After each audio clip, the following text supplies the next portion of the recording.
all this rally make my blood pressure go up.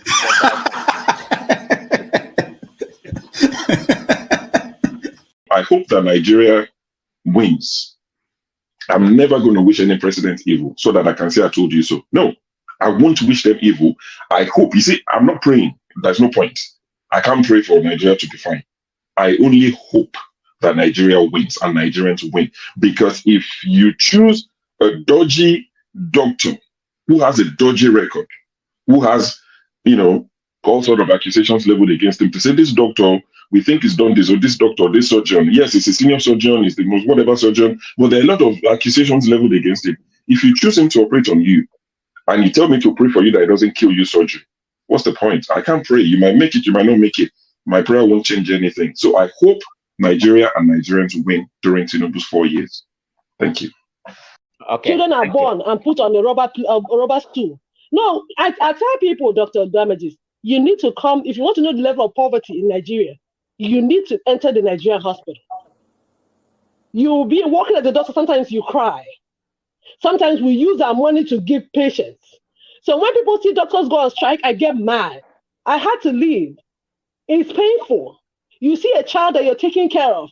After a few days, the child is retrogressing. The child is getting worse by the day because the drug you recommended, you prescribe for the child, they cannot take the child's prescription to the pharmacy. There is no money. They don't have money in their account. The little baby that is so fragile, you manage to take their blood sample. They cannot process the blood sample because the person at the lab said no, they don't have the money in their account. They will take my salary if I process this sample. So you watch the innocent baby retrogress. What do? You take our money from your pocket and give that parent, madam, please go and put in this account. Let me see this child get better. And we're here defending thieves because they give you $5,000, $1,000. What is $1,000? Children are born and put on plastic chairs in Nigeria. Are we not ashamed of ourselves? And we'll call Obi stingy. Let him be prudent and let us have functioning hospitals. Let us have good roads. Our people are dying. Children are dying by the day. I had somebody when I was in Calabar, and when I was still a medical student, the man I used to buy something from at Amaya Market, his child was born premature. Guess what? But the child was older than the other child that survived. Why did his child die? Because the child missed the last incubator that was available. The other child that was born that was weaker had the incubator. His child did not have any incubator. They had to wrap the child and put a lamp beside him. That child died.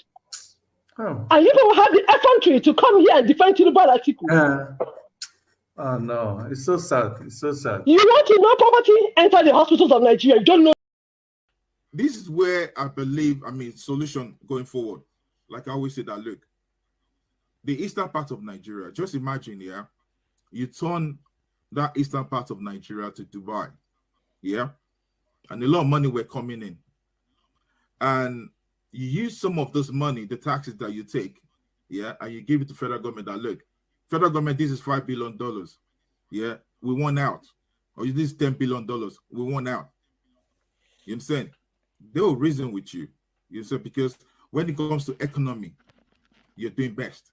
So look, blessed are those who know how much they need to know before they know how little they know. Thank you so much for watching. Thank you. Have you subscribed? Yes, you. Have you subscribed? You. Yeah, before you go, click. It's free. Click. Just that's it. Have you subscribed? You are laughing. Have you subscribed? Have you subscribed? Thank you. Thank you. Thank you. Hey, madam, thank you so much. I can see you. I can see you. We have to get to 100,000 subscribers. By the end of the year, how are we going to do that if you don't subscribe? Yes, you. Yes, you're about to click off. Why? Have you subscribed? It's free.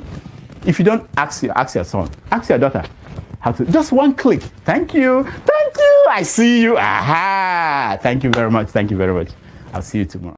And tonight, this gentleman will be making his network television debut. This is his most recent album right here. It's called Spirit of Love. We're very pleased to welcome Majek Feshek.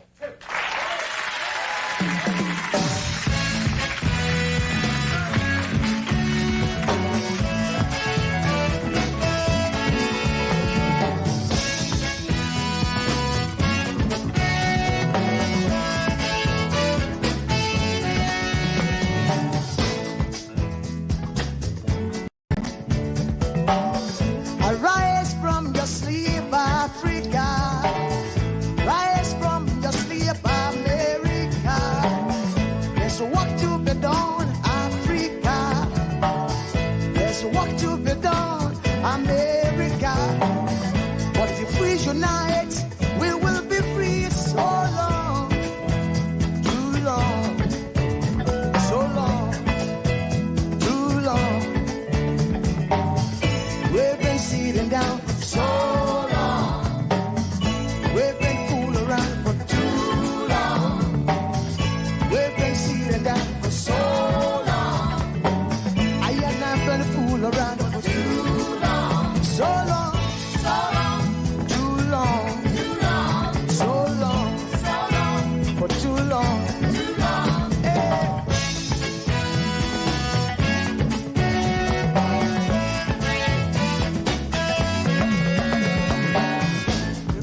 Remember, long time ago, when we used to live like prince and princess. Remember, the pyramid of Egypt, when we used to live like prince and princess. Remember, Marcus Garvey, who are the dream for New America. Oh, remember, Martin Luther King, the dream for New America. They say you are black, they say you are brown, they say you are black, they say you are brown. Only the angels of Jah is white now. Only the angels of God is white. So long, too long, so long, too long.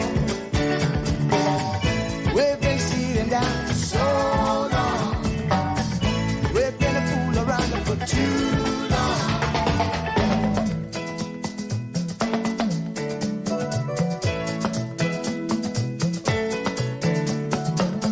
Arise from your sleep, Africa. Arise from your sleep, America. There's work to be done, Africa. So much work to be done, America. But if we unite, hey, we will be free. So long, too long, so long, too long. Press down for so long.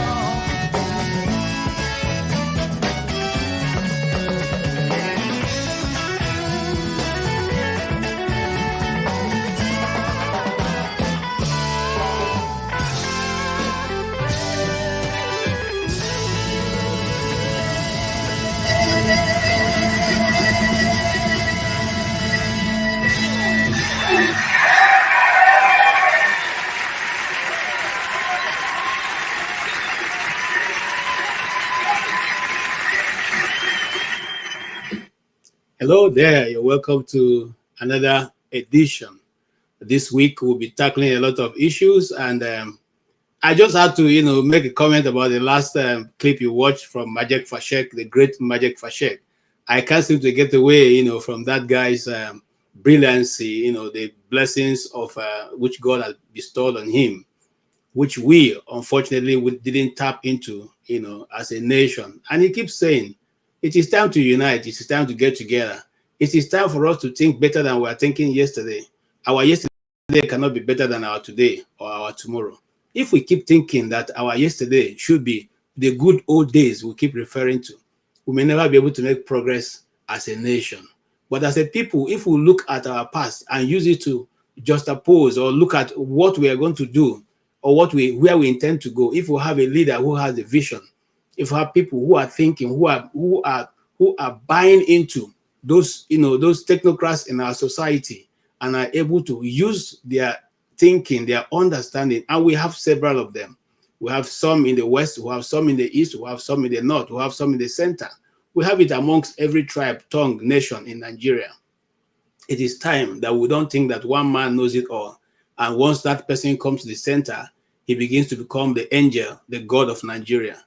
No one person can be the God of Nigeria.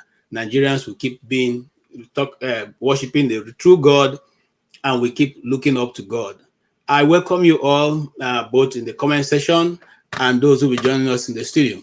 I welcome you because today is going to be, our days have already been cut out for us. And I'm just going to open and I'll get back to the videos that we're going to set the day for us. But I think it's going to be a very bumpy day today. And so if you are coming in, please come with an open heart, because today we're going to take it down all through. And please, as you make your comment also, as you're coming, whether you're coming in peace or you're coming with warfare, come without insult. And let's keep the language very, very cordial. Now, this is going to be our first video. Let's listen to this. Ladies and gentlemen, thank you again. My name is Chimene Amadi from Ikwere. Yesterday, there was a video that went viral with a purported Igbo lady from Canada asking that she's going to buy Yorubas. Let me use that word. Now, the moment the video went viral, it didn't take up to 1 hour for Nigerian House of Representatives to make a statement over that video, asking that the Canadian government should help to extradite the woman, the Amaka in person. The House of Representatives collectively, everybody came together and said, no, let's bring her back. You want to bring a woman back that you did not pay to Canada? Are you the one that paid that to Canada? Anyway, that is not the issue. But there was a collective voice, is it not? Collective voice that this woman should be extradited, that should be an extradition, or so-called, as they put it. Now, this same House of Representatives, are they telling me that all these years, especially from Yoruba people, calling for Igbos to either be killed? I will show you some of the video like the one you're going to watch now, the one you're seeing now, that Igbos should be killed. This is a Yoruba man asking that Igbos should be killed. Are we not also aware of the several audios of the Oba of Lagos, who came out openly that they are going to send Igbos to the lagoon? Were we not having House of Representatives? Were we not having the presidency? Are we not also aware of the utterances made by the First Lady of the country? Those utterances that were made by the First Lady of the country, present First Lady, are we not aware? And then let's leave that one now. Are these House of Representatives not aware of the recent call by Yoruba extraction that Igbos should be driven away from their own country? Because if you say Igbos should be driven away from Lagos, you're asking the Igbos to be driven away from Nigeria. Lagos was a once federal capital territory. The entire Nigerian resources was used to develop that Lagos state you're seeing. From one head of state to the other, all of them all stayed in Lagos. And they all collectively developed the state you're seeing. Today, we now have the Yorubas saying this place is their own place. Nobody is arguing it from them. After all, the present governor of Lagos State is a Yoruba man, and all the successive governors of Lagos State have been Yorubas. Have you seen an Igbo man go to Lagos State to go and contest governorship and say, I must contest? Nobody is arguing that position with Yoruba people. So the recent call that Igbos should leave Lagos, did the House of Representatives not see it? The question I'm asking, these are questions. So did the House of Representatives not see it? Or were we having a dormant House of Representatives that was not aware or was not informed that these people have called that Igbos should leave their own country? Asking that Igbos should leave Lagos State is like asking the Igbos to leave Nigeria. That's what you're saying. Several of these incidents, we are seeing it with our eyes. Have you, the House of Representatives, not also seen Anonuga or Nonuga, or whatever they call him, Bayo, who came out openly profiling Igbos and even came back again and said he owes no one apology? Are you people not aware? Or nobody informed the House of Representatives that this man did like this, so this is what he said, oh? Are you also not aware that the Yoruba extractions, several videos are there. Maybe I will have to show you some of these videos. Yorubas are calling that they should pursue Igbos, that they should even begin to buy Igbos in South Africa, that Igbos are the problem. That Igbos are also the problem of Nigeria, so they should buy Igbos in South Africa. Is the House of Assembly not aware? Or is the presidency not aware? Did the presidency or the House of Representatives made any statement to refute or to warn such utterances from Yoruba people? Now, all of a sudden, an Igbo woman who has been pushed to the wall, have been seeing the incessant oppression for Igbos in Nigeria, who have been seeing the way Nigerian government and the rest agencies are treating Nigerians, in spite of the fact that Igbos are not part of the governance of this country for so long a time. And none of them are satisfied. Their still problem is Igbo, as though Igbo man is still the one ruling Aso Rock. Is there an Igbo man ruling the country now? Every now and then, Igbo. Even though I am not in support of any form of statement of buying people, but whatever she said was because she was pushed to the wall. The Igbos have been pushed, and she refused to be a coward. Some Igbos may be cowards, some may be so political, wants to play political correctness, thinking that if you keep quiet, one day the presidency will be given to Igbo man, and let them oppress us now. Let's keep quiet, and one day India will get the presidency, and things may even go better. If you're that type of Igbo man thinking that way, I don't think you're part of this country. But the same Yorubas you will not see Yorubas calling on their brothers or their sisters. Stop this nonsense. In all the pages I have seen, you will never see a Yoruba man calling on his brothers and say, stop this nonsense. It is enough. We cannot continue to be disunited. You will not see it. But Igbos are always the persons to caution their brothers.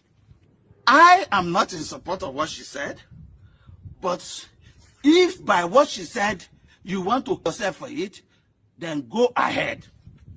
If what she said you want to go and hug the transformer, go ahead and hug the transformer for what she said. Because as long as I am concerned, she was pushed to the wall. And I think it was time for Igbos to actually react, because it was getting too much, and it's getting too much, for God's sake. That one section of persons have more right than the other persons.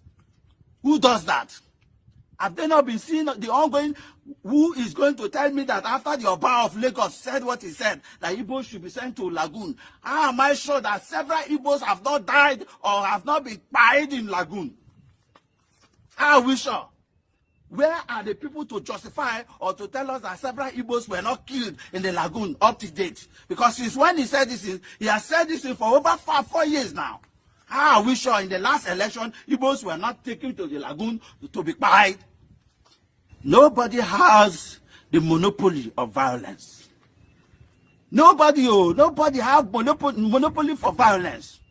As an Ikwere man, I know anywhere I go, I'm an Igbo man.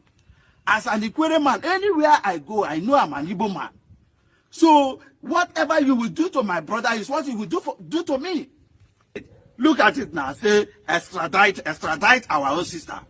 Extradite an Igbo woman who suffered, took her money to Canada, and you're saying she should be extradited. And you have not even done anything to the ones here who have been talking about the killing of Igbos, talking about how Igbos should be completely erased or genocide. Now they are even calling for genocide. That this action requires genocide. They have not done all those to these people, and now they are now saying go and extradite someone who opened mouth, who have not even done it. I mean, how are we sure they have not been killing Igbos in Lagos State after the Oba of Lagos said what he said? It is time for us to wise. Time for us to get wise. Time for everyone to get wise. As for me, I'm not calling for any form of nation or whatever. I am calling that we should come to unite our house.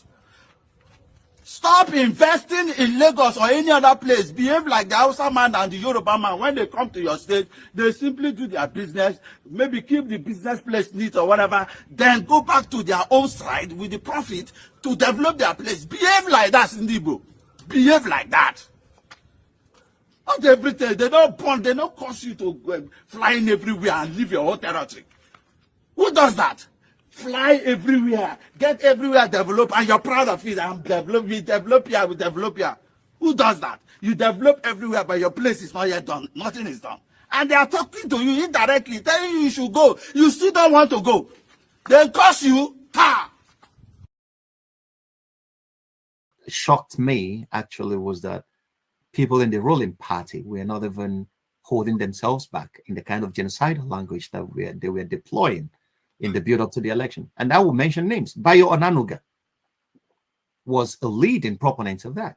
This guy went to Rwanda and saw what happened in Rwanda and came back and was posting on X Twitter using damning genocidal language, which is unforgivable after what happened in Rwanda. Okay, and so many other people. Oh, MC Oluomo. All these things are captured on video. They happen before our very own eyes. Okay, and these are the kind of things that their followers will latch onto and then go on a killing spree. And then we will get into an inter-tribal bloodletting, and then that could, before we know what it is, that could lead to genocide. So these are the things that educated people, and then, well, anyway, educated people have always, education has nothing to do with it. People, sociopaths will always go for the jugular when it comes to genocide. Propagating genocidal language. We saw everywhere genocide has happened. We see the educated elite goading the people on to kill and massacre. If you see the kind of people that were tried in Arusha, Tanzania, the people that were the radio collinas, they were not uneducated. These people were well-trained journalists who were peddling genocidal language and urging Hutus to slaughter their Hutu wives and kids and neighbors. You saw it even when Hitler was killing Jews in Germany. Many of the guys that propaganda, even a philosopher, one of the brightest minds in Western philosophical pantheons, Martin Heidegger, joined the Nazis, propounding genocidal language. So it doesn't have to do with the educational level. That has nothing to do with it. We see that across board. But it's unfortunate that we have not learned anything from history. And Nigeria, and anyone that has known Nigeria will know that Nigeria is a tinderbox. The only thing that it requires to set that country ablaze are just a few misplaced words, and then the country will burn. It's still an amalgam. And then you see people supporting and peddling those things because they want power. Power is simply opinion. Anybody who is familiar with the philosophies of David Hume will let you know. When the people say that there is power, that there is power. If people say we don't believe in what you propound as power, you don't have any power. But our people are ready to kill and die for something that brings nothing at the end of the day. So it's just unfortunate. I don't think that Nigerians are learning any lessons, because genocide, as I'm talking to you, is still ongoing in the Benue Plateau. The Fulani headsmen are still massacring communities in Jos Plateau. Bokos University was sacked the other day. Okay, headsmen, they call themselves headsmen, but they are armed to the teeth. And a lot of people will sit down here and argue that it's because of the effects of global warming. No, there are ideologies behind it. There are cultural, there are religious, triggers to it. And so it's still ongoing, and the Nigerian government has been either unable or unwilling to do something to arrest that tide. People are dying every day. The governors in Plateau and in Benue State will tell you that. Though, it's I can't even grapple what is with the idea that two consequent administrations in Nigeria have sat upon this ongoing genocide and have done nothing. Buhari's government didn't do anything. Now Tinubu's government has given marching orders to his generals, but till this moment, nothing concrete has been achieved in that regard. So people are dying. The insecurity in Nigeria has topped levels that we have not seen in recent memory. So, and yeah, what lessons are we to learn? The lessons we need to learn is that if we don't take care the words we use in addressing each other, if we start dehumanizing each other, genocide is just the last point of it. One of you, I swear in the name of God Almighty Allah, goes against my will that Ambode, inshallah, will be the next governor of Lagos State. The best thing is going to die inside this country. I'm not ready to beg, appeal to anybody, and that's why Ajaero and the governor says, I think that is your own. Even the two of them, they cannot disobey me. But nobody knew how I pick Ambode. Jimmy is my blood relation, and I told him in the plain language, he can never be governor in Lagos for now. Future belongs to God. I'm not begging anybody to go, but you must not. I repeat, what you people cannot do in Odisha, what you cannot do in Aba or anywhere. If you do what I want, Lagos will continue to be prosper for you. If you go against this, you will perish in the water. Finish.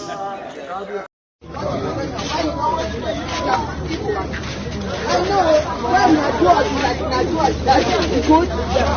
I know you vote for Buhari. I go no. Igbo we not dey trust in again. My sister vote for me.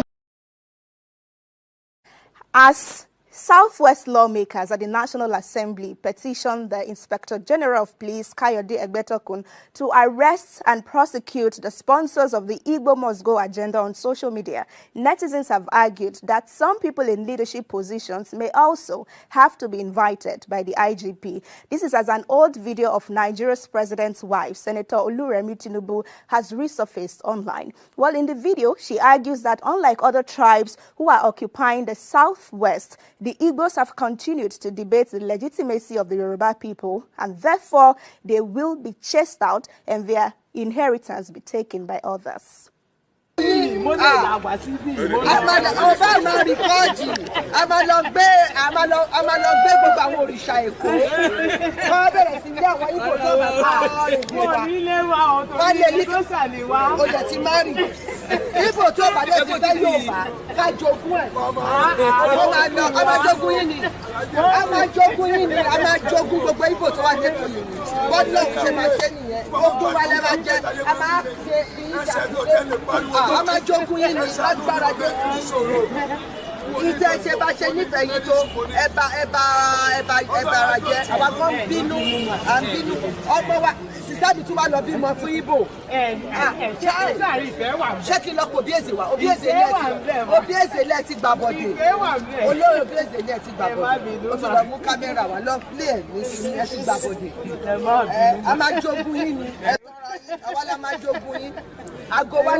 All right, so that was it right there.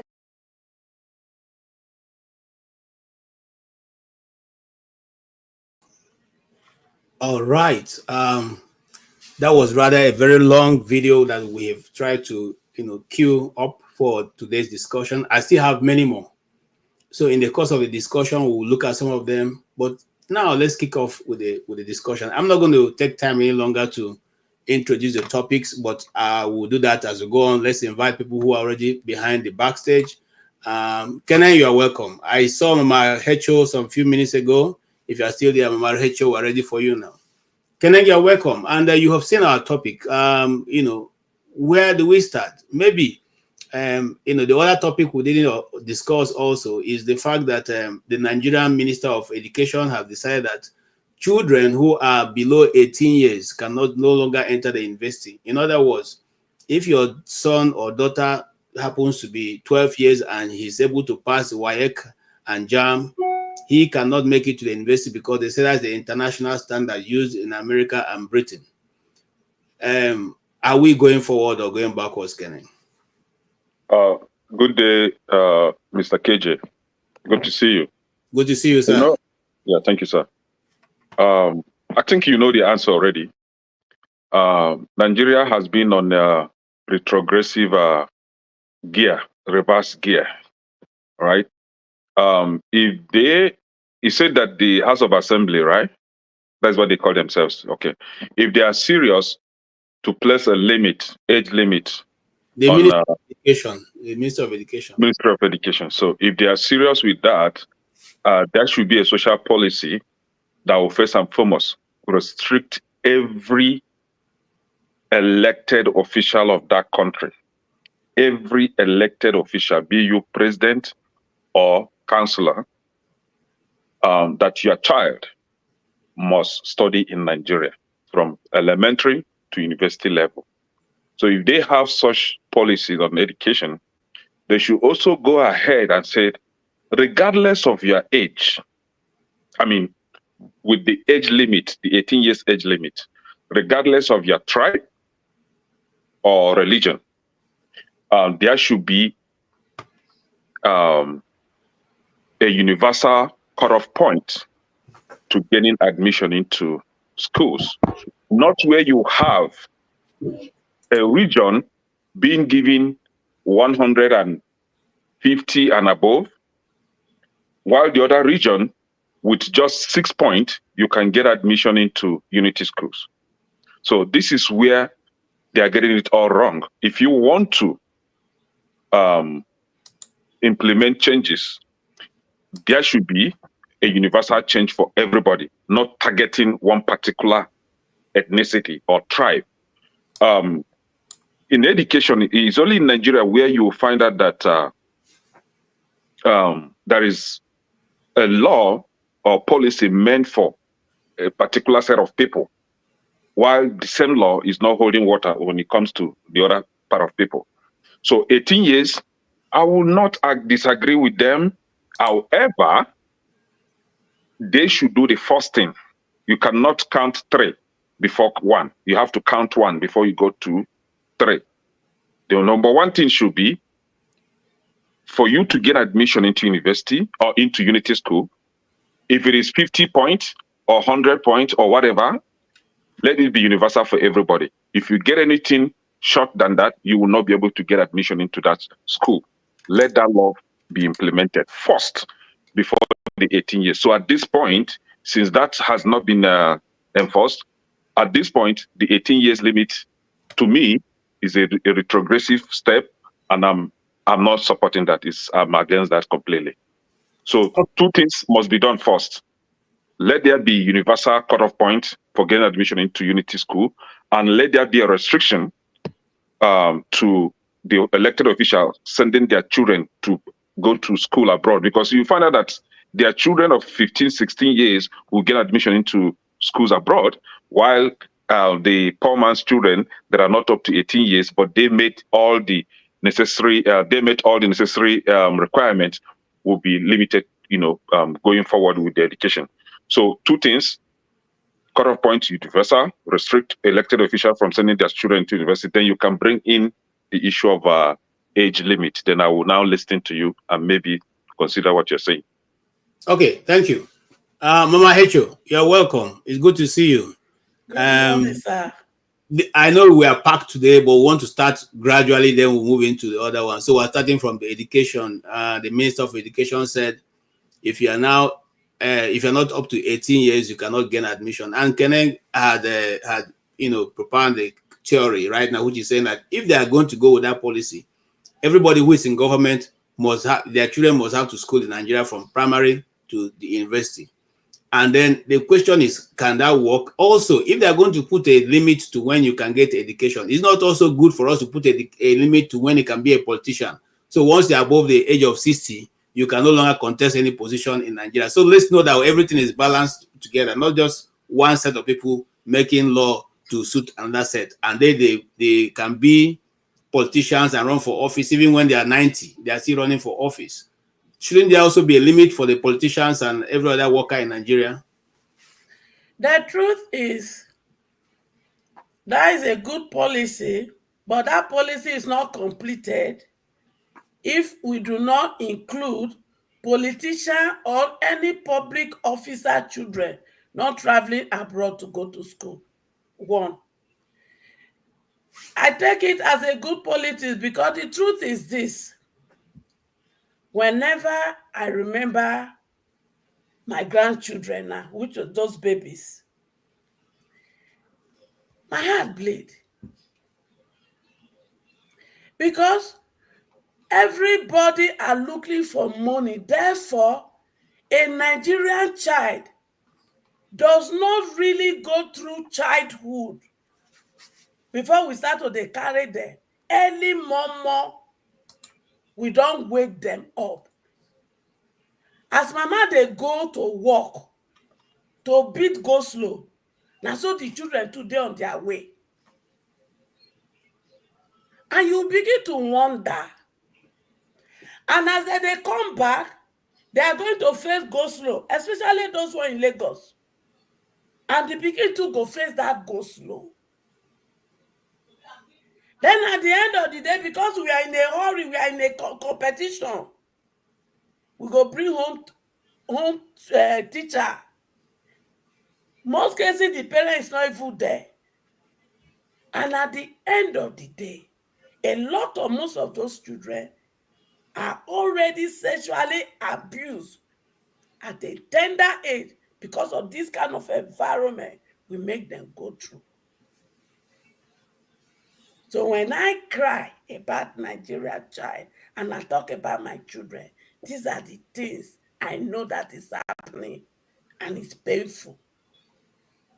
We know here in this Western world, they enter school at 17 because you go through the system. And majority of the children here, they finish high school at age 18. But us, we are in competition.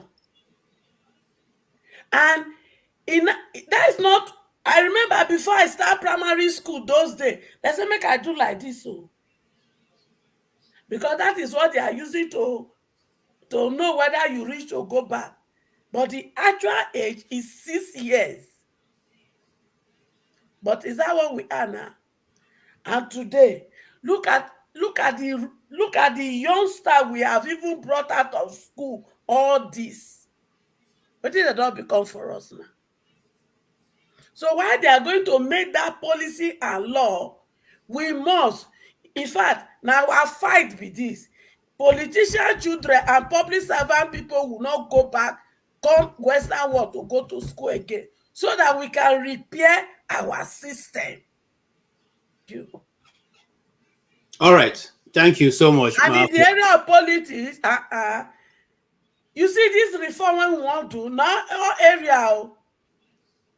all area, because the reform when we want to be able to bet a new Nigeria, the kind of education when you must politician to run for the different offices, nobody's primary six come and run for president. No.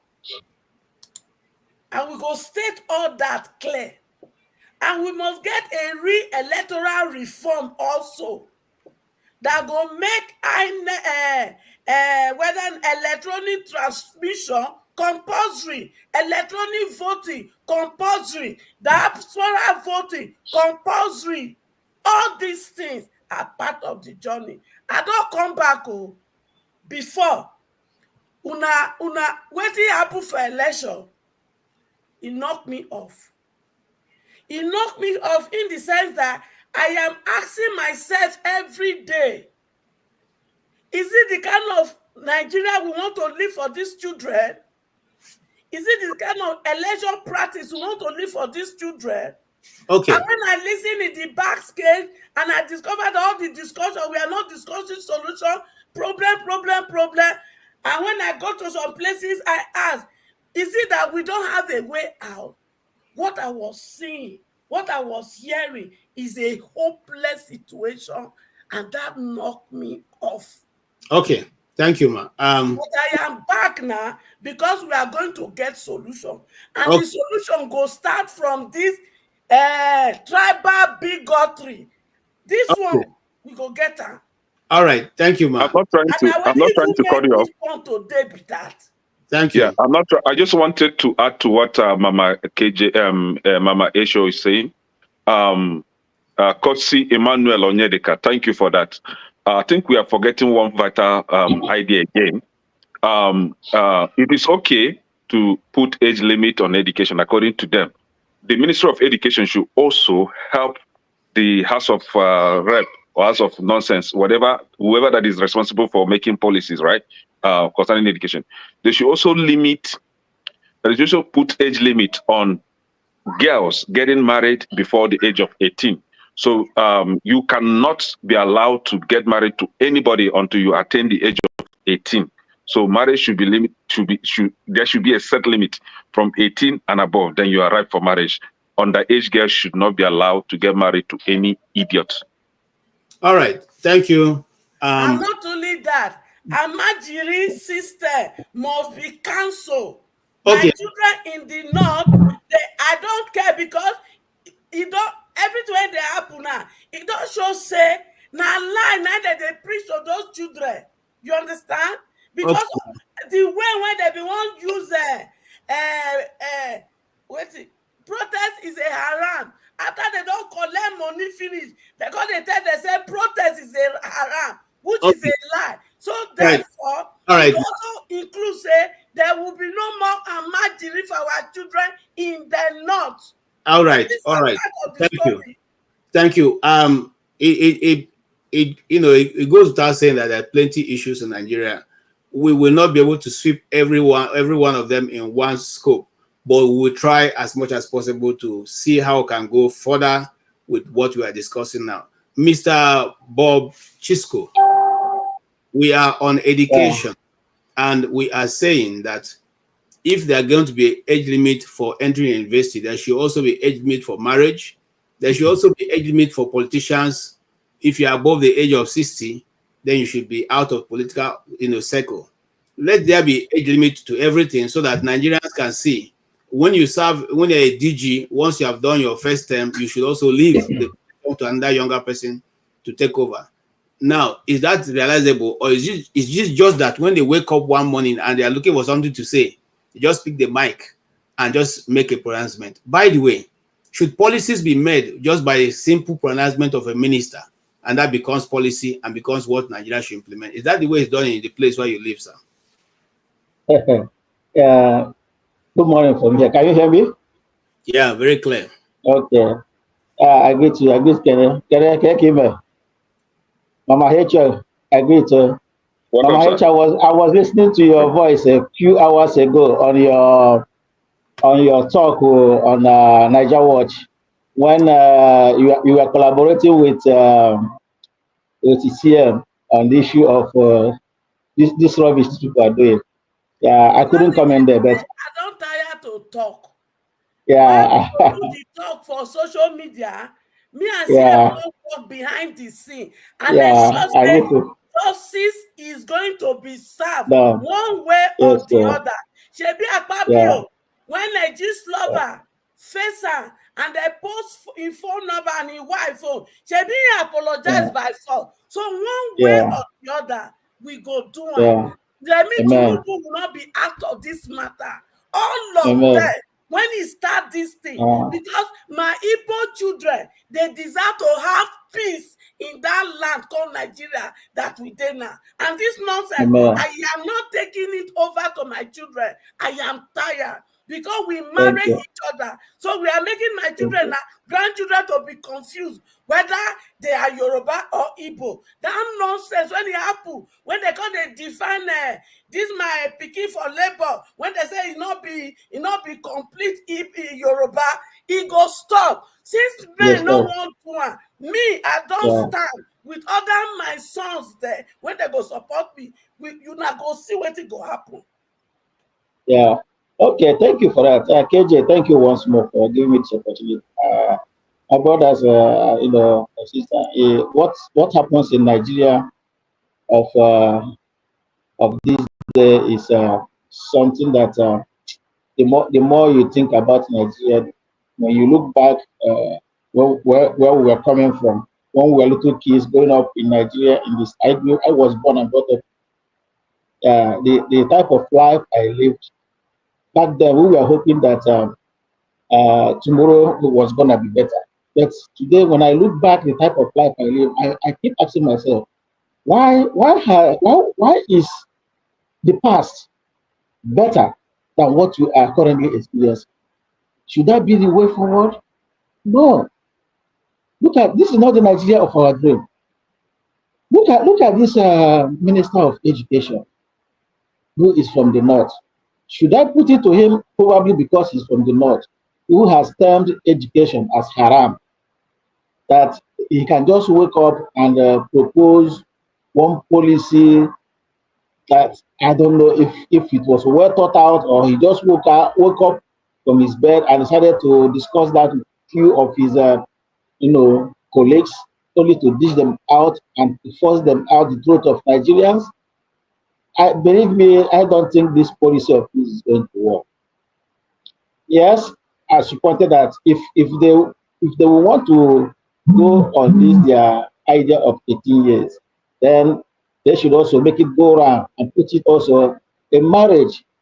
If it is good for them to marry 13-year-old girl, case study of Shelima when he was the governor of Zamfara State, and he bragged about it, nothing happened to this day. Nobody knows the outcome of that marriage of that 13-year-old girl.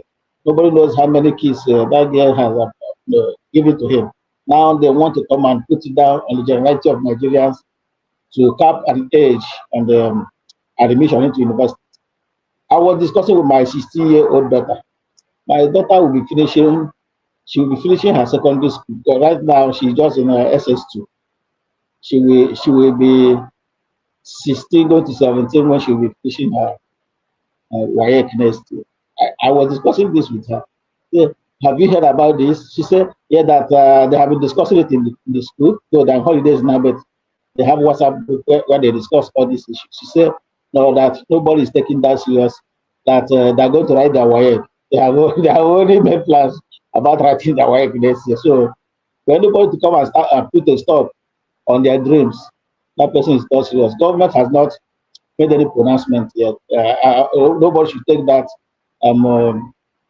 assertion for the Minister of Education serious. So for now, due to the backlash it has received, I wouldn't want to, take it serious that the House of Representatives and Senate are going to deal on it.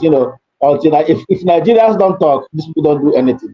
Believe me, judging by the reactions coming from all quarters in Nigeria, this if they put it into bill or whatever, I don't think it's going to see the light of day. It's dead on arrival.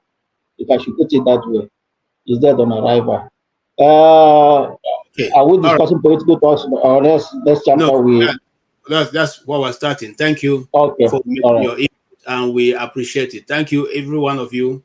And for Mr. Anel Emeka, whatever you call whatever your name is on the comment section, I will be the last person to be a Nigerian agent. I mean, if I was going to be a Nigerian agent, I wouldn't be in the United States, trying to see how I can manage my life, because that have been offered to me many years ago.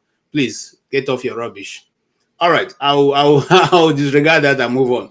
We have many things to deal with today, and then you notice we didn't have the video to play, but the DSS, the man who has been on the top of events in Nigeria for quite a while now, who is the DSS boss, was lost his position last week. His name is Yusuf Bichi. Okay, he has been the DSS boss for a while now, and he had refused to implement court directives. Whenever such directives are given, he decides what to do with it. And case in question is that of Nnamdi Kanu, who he vehemently refused to agree to every rulings that the court has given. I can say that much because he has always refused to accept to follow the simple rulings of the court. Unfortunately, in Nigeria, courts do not do anything when they rule. I'll give you an example. There is a man called the former mayor of New York. he had a case with two ladies who accused him of accusing them wrongly, and they went to court and they were granted a $150 million case, and he had not been able to pay. Last week, this week they went to court to ask that his properties be seized and given to them, which they are going to do.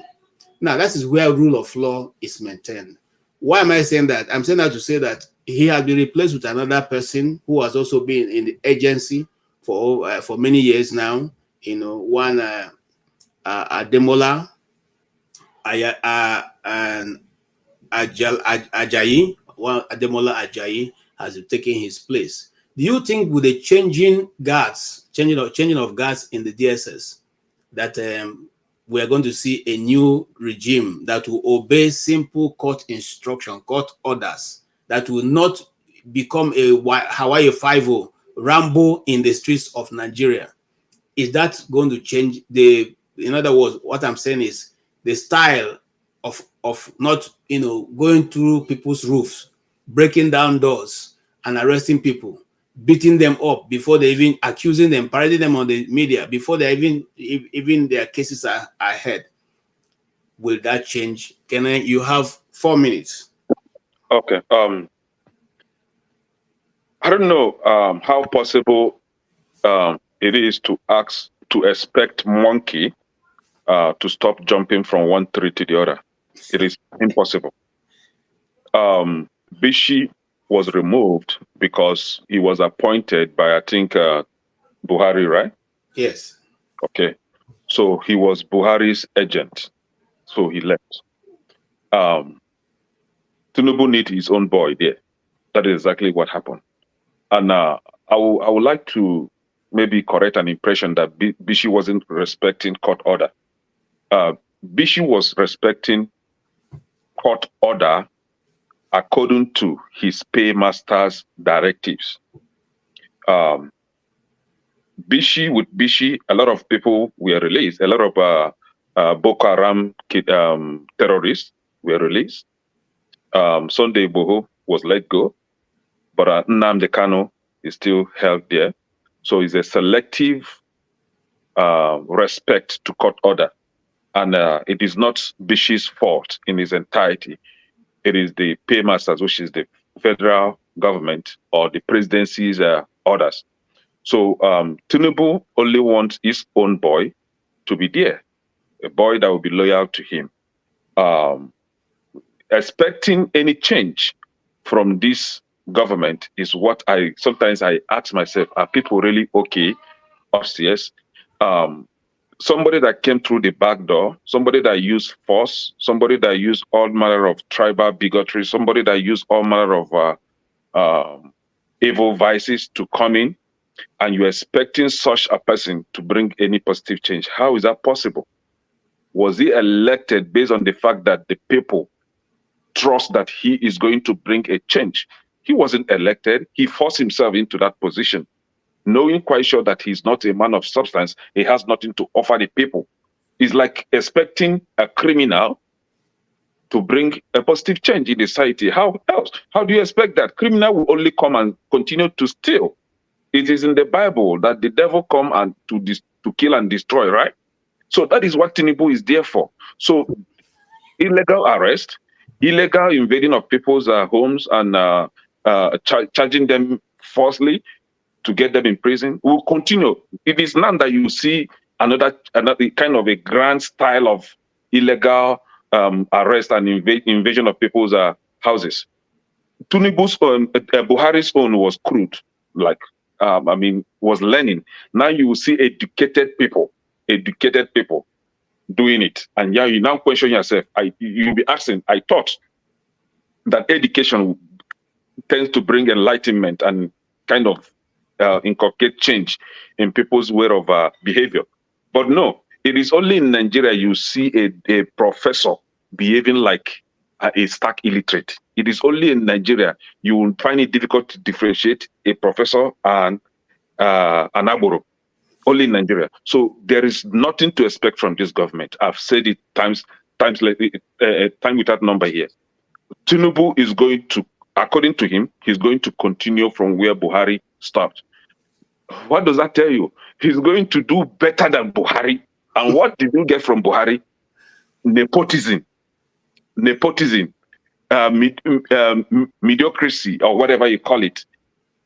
Anyhow type of government. That is what Buhari, Tinubu is going to bring. And we've seen it now.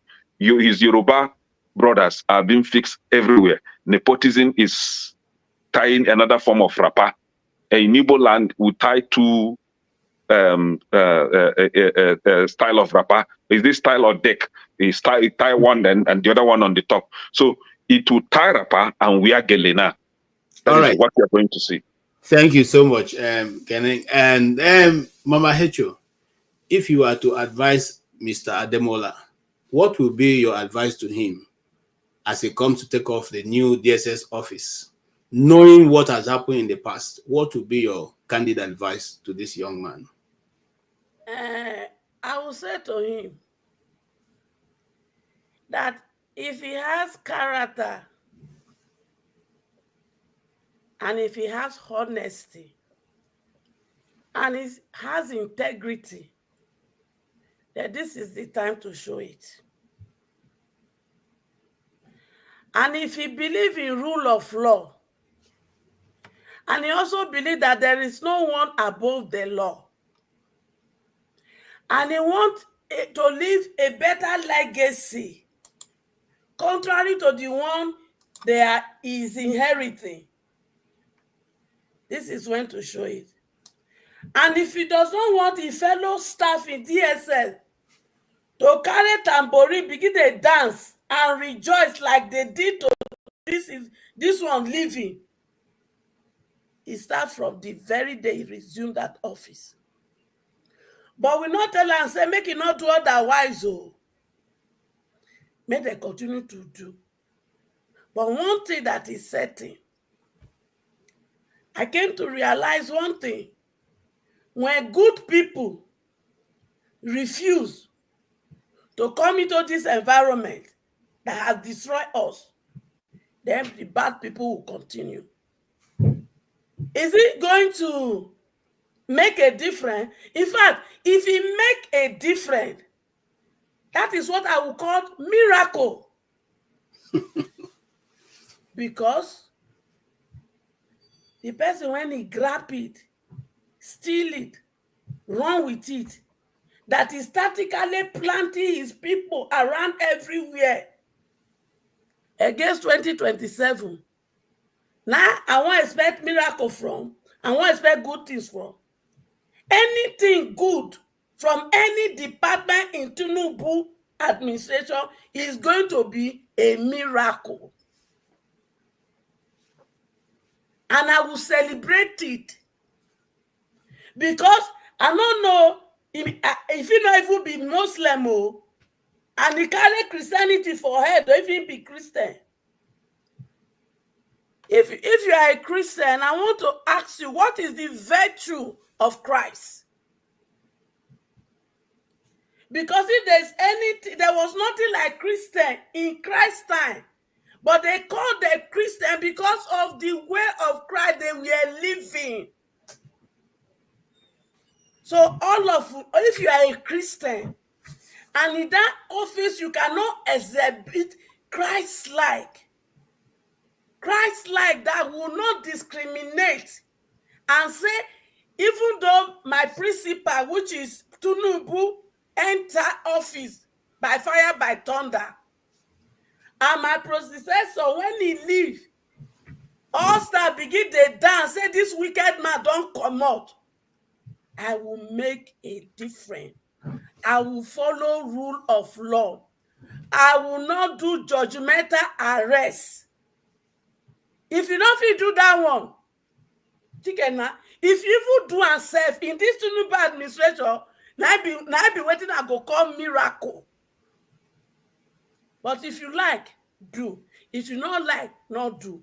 You see, waiting, this journey when I come back on do now how we go take over Nigeria from una hand, put that for my children's hand. Thank you. Thank you, Ma. And why you also stopped on time. I appreciate that. Yes, my brother Bob Chisco. Now, the DSS have become a very inevitable tool in the hand of every government that comes. How do you think that you can advise this man not to lean to the point that he has now become the backing dog or the guard dog of the administration? How does he distance himself from being a bad tool in the hand of the presidency to now begin to go against Nigerians? You have 4 minutes, sir.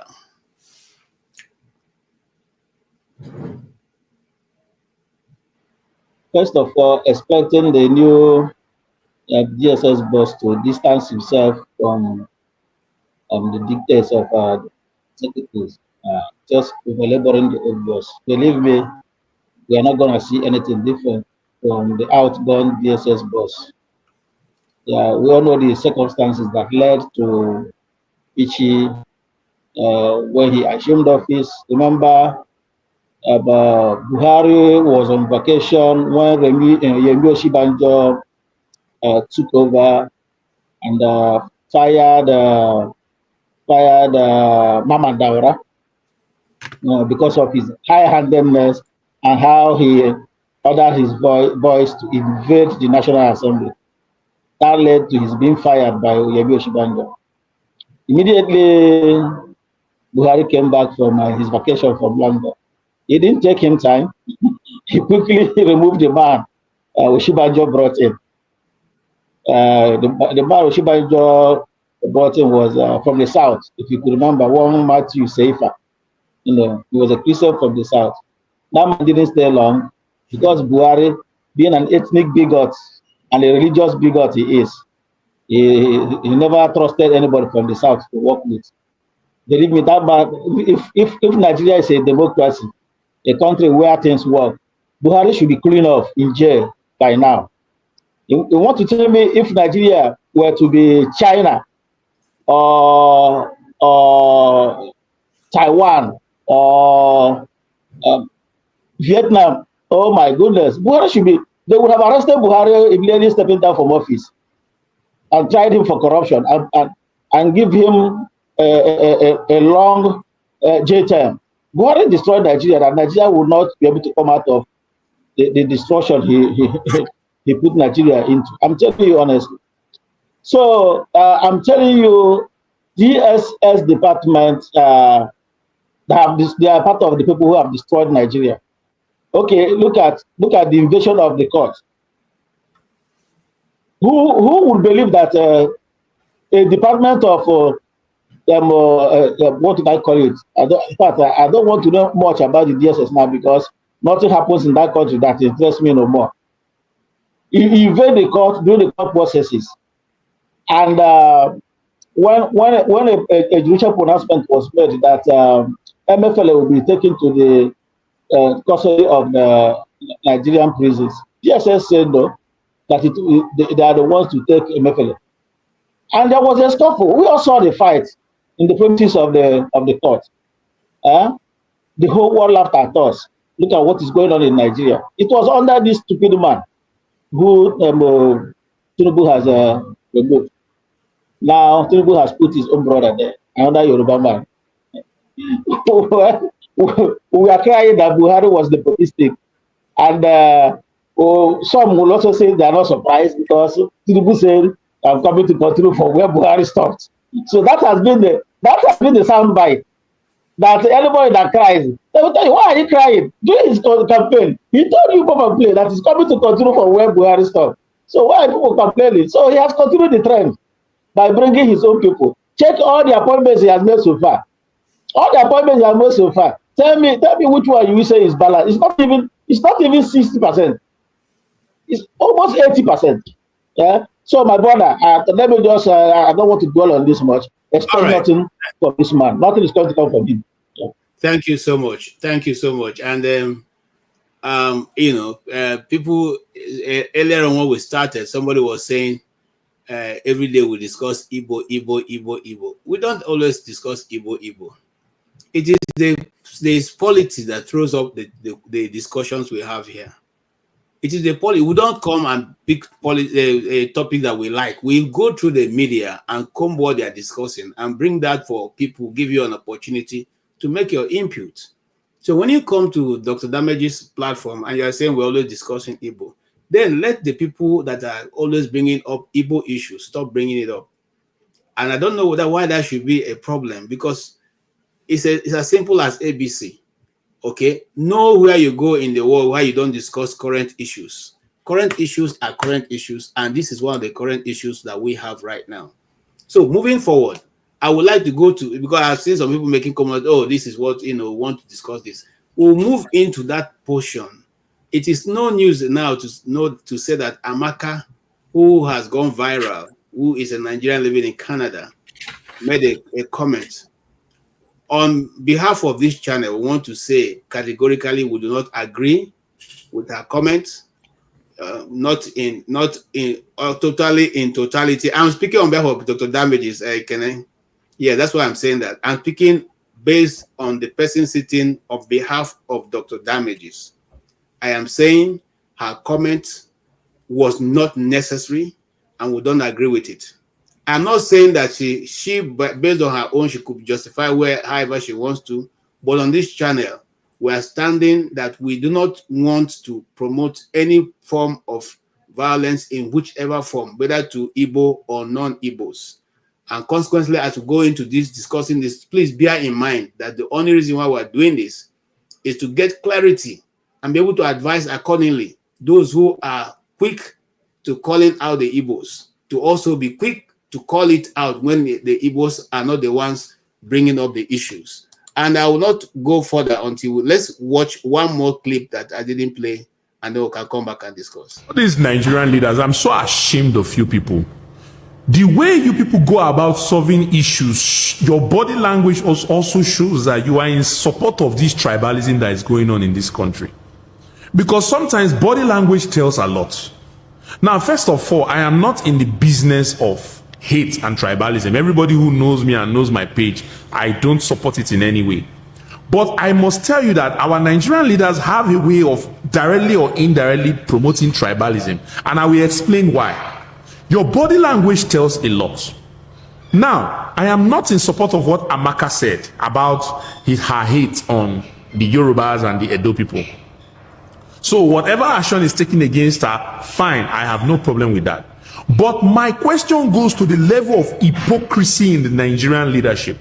Since 2023 to date, it has been all about Igbos. Igbos must go. This, that. But if you go to the internet, you can't stay 2 minutes with some kind of tribes. Igbos must go. This, that. Igbos are this. Igbos are that. Igbos are that. There is no action that was ever taken against any of these people. But just one lady who got emotional about the whole attack because of the pressure that has been going on since 2023 to date, all of a sudden, vroom, you people have taken action. Why didn't you take action against the Yorubas that have been saying Igbo must go all these years? No action taken against them. But one Igbo lady just said one thing and brrr, you people have taken swift action. That body language tells a lot about your tribalist nature. That body language tells a lot about your level of hypocrisy. If you want justice in Nigeria, just as you punish this lady, you are supposed to be punishing every other one that has been preaching hate on the Igbos since 2023 to date. This hypocrisy is too much for us to bear. If you don't like the Igbos, let us go. You don't want to let us go. You don't want to let us even have peace in the land again. You want us to stay. What kind of hypocrisy is this? You will not give us peace of mind. Everywhere you go, Igbos must go. Igbos must go. The hate is so strong on the internet now. You will not take justice against these people that are perpetrating all this nonsense. Just one lady from the Igbo now, look at the way you took swift action. Take that same action with all the Yorubas that have been insulting us since 2023 to date. Let's know there is fairness and justice in this nation. What level of hypocrisy is this? You don't want us to go. Allow us to stay in peace. No. You don't want us to be in peace. You don't want us to go because you want the resources in our backyard. What kind of level of hypocrisy in this country? Seriously, I'm not happy with this nonsense. Okay. He may not be happy with the nonsense, but the nonsense is not about to stop because the hypocrisy has continually continued. You all watch the videos, and I have them, but for purpose of censorship, I'm not going to play them because other people is from other people's channel. But the ones I have the audios, I can play the audios. You see, Hold on. KJ, play everything, oh. Hold on, man. Play everything. Because before Amaka, because when I responded to it, there was a video I did not see. But I knew Amaka was responsible because of something. When I now saw that video, I know the origin. So now this matter carry me come today. Because this matter, we won't fight until the end. Not just on the platform and follow. So gather all of them, play them. We want to hear it. Because that is the only way we'll begin to move forward to solve this problem.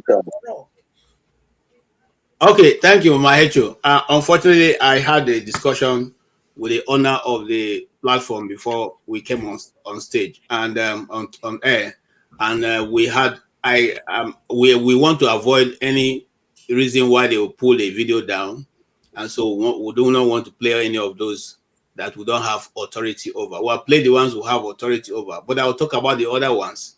We also know that Ajaero Kubo made a lot of videos for which he called. In fact, at one of the videos, he showed us AK-47s that he was going to use to buy the Igbos. He was never cautioned. The Oba of Lagos, the AC Olumos, Oluomo, and the rest of them. These are just recent time. Before this one, there have been so many issues. The Igbos have been issued maybe up to now. It may have come to about 5 times they've been asked to leave the north.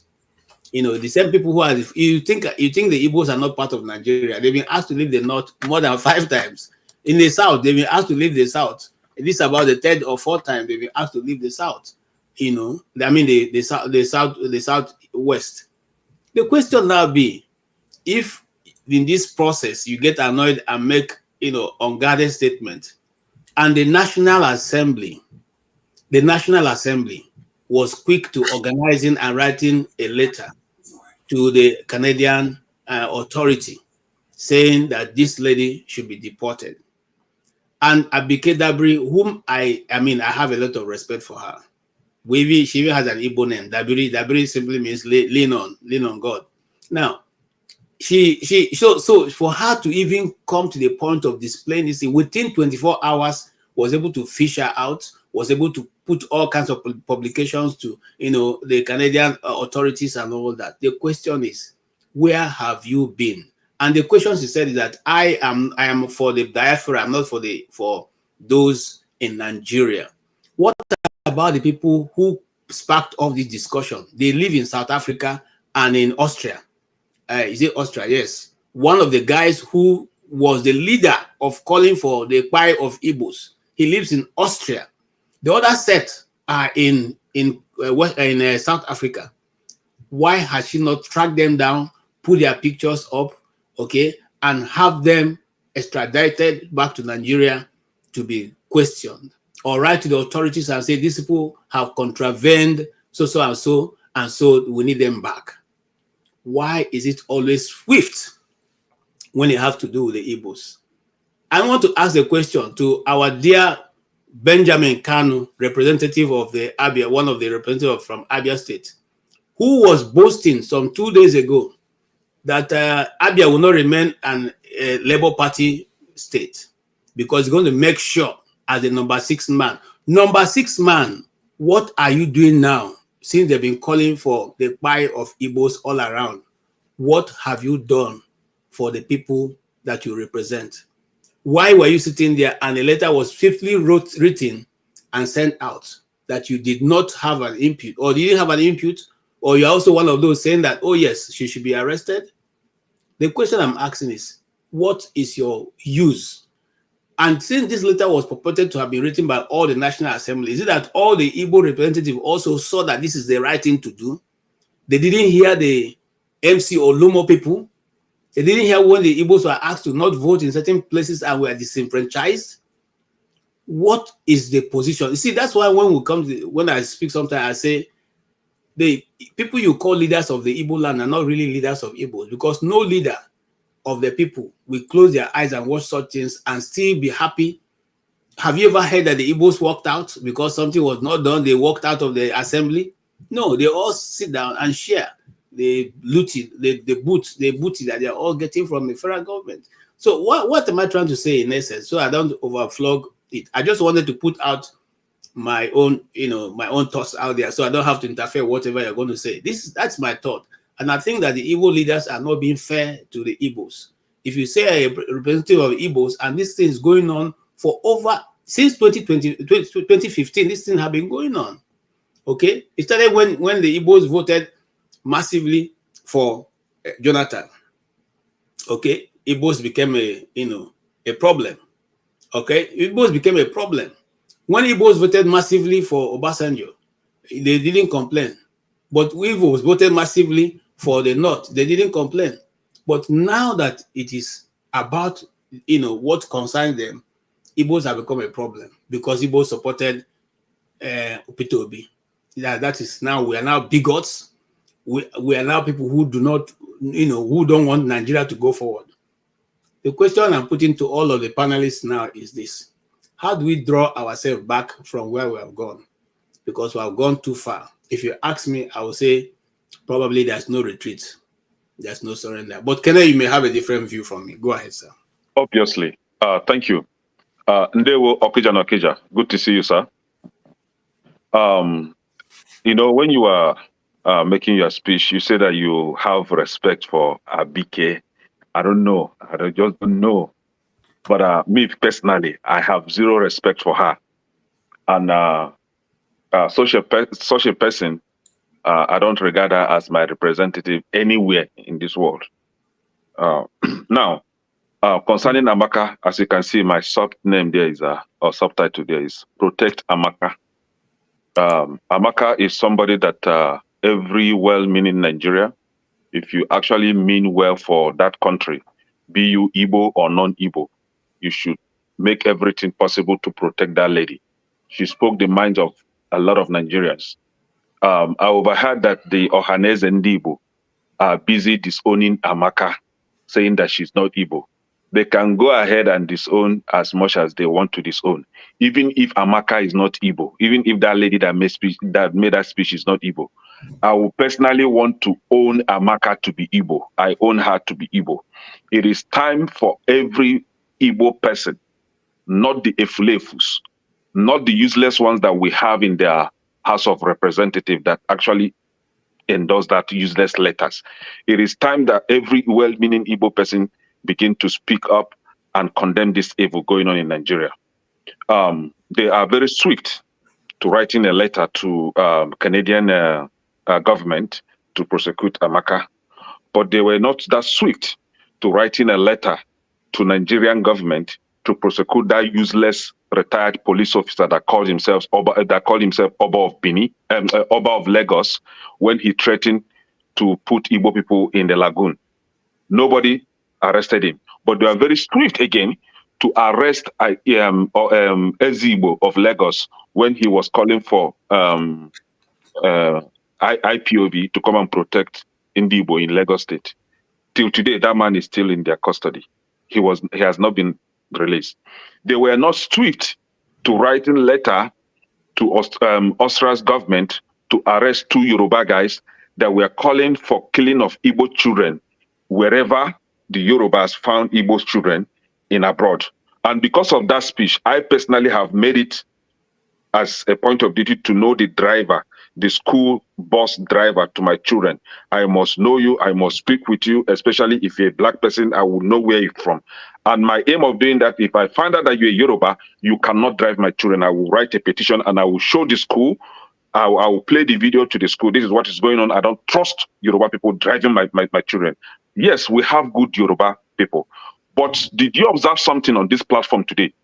None of the Yoruba panelists is on this platform, is on this panel today. Not even on the comment section. None of them is there. They all disappear. That is I don't know the right word to use on them. They play you all the time. They think you are with them or you think they are for you. They are like rats. That rat that will be chopping your finger and be blowing it so that you not feel the pain. That is how they do. Did you see any of them today? They all disappear. See, if Asari Dokubo that brandished AK-47 calling for the killing of Indibo has not been arrested, if Remi Tinubu that call for killing of Indibo and confiscating their properties in Lagos, which they are actually doing it today, if she's not arrested, if the Oba of Lagos hasn't been arrested, that threatening Indibo, is either they vote for APC or they will be thrown into the lagoon. And yes, a lot of Indibos have been thrown into the lagoon because of Oba of Lagos, and till today he's a free man. If Fani Kayode or that useless man, if he has not been arrested, if Bayo or Nonuga has not been arrested, if Kule, one stupid Kule and Alaji, if they are not been arrested, if MC Oluomo has not been arrested, if one useless Yoruba medical doctor in Texas, one Ajaero, if he has not been arrested for killing of Indibo, if all these people, including the Abike Dabiri herself, because she has made some unguarded utterances against the Indibo, if these people have not been arrested, that Amaka must be protected. And thank God, the IPOB, Simon Ekpa group, they are working tirelessly to making sure that that lady is protected. Even if she's not Igbo. Now we the Igbos are adopting her to be Igbo for speaking our mind. See, I am against any form of killing, especially taking life of innocent people. But you can't keep threatening the existence of Indibo. And all we do is to condemn. It is time for us to begin to threaten you too, even if we don't mean it. However, you meant your own, actually, and you've been doing it. So it is time for us to begin to retaliate, reciprocate in the same manner, or even more force, so that you understand that we are not scared of you. See, the Yoruba people should wake up. That trouble that they are looking for, they will see it. Oh, we are not scared of them. Oh, let them ask the Hausa people. They will see that trouble, I swear, and they will regret it. They should wake up. All right, Kenny. All right. Thank you so much. I like your contribution. The Igbos have adopted her, even though she's not Igbo. Yeah, they say she or rather it is said that she is from the south, but south is whatever. That's south is south, and it's just totally dividing the tribe to just keep all of us divided, so that we'll continue to fight one another. Yes, Mama Hecho, you have talked about this issue, and you are very passionate. So I want you to calm down. Don't put too much passion. Just discuss that. Calm down, okay? And then let's have. Can we have your view, ma? Can I know say you the verse, but two wrongs does not make it right. Sometimes we need to be all mad so that we will not talk peace. Can you just let me speak? Yes, ma'am. Two wrongs does not make a right. And two wrongs can never make a right. I am into this journey right now, like I said. I came back fully right now, like I said. Because you see this nonsense, it has to be stopped. Like Bob said, me and my that brother when he talked, we are going to be on a mission, not just on this platform, but to stop this nonsense by force, by fire. One thing is certain, except somebody is able to prove me wrong on this statement I want to make, then this tribal bigotry will continue. Those who are speaking the hatred and hatred and hatred, those who are hating the Igbos, I want to ask you now one question. Right. When una mama... Yesterday he said, please, I should call him today. KJ, I'm hearing your voice, please. So I called him, or rather he called this morning to say, yes, that KJ Muto, and that he's listening. KJ, you were supposed to Muto. Let him know. He said, okay, that you was with you. You gave him 9 items. KJ, he realized that he just want to buy some. KJ, they use it first before knowing if it's effective and then they can now ask for the rest. And you also talked about the business. You say, okay, once you use Fed side, you will know how to recommend for people. I said, well, that may be true, but you see, the supplements all have 6 months money guaranteed. So, it's not. Moot.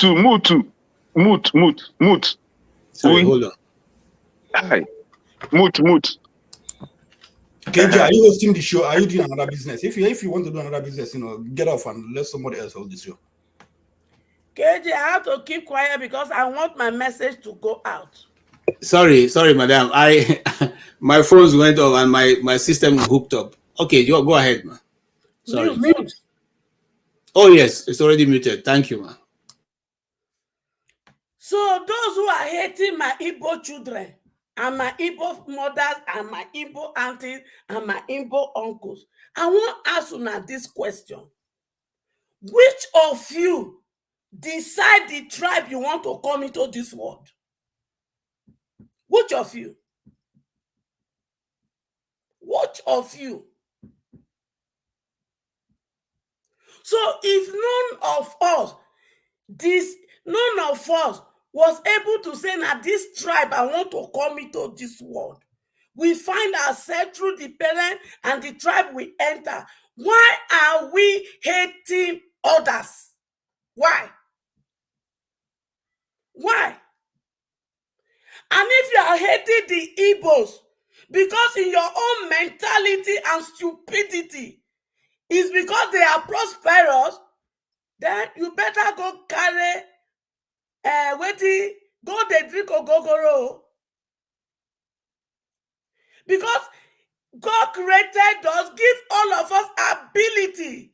So if you are not using your ability to prosper, then why are you envying them instead of learning from them?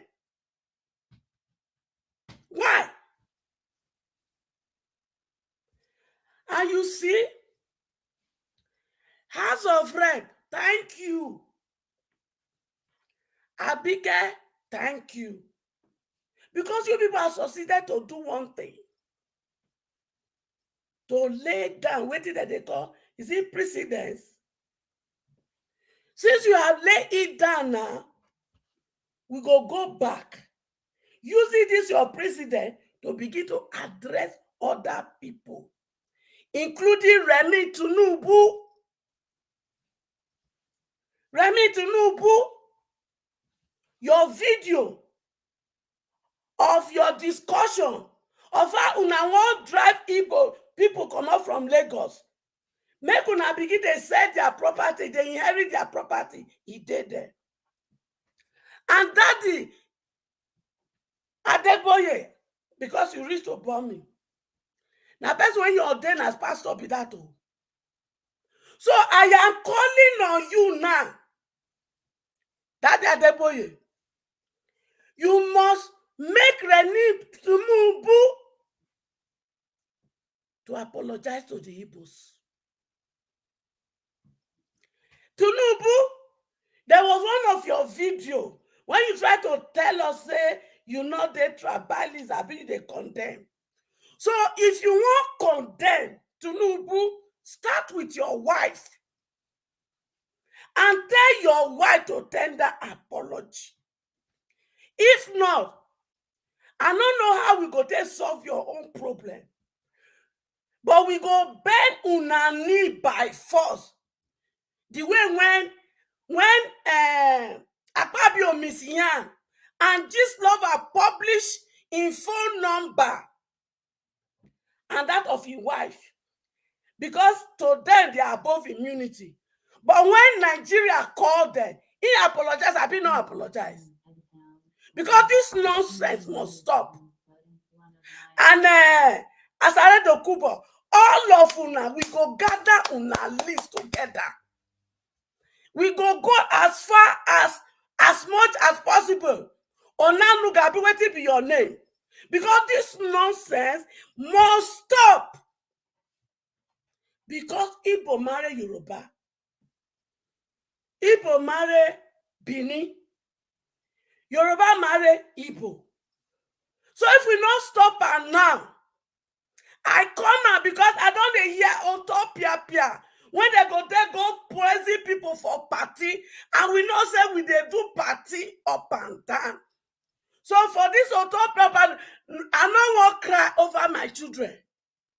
So before it happen, make we fight and make we stop her. Because me, I don't get tired. Anytime when people matter come up, when people want react, they go say Nigeria. At the point, I'm now wondering who are Nigerians. Because I not belong to the people when he hold Igbo for neck. But I did for that contraction called Nigeria. I am from Delta State. All my children are across the nation. All Nigeria youth are my children. Because it is my intention for them to fulfill their God-given destiny. And they cannot fulfill it in this country we have destroyed. And we cannot continue like this when people that did not have decision on the tribe they want to come into this world are now beginning to make effort to make some tribe called Igbo a tribe that become a bone. You know, not Tinubu wife, Remy. You not see the fruits when you plant. When you plant the seed of bigotry against the Igbo, it don't germinate now. And it can carry gele for head in APC. And APC, they use that for only one purpose. Only one purpose. The purpose to rig election. That is all. You see, I was thinking as a mother. And I discovered, say, those when they follow Showore, now my children. Those when they follow Obi, now my children. Even some of these useless children, when they follow APC and PDP, they are still my children. But I don't make up my mind. I not go throw away any of them. But any of them, when you not refuse to listen to me, we go treat you how they treat Piki when not they hear him, mama. Now they hear me. I don't come. As una no want fulfill una destiny, una go fulfill una God-given destiny by fire, by thunder. And your destiny not be this bigotry. That is not from God. It is satanic, it is evil, and it is only used for their political gain. When it comes to APC and PDP, after election, they only sow the seed. Edo election, they don't sow the seed. Now, not see them. And they only sow that seed only during election. And una when they APC, when they carry an up and down, una know the shame. They use una rig election. They use una, they fight this battle. And one ask una, as Sheyi Tinubu, they carry Nigeria private jet up and down. Una they follow and enter. Una they follow and enter. Sheyi Tinubu, he get children. Why in children now they call they promote this bigotry for them? Don't you see your head not correct? That all you they do not make I describe una when they do this thing for APC. Una be orange. Go and pick an orange today. What did they happen? Orange, when you soak the juicy aspect, come on. What did they happen? They go through here. So when they don't use una do this nonsense and they rig themselves into power, una they buy bread cheaper now. I be una they feel una cards cheaper. I be some of una not drop out of school now. I be some of now they feel eat 1 square meal a day. So you want to continue to allow them to use you as an orange. Me, when you be mama of youth, I say no for now. Now they hear me? This nonsense, it will stop. Again, hold your peace. Everybody make una gather their name together. Don't send me. We go walk behind the scene. This time around, solution will come. Una say una no, you see, stubborn pikin. Make I tell una. When pikin stubborn, he get where you see, when I grow up, he get where my mama they beat us. If you are too much, he go sit down for you, go sit down, me burn you. So now when they APC, whether they use anyhow, I won't sit down for una neck. This nonsense, it will stop. Una go get apology from those who need to apologize. Those who need to go to jail, go to jail. Oluomo, you do your nonsense finish, you run come America. Don't worry. They don't open a crack and one. I've been put on a matter for cooler before. But now we won't bring her out of cooler. Because what did they do to Amaka? I like her. And the thing when they go do to Amaka, so they go do it to everybody. Because there is no one that is more Nigeria than any Nigeria. There is no one that is above the law. Now, like this Nigeria be, now like this Nigeria be. Now, because we refuse to take action, I bring us to this point. So now we have to, House of Rep, thank you. Plenty later, they want to go right to House of Rep. Abike, plenty later, then when you go right. Shebi, you say they represent me for diaspora. Oluomo dey here. So make you begin to prepare later now because of Oluomo case. As in there, you go address her. So, children, my Igbo children, my Igbo brothers, my Igbo uncle, on behalf of this useless speaking there, I beg you now, make una cool temper. I go handle matter as mama. Mama KJ, thank you for your speech, right? See, if Pekin stubborn, sometimes he go leave him fellow Pekin way be in age, make it bitter. Right? Make it bitter, make it hear word. See, if they expect these people make the right letter, make the right letter. They don't go write any letter. Hold on, can I? Do me, I do you. God no go back. We don't take nonsense from these people for a very long time. Time to begin to do them the same thing. Hold on, Mama Hecho, hold on. Well, I'm coming back to you. See what we're not done with the issue. So just like you say, pump your guns and keep you hold on to it. Okija. Today I see you with a revolutionary beret. Is there a reason for it, or just part of your costume for today? Hello everyone. Can you hear me? Yes. Okay. Oh man, I've been wearing this, for a long time now. So I've been a fighter all my life. So all right. Yeah. Now you've heard what we have said, and all the other comments have been made since then. What do you say? You have heard what Mama Hecho said. You have heard what Keneng said. You have heard the intro that we did. What's your take, sir? This is Nigeria. I'm an old man now, and we keep talking about Nigeria. I mean, we should stop deceiving ourselves. Nigeria is not working. Nigeria will never work. And I'm going to say this to any Igbo person. Any Igbo person who is criticizing Amaka should have his or her head examined. That person is not correct. That person is not right. That's what I have to say.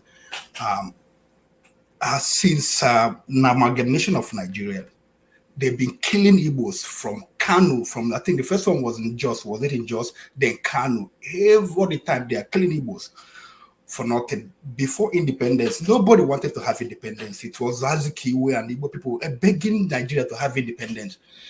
And since then, it has been Igbo people that glued the people that glued Nigeria together. Igbo people going everywhere, developing places everywhere in the north and the southern part of Nigeria. It's been Igbos. And other people, they stay, in their cocoon and then do whatever, they don't see the world. They just, open their mouth and say, stupid things.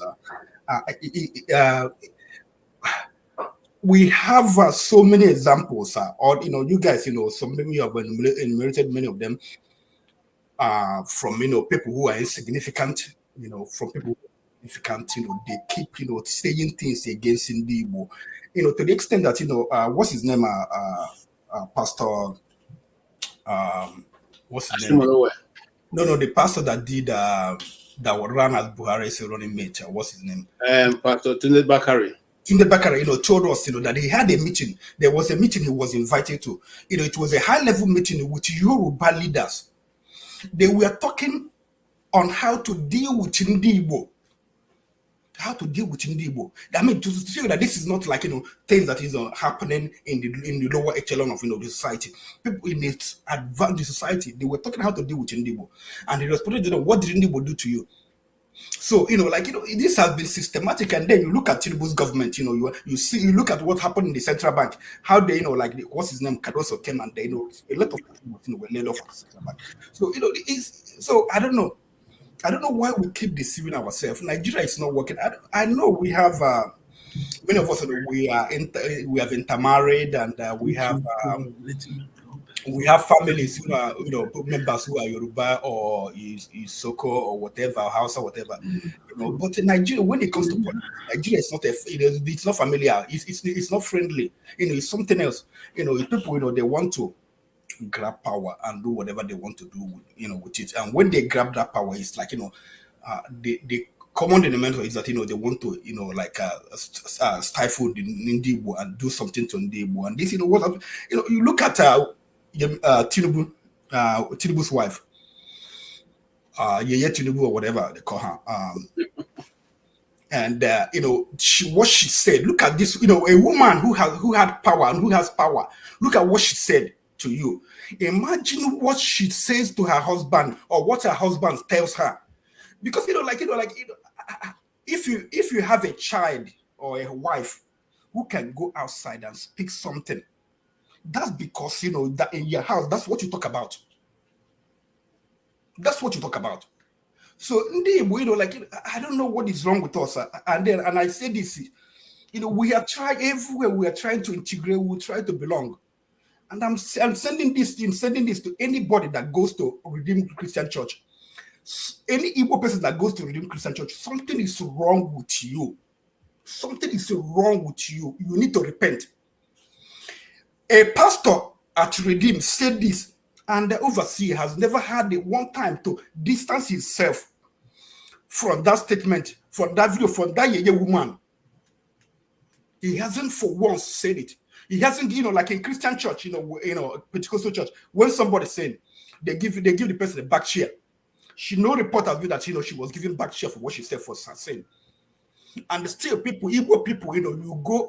I have a cousin, he owns one RCG chapter, building, putting his money.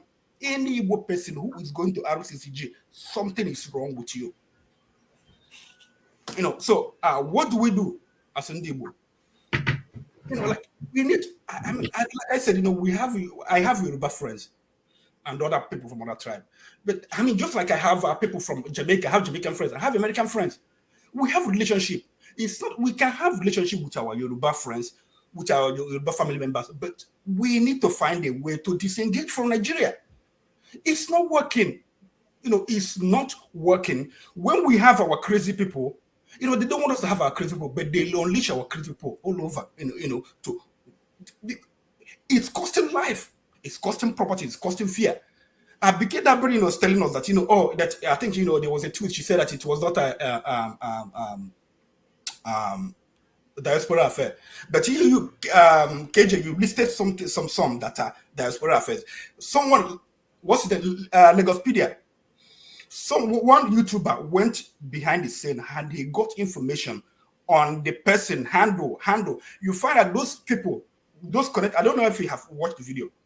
Those people handling Wikipedia, they work for Lagos State government. About 3 of them work for Lagos State government. This is I just don't know why we we are. So that's why I said that anybody who is criticizing Amaka should have his head. Because you see, it's a coordinated effort, and Amaka spoke out of anger, whatever, and then it's all over the place. Just one person spoke, but they have been saying it. Onanoga said his own. Oba of Lagos. Who else do you want to say that you have to hear it? Igbo people. Who else do you want to hear? Buhari said his own. Bakachu or whatever said his own. So who else need to tell you this in Igbo? You are hated. It's not going to work. Look at Zik generation they passed. Zik is older than me by so many years. Zik is old enough to be my grandfather. This time, the same issue. When I 1967, 1966 Q, it was the same thing, Igbo killing. Then my generation, the same thing, Igbo killing. The next generation coming, the same thing they experience. So when do you think it will stop? When do you think it will stop? My advice to Ndi, we have to come back, and we don't need to renegotiate Nigeria. We have to renegotiate ourselves what we want to do. First of all, we have to stop buying properties.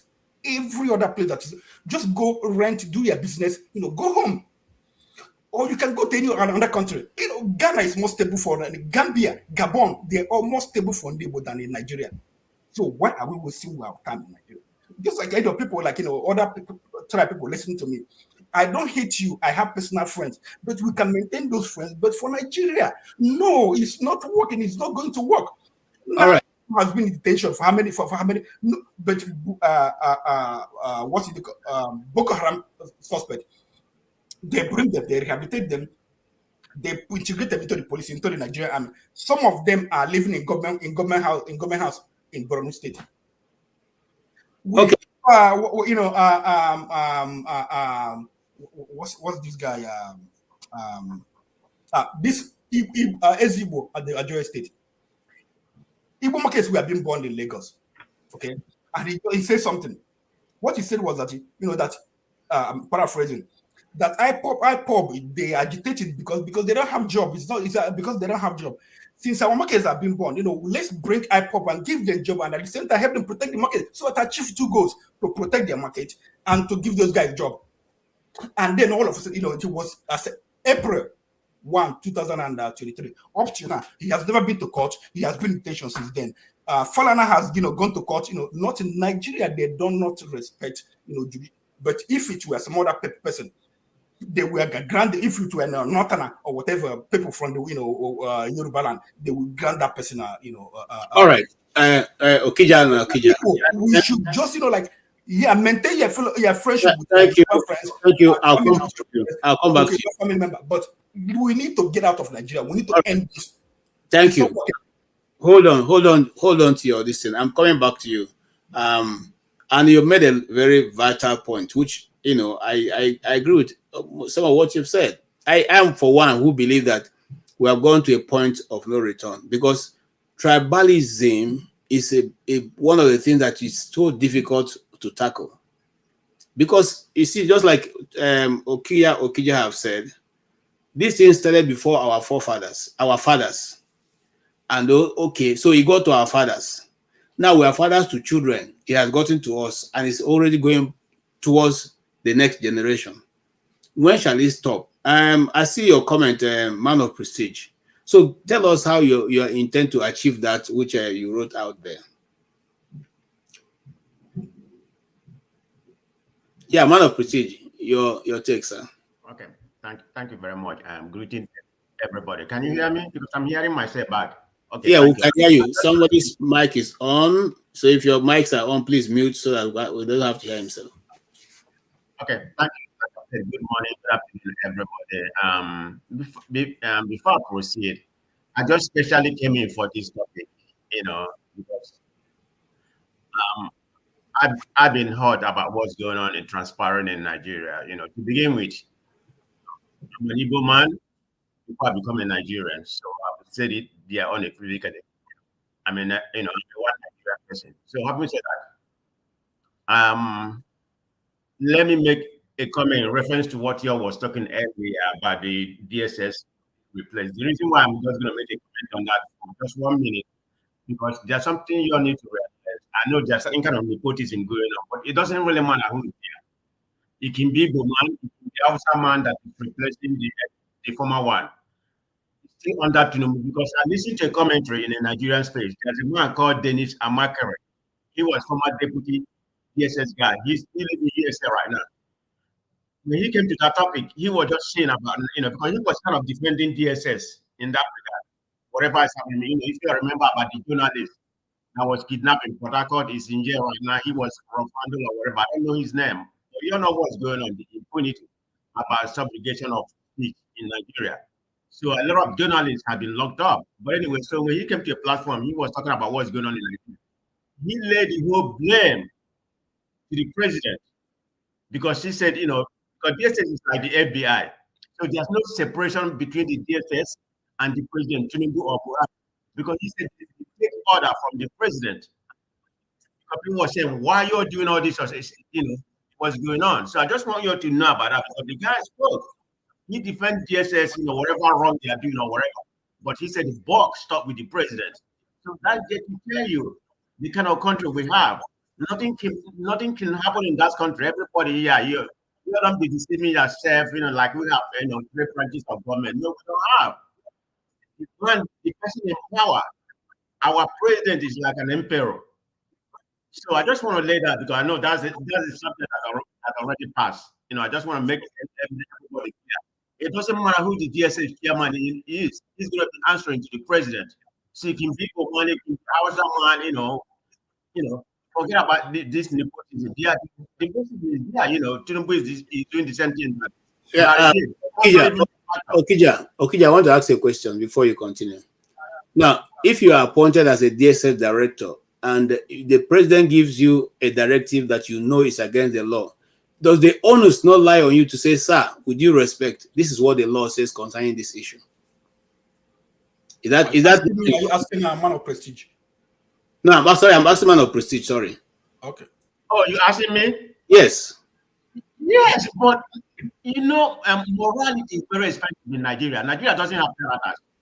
Everybody's there what they can get. They have to obey the president because of what they will benefit. The president is pretty much the one. It doesn't seem like that, but he's pretty much the one in charge of everything, paying your salary. No, there's no morality in Nigeria. Come on now, we shouldn't be deceiving ourselves. It doesn't matter. We know what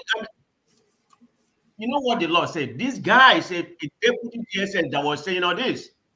He didn't even say this actually this week. I was listening to the television in Nigeria. He was saying about all this. So forget about who's there. It doesn't matter. He's going to be answering to the president. And he gave an example, about Nnamdi Kanu. People were saying, Nigeria is, doing, Malami before was listening to what Buhari said. That's why Nnamdi Kanu is not going to be released. Tinubu has the authority. Forget about what we say, like the judicial is different. Tinubu can say releasing Nnamdi Kanu today. He's going to be released. So let's not be deceiving ourselves. The way the Nigerian system is structured. This is why we're not moving anywhere, and nothing is going to happen. But anyway, I don't want to dwell on that. The same reason I'm only going to talk about this. I have something to do. I just came in because of this, what's going on in Nigeria right now. This xenophobic stuff going on in Nigeria right now. Ekene, I think I heard what you said on Okija, I didn't mean to point here, but we should be very guided, This is strictly my opinion, okay? No offense to you. We should be very guided about lumping everybody together, because you made a comment that there's no Yoruba in this place. Yeah, there's some Yoruba, Dr. Alexander Gomez is here. So you make it sound like, the Yorubas are running away because of this topic. I mean, I don't see it that way. This is pretty much, I didn't want to come in today. Because, I don't know that Dr. Alexander is Yoruba. I don't know that he's a Yoruba man. Okay, but I'm just saying that's a very generalized statement, I don't need that running, but at least in Yoruba, maybe people are listening too. So I don't see it that way. Maybe they are running away because of this topic. But what I say still stand though. Well, I think this is. I'm not withdrawing it. It still stand. My brother, okay, this is strictly my opinion.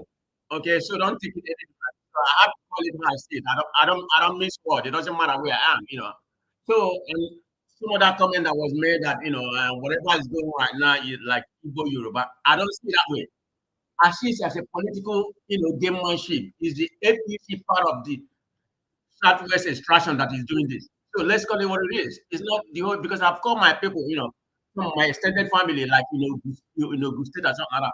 They don't even have any experience what's going on. They say there's nothing like any hate against people or Yoruba going on. They don't know what's going on. It's that particular APC wing of the Southwest extraction that is doing this.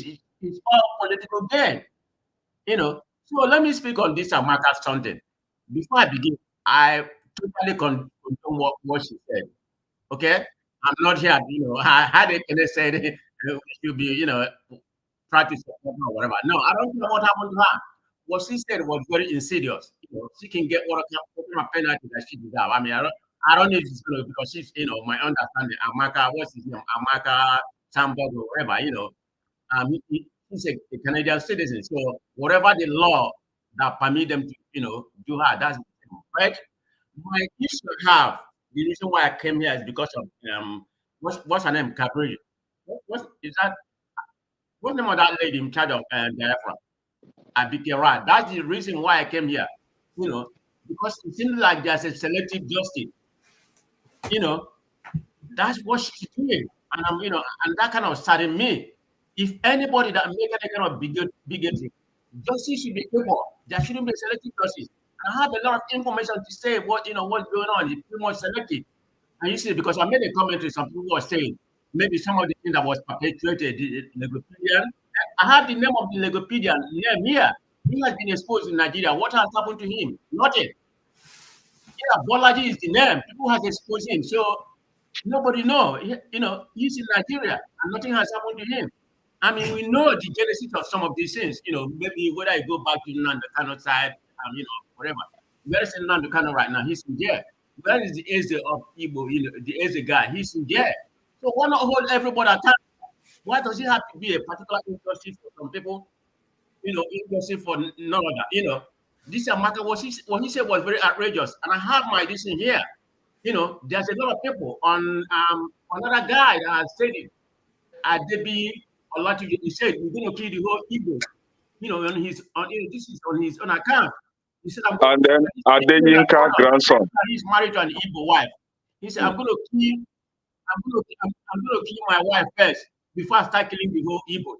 So it's equally terrible about what this guy said. So my problem is that xenophobia is kind of brewing. We have what we call code xenophobia that is brewing right now. Go and look at the genesis of Rwanda genesis. People are taking it lightly. We may be thinking it's something that's going on online right now. It's going to spread. Eventually, there's a lot of gullible people that's going to be buying this, with this APC being the Southwest instruction is doing, and whatever the market is, anybody, doesn't matter where you are, South, East, Southwest, Nigeria, we need to have a comfortable conversation because this is not good for the country. Don't take it lightly because we don't know where this is going to end. All right. Thank you, man of prestige. The question that man of prestige just asks is, where is it going to end? When do we start and when do we end? And I'd like to even go further. It has not ended. That's why we need to hold on, Okija. I'd like to even go further. When we were in primary school, we heard about this.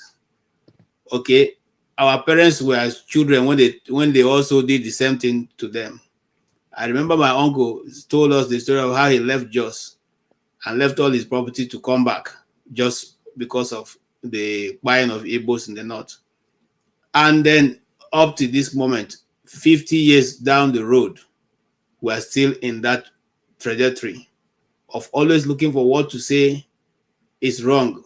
And that the problem, the guy in South Africa said something to the South Africans. Now, I want to bring this into the international dimension. He said to the South Africans who were on that panel, you see, the problem we have in Nigeria is the Igbos. And they have come to South Africa now, they have brought these things. If you people drive them, if you people finish them, you have no problem. And I was blessed by the guy's response by saying that if you have your domestic problem, you go sort it out in your country. Don't bring it to us here. Or for us, all of you are the same thing. Whether you call yourself Igbo or call yourself Yoruba, that's your business. So, Mr. One Africa, it has come to an international dimension.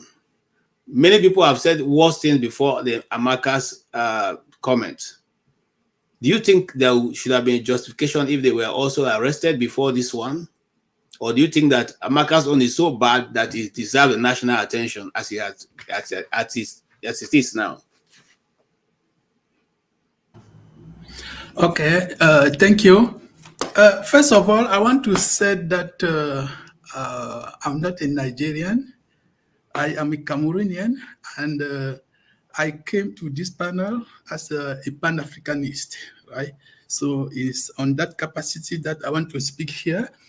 And I'm doing that because I noticed that I follow this channel, but I never come into live. And by the way, I'm a French-speaking guy, so sometimes don't mind my accent.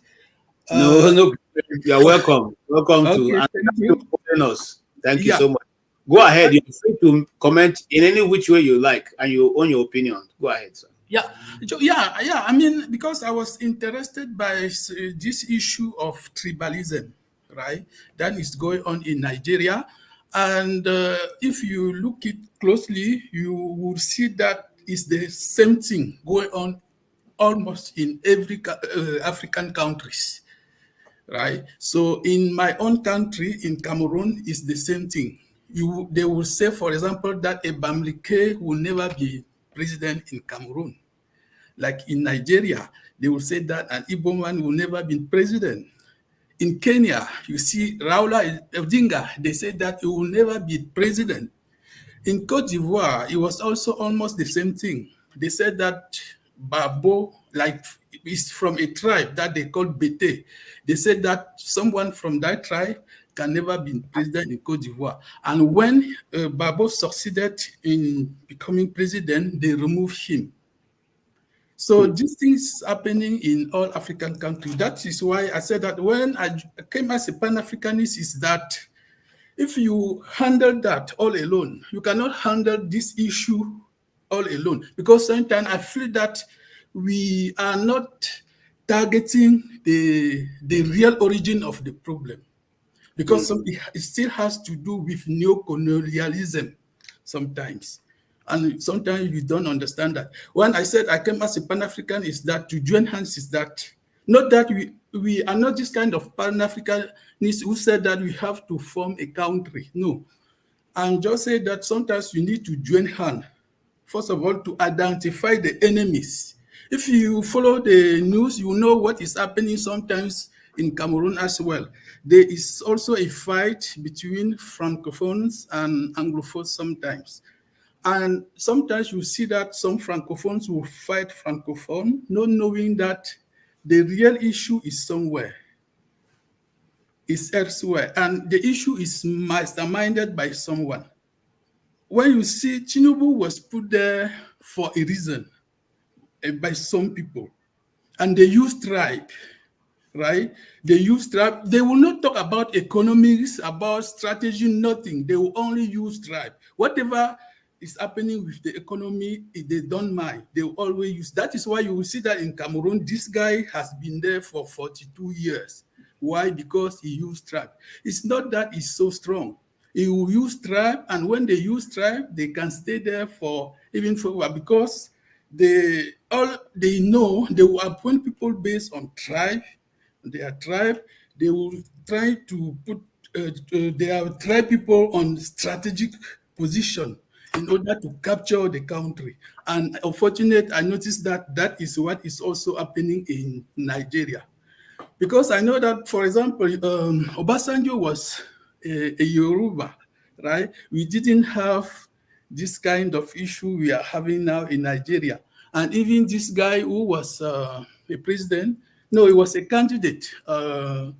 He was, I think, killed by Abacha. I think that he was a Yoruba, because I was discussing with an Igbo, and no, it was not an Igbo, a Yoruba guy from Nigeria, and he told me that why Igbo man, they voted for Obi at 90% or something. I told you that, look, I follow what is happening sometimes in all African countries, and in those days, I think Yoruba was also voted against an Igbo at almost 80%. So it's not necessary that they voted him because he's an Igbo. But what the truth is that they use tribe in order to control a country. It's not even for Yoruba that is fighting. It's for some elite. And this thing is masterminded somewhere and is across Africa. So what I'm trying to say is that We need to know that we have the same enemy and to target the real enemy. If you don't do that, we are going to bash across the bush. We are not going to tackle the problem. Right? You see, sometimes you Igbos, you also say that you are going to break down. I don't think they will even allow you to form a country, because they see one in Cameroon, they see Bamileke as a threat. You are a competitor. Even in Cameroon, it's the same thing. They will see Bamileke people as a competitor. So even if you want to bring like Anglophone, they will not allow them to go, because they know that if you became strong, you might free the entire Africa. And it's not what they want. So as a Pan-Africanist, as I said, I need us to understand that. Okay, thank you. No, thank you. I appreciate the angle that you've come from, which is that, we as Africans, we are having this issue, and it's a general issue. And I understand the policy because I follow, some of the things going on in Cameroon, especially with the fighting going on in some part of Cameroon, which was also affecting some part of Nigeria called the Obubura people, the Boki people and all that, those who are by the border. So I agree totally what you're saying, that we should come as Pan-Africanists and sit down, not as countries, but as nations, as people, different people, and sit and find a way forward or how the black man can retrieve himself back from where we have been divided and subjugated to remain as a subservient nation to other nations. Why the resources are taken from us, yet to continue to be poor, and then we are meant to fight one another. That's totally what is going on. But don't you think, I'm coming to you, Kenneth, please let me talk with him 1 minute. Don't you think that our people who are now professors in different fields of science, of technology, of understanding, of religion, is it not what is stopping us from reasoning in the content you have put it? Yeah, no, sometimes the fact that someone is a professor does not necessarily mean that is a patriot, right? Sometimes they are also corrupt. Most of our professors are so on, they are even corrupt. And not that they are corrupt, they are also captured. That is the main issue, right? It has nothing to do with the education, right? Our father who fought during our independence, they was not that educated, but they succeeded. So it has at all nothing to do. It has to do with patriotism, right? And I also want to say, because sometimes you also mentioned South Africa, they are having the same issue in South Africa with the Zulu and so on, right? Because they should not just talk about Nigeria. Over there, they are having the same issue. So I feel that when I said that we need to come to, I'm not saying that we need to form a country, right? I'm saying that people who are conscious about this issue need to come together, and you should not fight alone, right? You need to fight together, right? In order to, because when I see sometimes when it's happened in Mali, Niger, and so on, they are fighting against this issue. But sometimes when I see the position of Nigeria against Mali and those countries, I am taken aback. I don't understand, right? Why they don't understand. Because sometimes you don't understand that they see Nigeria as the main threat to them, actually. It's not even Mali. Because they know that if Nigeria succeeds, the entire Africa will succeed. So they don't fight Nigeria directly. They try to fight Nigeria indirectly by surrendering Nigeria with insecurity. When they do that, they know that you will never get anywhere. Okay, thank you. Yeah, that is what I can say. Yes, and I'm coming to you, but I also want you to answer this question. Now, a person from the comment section whose name is CTV says something I like. He said, in Europe, every country speaks same language. England, France, Sweden, Finland, Dutch, Portuguese, etc. Teeny populations. Very small population, that's what it means. But they all speak their language. Why were they allowed to form a country? And in Africa, we all have to come together to form one country. in Nigeria, as you know, we have over 300 and something, 50 tribes, and then different ethnicity. I mean, when they make ethnicity, different spins to the, if you put all the different swags that you add to the language, it comes to about 600 and something. Okay, so why is that we are the ones who are supposed to be together? Why Europe and the rest are all they can? For instance, some of them are 8 million people, 8 million people that form a nation. Like like Estonia and the rest. Why didn't they form? Why didn't they put them all in block and they become one nation? Instead, they were divided, and then they are still existing. It didn't get my point. I keep insisting. Your point. I'm only asking you a different question now. That's a different that is. You doesn't have to answer it. Connect answer it. Yes. Okay. Yes. Okay. Thank you. Thank you, Mr. One Africa. Okay. And I applaud your contribution. Thank you and welcome on this platform. Please, we'll urge you to be to always come up and join us here, because we don't only discuss about Nigeria. We discuss about Africa, at large. So your contributions, would be appreciated.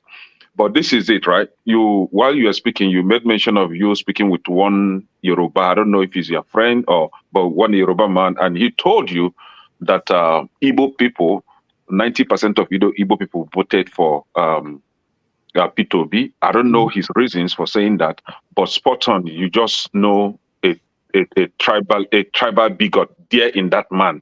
I don't know if he's your friend. Please, I will want you to help him understand Nigeria very well. I know he understands Nigeria, but I want you to help put it up in his front that in 1999, I think 1999, right, during Obasanjo, that Igbo people gave Obasanjo more than 95% vote. Obasanjo is a Yoruba man. Igbo people voted for him. The entire Igbo people voted for him against their own brother that contested with Obasanjo, right? 1999. In 2007, Yaradua, a Fulani man, Igbo people voted for Yaradua. More than 90% of Igbo people voted for Yaradua. In 2015 or 2016, thereabout, Igbo people voted for an Ijaw man. Was it 2015 or 2000? I can't remember. An Ijaw man that is not Igbo who voted for him. Sorry, now, sorry, 1 second, please. That is what I told him. That is what I said. Maybe you didn't get what I said. And even before this guy who was killed by Abacha, exactly. There was Okochukwu who was candidate. They didn't vote for him. They voted for. It was MKO Abiola. Yeah. MKO Abiola. Exactly. That was 1993, I think. That is what I said that I told him. Right? Good. Maybe you didn't get what I said. Good response. I think you gave him a nice response. Yeah. But this is it. Ask him, why is it that it is only in 2023 that Igbo people decide to vote for P2B, not because he's Igbo, because he's the most competent among the contestants? Why is it that it is only in 2023 that they decide to vote for the most competent among the contestants that Igbo people suddenly become tribal bigots? Ask him this. And this is what is killing a lot of Yorubas and non-Yorubas in Nigeria against the Indibo, because it is very difficult for them to understand why that we give our lump votes to a particular candidate. It is a candidate that we see that has potential to moving that country forward. We don't go by tribe. We don't go by ethnicity. We don't go by religion. I would vote for Obi, right? Exactly. If I were in Nigeria, I would vote for Obi. Yeah. Yes. And CTV was very, very correct. If we want to talk about one Africa, yes, in one Africa we have different nations. Having one Africa doesn't mean that we should forget about who we are. I personally am Igbo person. I don't even try to be a Nigerian. I'm Igbo, from Igbo nation. We have Yoruba nation. We have Hausa nation in that country. So we should independently recognize our nationhood as Igbo, as Yoruba, as Hausas. Then we can collectively come together and then unite as one Africa. Just the same way that those European countries did. They have their independent countries, but they have European nation. They have an association or an umbrella under which they all come together so we can still have that in Nigeria. But forcing an Igbo man to be in a country that he is most hated, and there is no any kind of negotiation or talk or enlightenment that will change the mind of a tribal bigot to begin to love you overnight. For those saying that we should not call for a retaliator, you are wasting your time. There is no way you can change these people. In mathematics, common mathematics, minus times plus is minus. Plus times minus is minus. Minus times minus is plus. So if they keep giving you blow, which is the minus, you have to give them blow too, so that they will now think, oh, that you are capable of giving blow. Then we can now sit down and talk to avoid further blow. How do we move together? How do we move forward? But if I should be the one if I should keep receiving the blow just for me to appear as a good person or as a God-fearing person, which kind of God-fearing person or good person do you want me to appear as? When they keep giving me injury, I have to give you severe injury. I have to give you more severe. I don't even know how to put it. But you can't slap me here and I will turn the other side for you to slap again. I don't respect that thing in the Bible. If you slap me, I slap you back. Then we can talk. That is the only way to fix these people. If you keep following them with calm, with this decency, no, there is no decency in Nigeria. So let all of us be mad so that we'll now sit down and collect mental health medication, all of us together. All right, thank you, Ken. I appreciate also your position.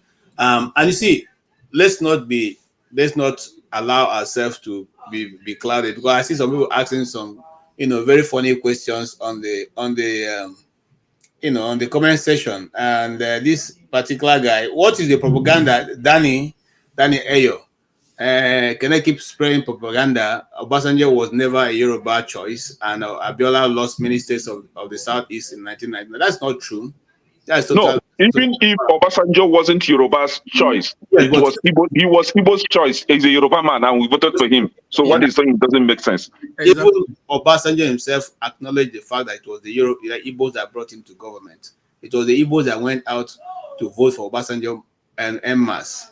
Okay. So, sir, your sense of history is a bit beclouded. I don't want to go beyond that point. But if you go back to the elections of 1999, you find out that the whole of the Southeast overwhelmingly voted for MKO. In fact, the whole of Nigeria voted for MKO. So I don't know where you're getting your own history from, but it's okay. Let's move on. Mahecho, yes, ma, we are coming to you. You've heard my brother from Cameroon, what I said, that is somehow we are being manipulated from outside of the realms of Africa. And I ask the question, when elders begin to behave like children, don't we need to re-examine our own conscience and our own way of behaving, doing things, especially with the fact that these are elderly men in Nigeria who have been running the country since independence today, and yet they have not been able to learn that they are being manipulated? You see, before now, there were some things I do not understand. But when I begin to do research, I now realize that everything that is going on, there is the hand of the Western world. And they need puppet at home. Yeah, that is the. When I discovered that, and I realized that I have to give power back to my children, because there is a saying that says, since good people refuse to put themselves in the political atmosphere, bad people will continue to be there to be used by this Western puppet. My brother from Cameroon, thank you so much for being here.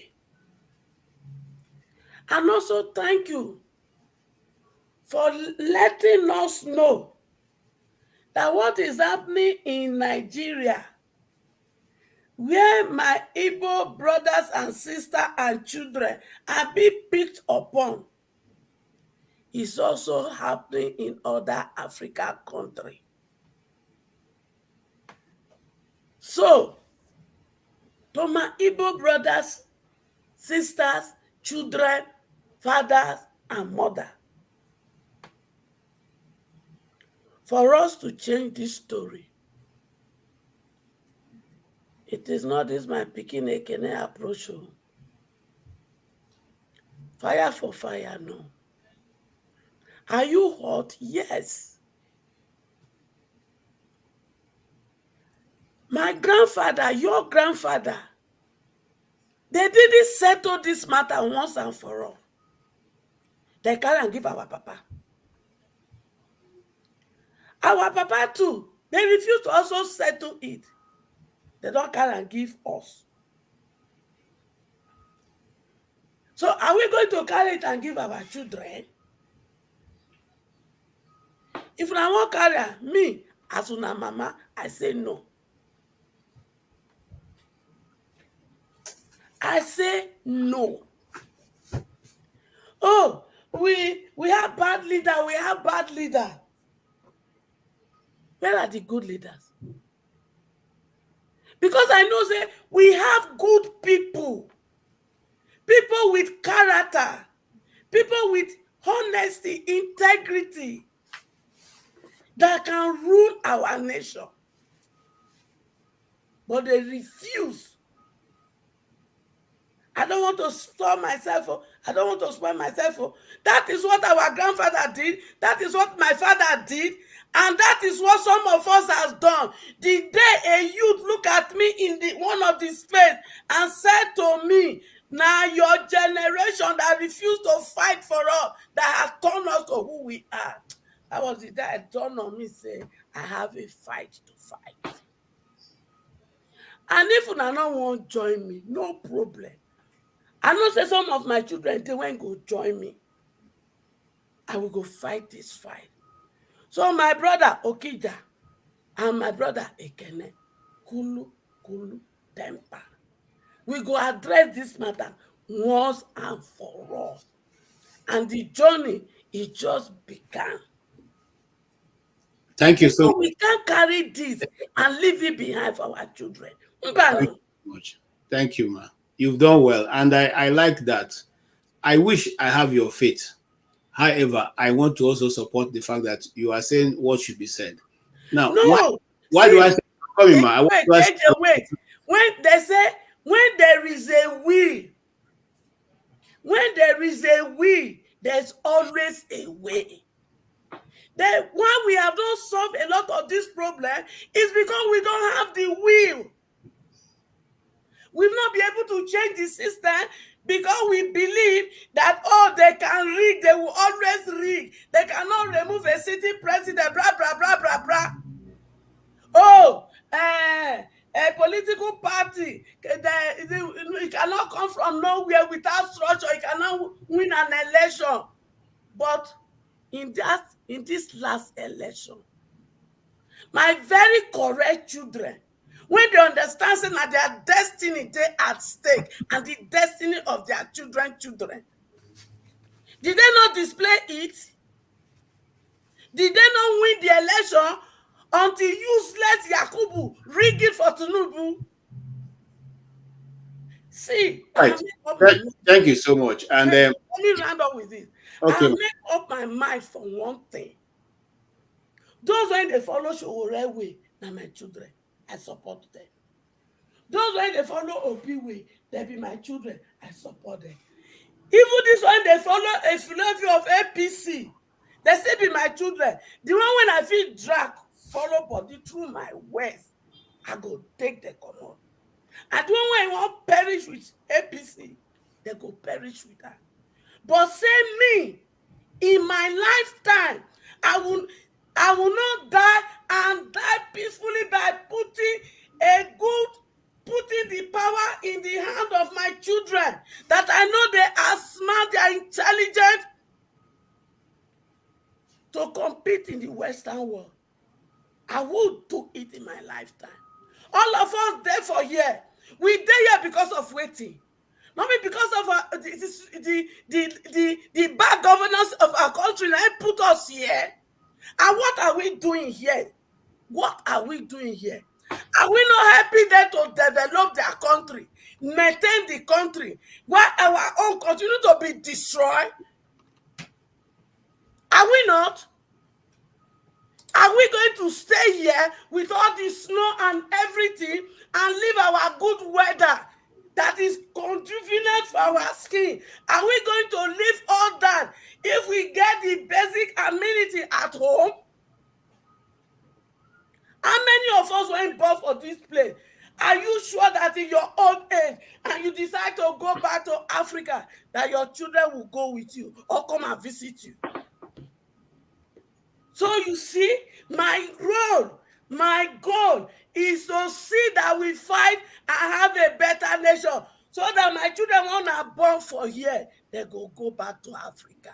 Because a time is coming. If we do not repair this Africa we are neglecting now, and we buy and leave this world, that your children, my children, our grandchildren, they will make them slaves. And over my dead body will I leave a system for my children that they will continue to be slaves. No, my children are queen. My children are king. My children are priests and princess.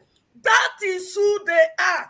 African continent has everything humanly possible in terms of mineral resources, good weather, and intellectual capacity of my children to be able to make African continent a great nation. But the wicked bigotry leader have decided to make it a war. And I say no. It is time for us to stand together in unity and build back our continent, starting from Nigeria, so that we can depart in peace and leave a better continent for our children. Thank you.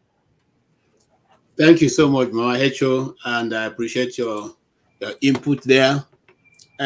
Yes, now let's go forward. Okija, you've heard what Mama Hecho said. Do you still believe is there something that okay, sorry, Okija, let me leave you alone. Let me go straight to Doxa because he's just coming. Let's get the no, let me go in now because I have to go. And, you have to go. We want you here because you have not answered some things I want to, but go ahead, sir. Go ahead. Okay, so Mama Hecho, I heard what you said, but I mean, some issues, they are bigger than you. They are bigger than you, so you can't solve them. You can't even scratch the surface. So it's not. I understand what you're trying to say, but just like I've said before, this thing it didn't start today. Nigeria, Nigeria didn't want to be one. Okay, and just like I've said, also only indeed would they have been making effort, to glue Nigeria together. It seems that they are as if without Nigeria they will not survive. So, and I'm not saying it. I have personal friends who are Yorubas, who are some other ethnic groups. It's not that we can be friends, but the thing, politically we are not. Just like there are some, there are couple they get married, they are friends, they get married, but they find out they can't be couple, but they can still be friends. So that's what's happening. It's the hate. You see the younger ones, if you go to social media, you see the younger ones who are spreading this, thing. They are younger than I am. They are young. They're, some in their 30s, some in their 20s. They're still spreading. So it's getting root. And in the political space, where you see what is happening in the political space, you see it, how Igbos are, stifled. You see, in the appointment with Buhari, and then when Tinubu came, he's starting, the same thing. So I don't know where you get, I don't know. It's not going to. It's something that's not going to stop. So the best thing is, let's stop the carnage, the emotional turmoil. Look at us, here. Instead of spending time with our families to do something, we are talking about Nigeria. I understand if a country is working, and then you have to spend your energy to talk about. Just like US is working. I understand, if you go to a spaces and they argue and fight, we are working. We are trying to make it better. But a country that is not working, why do you still fight over it? It's consuming your energy, consuming your finances. People in Nigeria, you know, you have people in Nigeria now, you know how much you're spending. I mean, I shut off my phone, people are just sending messages. You know, people are suffering, nothing is working. So, I mean, why do we keep, you know, trying to make this country work when it doesn't want to go? It's a country clubbed together by Satan. That's the way I look at it. You know, so it's not going to, God doesn't even want it to work. That's the way I'm looking at it. God doesn't even want it to work. So instead of me spending my energy, you know, Mama Hecho, we can be friends, you know, like, you know, we can chat to WhatsApp, you know, but with Nigeria, no. The hate is too much. The hate is too, I understand there are some good people in Nigeria. You know, we have witnessed a lot of them here on this platform, and we witnessed them during the election who rose over, you know, ethnic sentiment and voted for other candidates, just like there were Igbos that voted for other candidates, you know, a candidate that was not P2B. But the thing is, you know, politically, it's not working. So let us just, you know, dissolve it and move ahead and do something else. We can be good neighbors. All right. Thank you, Okija.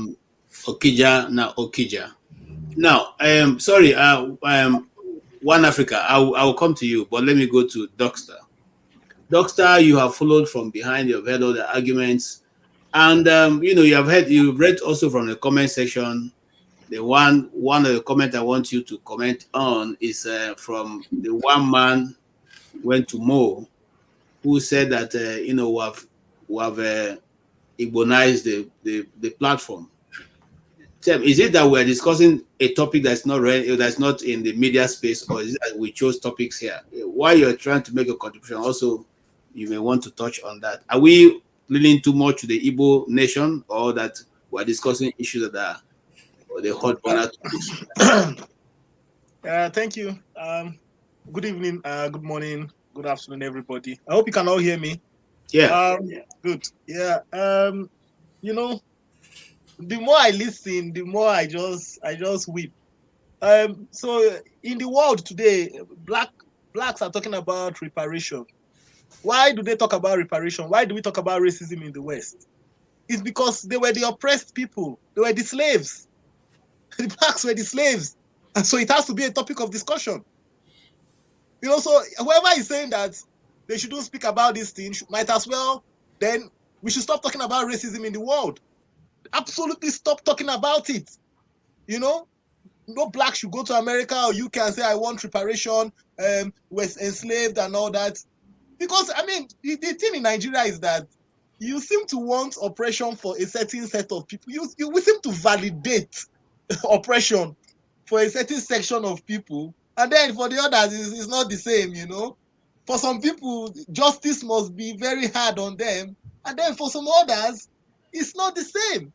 And I just wonder, you know, the way I see it happening, you know, did we even really deserve the independence? You know? Because the more I think about it, the Africans, Nigeria, the black race has an opportunity to show the world that they can be civilized people. They can move away from tribal ideologies and tribal enclaves. But what we keep on doing is we keep on wanting to think that we must have one dominant tribe and all that, or where I come from must be more dominant. And then we should not speak. Look, the Igbos we're talking about today is just one of the few oppressed people in Nigeria. The people in the Niger Delta, the Igbos are massively oppressed. Massively. Like I always tell people today, what is the benefit? I tell my friends from Bayelsa, the riverine areas, what is the benefit of Nigeria to you today? 40 years after the Civil War. What is the benefit? What can you show as the benefit? There's nothing. But what some people want is sweep it under the carpet. And the truth is this: the foundation of a structure determines how far it will go. I've always said it on this platform. Until we bring righteousness and justice into the equation, we go nowhere. Unfortunately, in Nigeria, we celebrate the worst among us. And look, I don't cast aspersions on any tribe. I have good friends from Fulani, Hausa, Yoruba. They are marvelous people. Fela sang about ITT. Okay, that was about Adeola capturing the commonwealth of the country. Yet we celebrate Adeola today as the father of democracy in Nigeria. These are our value system is completely warped. I say there's something about the Western nations. They don't change it. They write it as it is. I was listening to I was listening to one of the journalists from America recently. Do you know what the person said? The person said you can expect that the moment Biden leaves office, somebody in the White House is going to write a book about all the scandals and everything that happened in the White House. That's what somebody will write a book about Biden's army. They will not mince words. They will write it. Trump, when he was in the White House, somebody he put as his own personal person, wrote a book about everything that was happening. They write it and they place it out there. They don't think about, oh, okay, it's from my place and I should. But in Nigeria, what happens is that we don't want the truth. What we want is things that lean to our ethnic ideology. Is it today that they started talking about, people started making genocidal statements? Not today. It's littered everywhere. Is it today that by started in Nigeria? Then all of a sudden, I don't, and to be honest, I don't condone what the lady said, but that tells you the quality of reasoning in the Nigerian space. What that lady did was just tell you and in fact, the president has one of his essays as a by God. And what are we, whoever is saying that thing that is, it's not about Igbos, it's about the oppression. They should talk about the oppression in the Niger Delta. There's a massive oppression there. The people there are being oppressed. The people in the riverine areas, they are being oppressed. And like I tell people, let us not think that Nigeria is any different. All you need to do is read historical books. Even read the Quran or read the Bible. After war, what happens?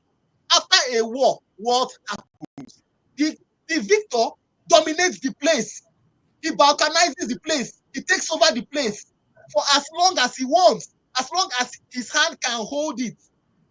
That is what is happening in Nigeria. When Nigeria went into war, are you aware that in the first... Who is the victor? Who is the victor in Nigerian context? Of course, we know in Nigeria, the victor is the Fulani and the Yorubas. Those are the two tribes. How are they the victor? The victor is external components are the UK, internal components are the Yorubas, and the Hausa Fulanis. It's simple. Does that make them victor? Have you heard of the no victor, no vanquish? No. Can I let him make his point? We'll come back to you. Please go ahead. We'll talk about that later. But I don't think they are victor on anybody. There is nothing like anybody that believes no victor, no vanquish. Then you are not reasoning. You are just looking at the literature. Go and look at the history of war. Example. Let me give you an example. In Ukraine today, Ukraine is fighting a war. Are you aware that BlackRock has already won the contract to rebuild Ukraine for the next 20 years? The moment the war stops, what are we talking about? Why do we deceive ourselves in this place? When you fight a war, after the war, whoever wins the war dominates. Did Biafra actually surrender in the war? Let me talk. So let's be factual here now. We shouldn't be propagating falsehood here. Okay, you might see. Go ahead. The leader of, let me just answer his question. The leader of, in quotes, the people that the Biafrans believe was leading them, which is Odumegwu Ojukwu. Before he died, what did he say? He said, "Move away from Biafra." Never surrendered. Ojukwu did not surrender. Please, Oga, listen before you talk, so that you don't misquote. So you understand what I'm saying. Ojukwu told the Igbos, move away from Biafra of a place to move to Biafra of the mind. So anybody that is here fighting Ojukwu never surrendered, Ojukwu, you are just living. You can live in that world. I can't berate you. It's fine. You can live there. I won't argue with you.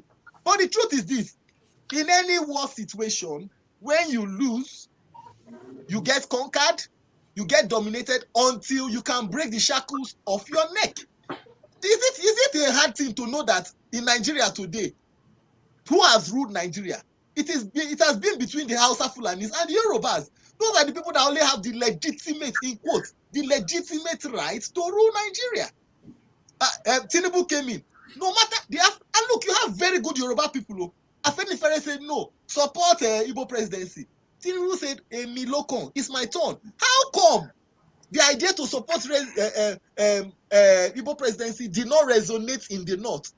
It's because the generals that have held Nigeria captive are still in charge. However, there's something. There was a lecture I listened to recently, and the man said, "Look, if you hold somebody down, it invariably means that you yourself will have to stay down with the person, and that is why Nigeria is not making progress." There is a set of people in Nigeria that believe that the Igbos, the people from the eastern region, not even the Igbos alone, even the people in the south have to be held down and oppressed. And the truth is that no matter how you hold the person down, you yourself cannot stand up and run. That's why Nigeria seems to try to make a little bit of progress, and it will return back because they are trying to hold the people down. Look at the appointments everywhere.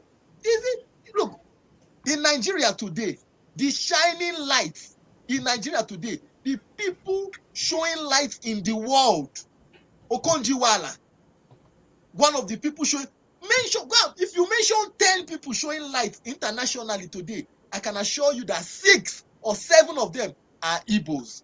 Is it a coincidence? Is it a coincidence? In fact, I saw recently the highest graduating neurosurgeon from is it Harvard University or Johns Hopkins? It's an Igbo guy from Anambra State.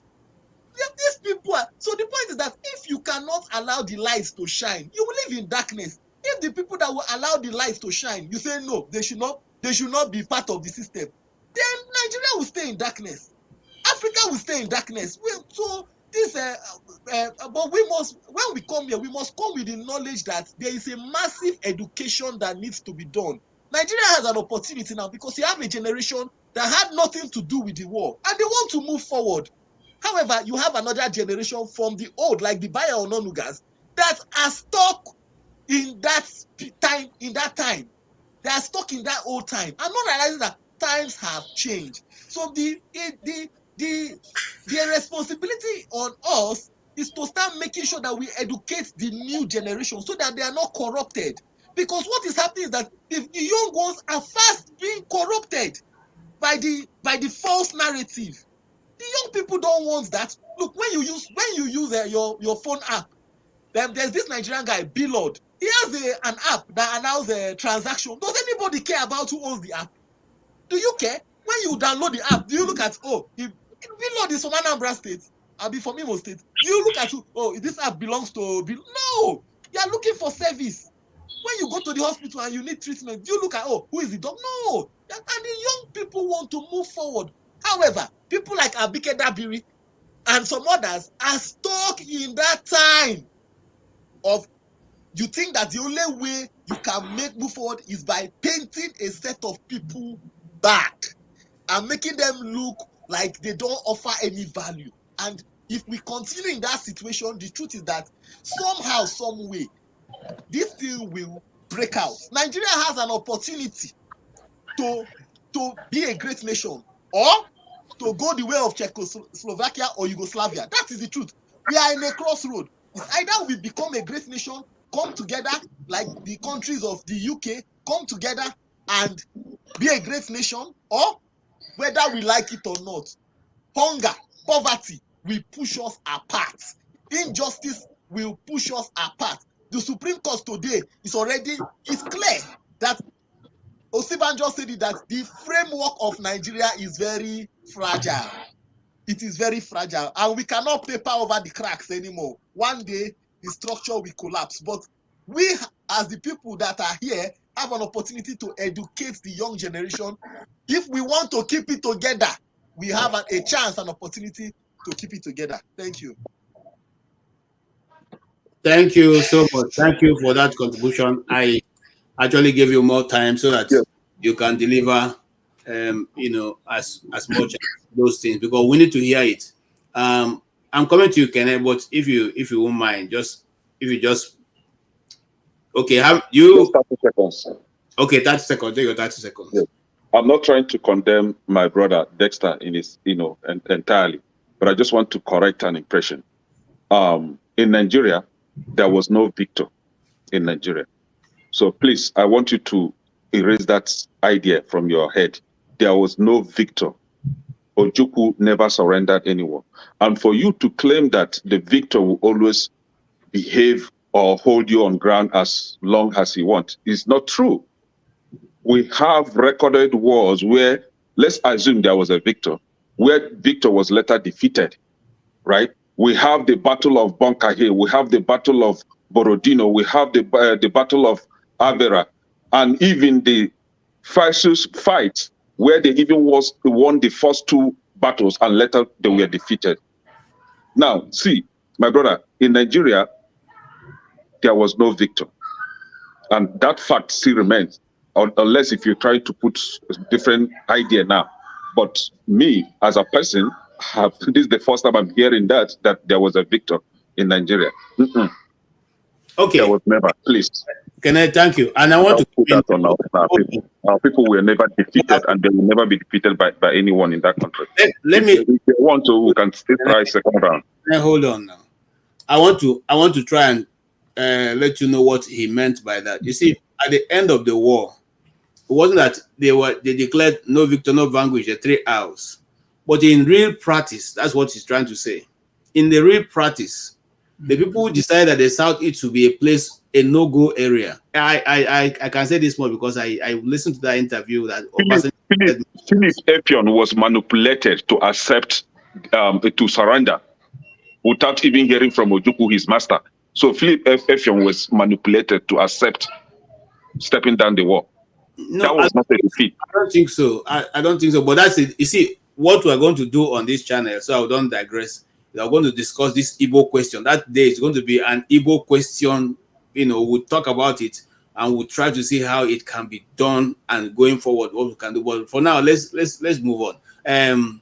Reverend, okay, sorry, Pastor Andrew, you're here. Your initial thoughts, please. My brother, One Africa, I'm still going to come back to you, please. Don't go. Okay, no problem. No, you can go to him, PG. After him, I can go. Okay, One Africa, you have heard this now, and I know that when I was following the political development in southern Cameroon, something like this was going on. And I want you to tell us from your own experience how people are able to tackle that, or is it still going on to this moment? It's still going on. It's still going on. Yeah. And any solution that worked in southern Cameroon so far? I don't think so. There is no solution so far. I don't even think there will be a solution. I wanted first to address some things that Kenneth said. I want to say that there is no country in this world that was formed with the consent of the population of those countries. No countries, including the European country. Most of them were formed during the Rome Empire, right? And they didn't even have one language. They were trapped in France, contrary to what people think. Even in England, there was never a single language, right? They adopted one language and they get rid of other languages. I'm not saying that we should do that in Africa, but it's something that we should know. France, England, and Portugal was never formed with the consent of the population. That is the first thing. That is to come to Africa to say that the fact that we were formed by, we may say, colonialists, right? Are you busy? Huh? Sorry, go ahead. Sorry. Okay. Yeah, you should not be ashamed. That is what I wanted to point out. And also, I noticed that sometimes the only solution you have is to break out and form a country. You said that there is an Igbo nation, maybe, but I'm not so sure that there was not an Igbo state before. So I'm not so sure that even if you form an Igbo country, that country will be united. They might still use the same strategy to disorganize that country. There are also Igbo traitors, right? We also need to know that. They may also try to target some traitors among Igbo to disorganize. Same thing if there is a Yoruba countries. So if we don't, I'm trying to say that if you don't target this issue, the origin of the issue, you may not get to the point. We see that in South Sudan, right? They form a country, but now they are fighting among themselves, including the North. They're also fighting among themselves. Why? Because they use strife to grab powers. That is a strategy. If you don't understand that, it's just a strategy. It's not even to the benefits of the people. When they say that there is a Yoruba is president, it's not that is benefiting Yoruba people. No, it's benefiting some kind of elite only. And they use that and a strategy to grab power, to control power, right? Because the main thing is resources here. They don't want you, Igbo, but they want your resources. That is what we need to understand. Even if you form a country, they still want your resources. So if you are not aware of that, they will still use the same strategy. I was saying that I was not saying that you need to become one country in Africa. It's not even possible. I'm saying that we need to join fight, right? When I saw that people were fighting in Côte d'Ivoire, I still take this example. I didn't understand the position of Nigeria and even Kenya. I saw someone like Raila Odinga. They were fighting Gbagbo and even Nigeria, the president. And later on, this guy, the prime minister of Kenya, he got the same issue. They let him know that Raila Odinga, he cannot be president in Kenya. So we are having the same issue. I'm just saying that we should not, and at least patriots, right? Not all Africa, because there will always be traitors. They are not going to, this is not going to finish anytime soon. So that is my point on this, right? So you need to also evaluate the capacity. If you can reach there, are they going to allow you to do that? Okay. Right? Okay. Exactly. Thank you. So what is simply saying that even eventually we decide to be free, we decide to break ourselves into different countries or different ethnic groups, the West will still not allow us to achieve that aim, because their own aim is to make Africa the place of their raw materials. Exactly. How Europe underdeveloped Africa is a very important book that some of us should need to read, by Rota Wardney, yeah. And that book, we read it many years ago, and we are now living in that space. At that time, of course, you all know how it ended. Let's not go into this for now. Let's make traction. Yes, if you don't mind, Pastor, I'm not sure you're ready now, so I want to bring Ego Air in. Mama Hecho, I'm seeing you. Ego Air has come and gone. Now that he's here, I don't know whether he's going to go again. Let us hear from him. Okay, Ego Air, you have been listening to us, and the arguments have been quite intense. Some people have accused us of all kinds of things, but what do you say? What do you say? Good evening, everyone. KJ, thank you so much for this program that you bring this evening. Also, I thank our people that is in comment section. Adam, I see your hand, and the other one, I see people hand in comment section, trying to correct some certain people over there. But I want to say something that make me to come on this panel is based on the first submission, of our brother, One Africa, and our submission of our Mama HD, Southern Nature. So, Ifu's submission touched me so much. To the extent I started looking at what is happening within ourselves. Then Mama HD trying to say that we need to get rid of this evil people that are holding Africans down. But I want to say something. Charity begins at home. Atalia, take your time. Charity begins at home. Sorry. Charity begins at home. How do I mean that charity begins at home? It's my daughter. They are disturbing my peace here. So what I mean that charity begins at home is that we cannot say that we want to get rid of bad governance or bad people in Nigerian politics without getting rid of what is happening within ourselves, especially in this panel. If we cannot unite together in this panel to face the actual truth here, there's no way we unite together to fight against these people that want to keep us in a captivity to the eternity. When your brother is making a submission and you don't understand what your brother is trying to say, what you need to do is to calm down. Then when it comes to your turn, then you make your own contribution and make some correction over it. That's number one thing. Number two, we that say that we are oppressor, what are we doing within ourselves? Because if we cannot unite together, there's no how we are going to fight. But there's no how we're going to fight against people who are oppressing us.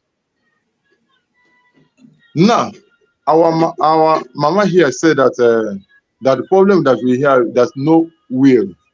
That's true. There's no will to stand again. How do we get the will? By getting the will that when we understand that there's people oppressing us, then we unite ourselves together. Stand as one broom that can never be breaking. Then when we stand at one broom can never be breaking, in that time we're going to have a strong will to stand against our oppressors. Based on the bone of contention concerning the woman from Canada that made a statement that she made. Personally, the first day I hear about the comments, the first day I hear about this, I saw the video. So something I was reading in my mind. And when some people in the House of Representatives who supposed to sit down with more than 300 members to discuss into the matter and find out the bone of contention, this is why she made that comment. Rather, only 2 or 3 people, they sat together and write a letter to the Nigeria High Commission, to Canadian High Commission, Lagos. What happened to that? Because one, anything that happens within Igbos, because an issue, I have to be sincere, let us say the truth. Because some people in Lagos have made a comment that is more than that. Even Tinubu's wife, in 2019, she made that comment. If Igbos cannot vote for APC, they are going to throw them into a lagoon. Have we forgot the statement of Remi Tinubu? Have we forgot the statement that this guy from River State, Ajaero Kobo, made? Said that he carried a gun, AK-47, and show it on live program. The thing is everywhere on the internet. Why don't governments, why don't people, House of Representatives, write a letter? Why don't DSS arrest him? I want us to because if we're able to tell ourselves the truth, we know how to fight everything. MCO Omoolo, or what do they call it, in Lagos State, what did he do? They have anybody called his attention? There is one platform in Lagos State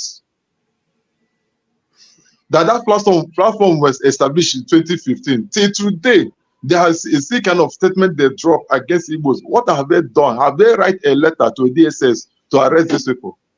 See what is happening in Cameroon, in the East Cameroon. For Bia have been sending military to kill all these people in East Cameroon, because how can you bring a judge who does not speak English, who speak only French, to come and be a judge in a city where they speak only English, you don't hear French? I'm talking about oppressors. That's why we are facing all these things. Where this problem is going on in Nigeria and Africa at large. But the people who are oppressing be able to come together and say, no, this kind of thing are not going to work within ourselves. We watch each people back. We watch our backs and fight against them. Then we succeed. The external factor that one of our brothers was talking here, external factor we are talking about is here. It's all about Westerners. Our brother for Cameroon make a strong statement that if Nigeria be able to survive, that means Africa have survived out of slavery. And because of Nigeria could not survive, that's why they created a lot of problems in Nigeria. so that Nigeria will not open that, and Nigeria will not come to that level they're supposed to come to liberate other Africa. That's the reason why they kill Gaddafi. But Gaddafi trying to make them unite. They don't want another China to happen. Yeah, they don't. That's why they kill Gaddafi. Yeah. What did they kill Gaddafi? Gaddafi tried. I could remember in either 1993 or 94, thereabouts. In 90s, let me say in 90s, Gaddafi trying to meet Abacha and ask Abacha, let's unite together and open African World Bank. Gaddafi was trying to do away with the West, but when they found that they used Obama, an African man, to do what? To destroy Gaddafi. That's how it is in the Western world. When the Western world find out that a nation want to survive, when they want to become who they want to become, they use their own fellow brother, your fellow countrymen to do what? To pull you down. That's what they're doing in Africa. They use the leader to do what? To surprise the citizen of the country and create a lot of problems. But if we do not allow ourselves here in this platform, I don't care whether I'm from Igbo, I don't care whether I'm from Yoruba, I don't care whether I'm from Edo, I don't care whether I'm from Delta, I don't care whether I'm from Wari, any place, but we join together here and say that we're not going to continue in that form. We say that we have one voice, one mind, we're able to overdo all these things. I have a question for you. Go ahead. My question to you is this: how long shall Africa keep saying this thing over and over? How long? Because we have been on this trajectory for so long. We have been on this trajectory, China has developed. We have been on this trajectory, Japan has developed. We have been on this trajectory, Malaysia have developed. We have been on this trajectory, the whole of the East Africa, Middle East, that is Saudi Arabia and the rest, they have all become nations that people are now a destination points. West Africa, East Africa, North Africa. Now, when they talk about long, so that the other people have time to talk. When they talk about how long they're going to take, it means how long we have a willingness to become one, to do what to get these people, these strong people in a presidential seat, to get wrong people out of the ways. Because if we don't get it out of the ways, that means it will continue to be long. So the time we take now to plan ourselves in 2027, before 2027, how to deal with all these wrong people and how to represent it in governorship, in president, and all the rest of them, and make sure that these wrong people do not go there. For instance, this young man from Abia State, who is number 6 in the federal House of Assembly, who make a comment against a sitting governor. If people of that constituency be able to gather themselves together and say, this man will no longer to represent us, and vote him out, that is the time frame it takes to overcome these things. We cannot go back. We cannot sit back. But you have to do something from today. We have to start from today against tomorrow. Thank you. Thank you. Let's move forward. Thank you so much for your contribution. We really appreciate that. Mama Hecho, how many minutes? Just give me 2 minutes. Okay, take your 2 minutes. Then we'll come to you, Pastor Andrew. There is one thing I want us to understand. My Igbo brothers, my Igbo children, my Igbo daddy that are hurting. We cannot change the past. This thing that is causing this, it happens in your past, in my past. We can't change it. But we can change the future. And the future can only be changed when we accept the fact that the past cannot be changed, the future can be changed, but we can only achieve that by unity. We can't continue this story. Every day we are here describing tribe. None of us. You see, we can continue to describe tribe if us will tell me that when we are coming into this world, we choose the tribe of which we want to come. You see, the main problem is between white and black. Oh, that is the main cocoa problem. But our people at home who have decided to become puppet because they have a lot of garbage. You see, these people does not use people who does not have garbage that they don't want the public to know.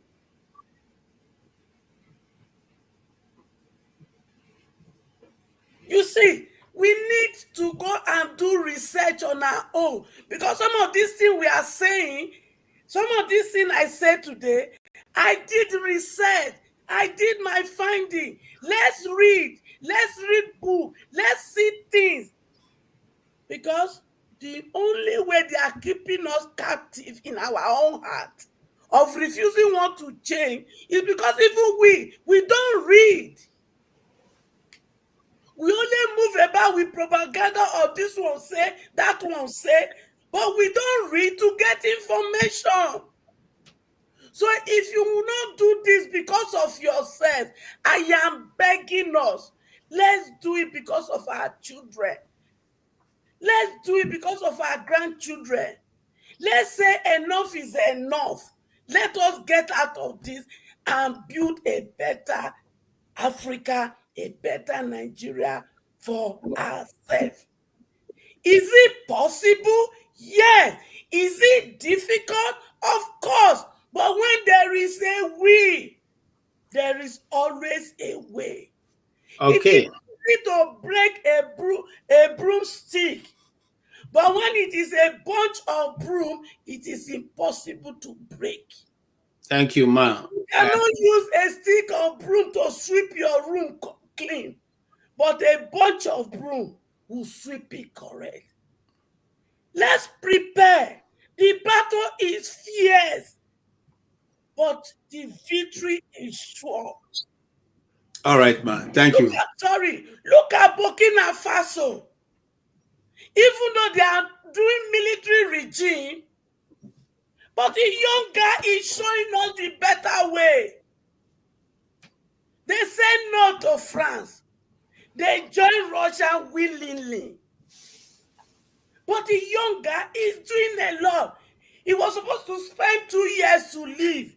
But because their people see the things he was doing and he has not finished, they pleaded with him to stay more years so that he can spend 5 years. Nigeria. We won't wait for Burkina Faso, make them get it right. Okay, ma. If they do it before we wake up, they go tell us, say, una call us, una be big brother before. But we now don't become a big brother. Thank you so much. Ma, thank you. You have actually taken more time, but it's okay. You made a precise point, and let's come to this panel with open mind. You know, we're all looking for how solutions can be gotten. Nobody who knows. So some people who are making comments, look, if you know it, please take on the link and come in and give us your own opinion. You know. All right. Thank you, Pastor Andrew. Go ahead. Yes, thank you very much. I'm going to take it from a different perspective, okay? Particularly this referencing, highlighting the qualities of the Igbos, which is true. And I think One Africa said something important. The president being a Yoruba doesn't mean that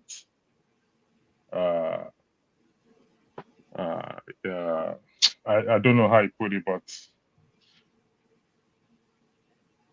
when you walk into the filling station to buy fuel today, they don't care whether you're a Yoruba or an Igbo. Nobody cares. You pay the same amount of money. In fact, you will have to shop around to look for a filling station that is selling at 950, because most are selling at over 1,000 naira. So if anyone can tell me that the Igbo man or the Yoruba man or the Efik man buy fuel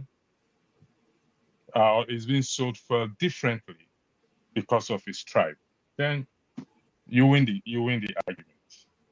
But we all buy the same will buy at the same price. So I think we need to move away from this narrative of Igbo. All we all want, whether we have our own, whether we break up tomorrow, all we want is good governance. It doesn't matter who is going to provide it.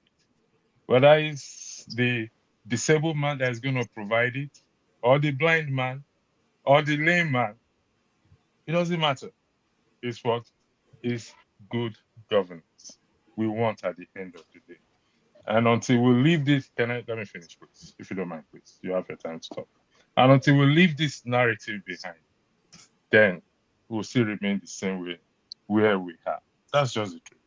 In respect to the woman, the Canadian woman, unverified report, she's lost her job I was talking to a few people this morning. I'm yet to verify that. Two, she probably lost her citizenship. But the point is, for everything we say, there's consequences for it. For every false narrative we push, I may not be arrested. I may not lose my job, depending on my circumstances. I may own my business. Those who push, but if I push it, there's always a consequences, and which we are facing today.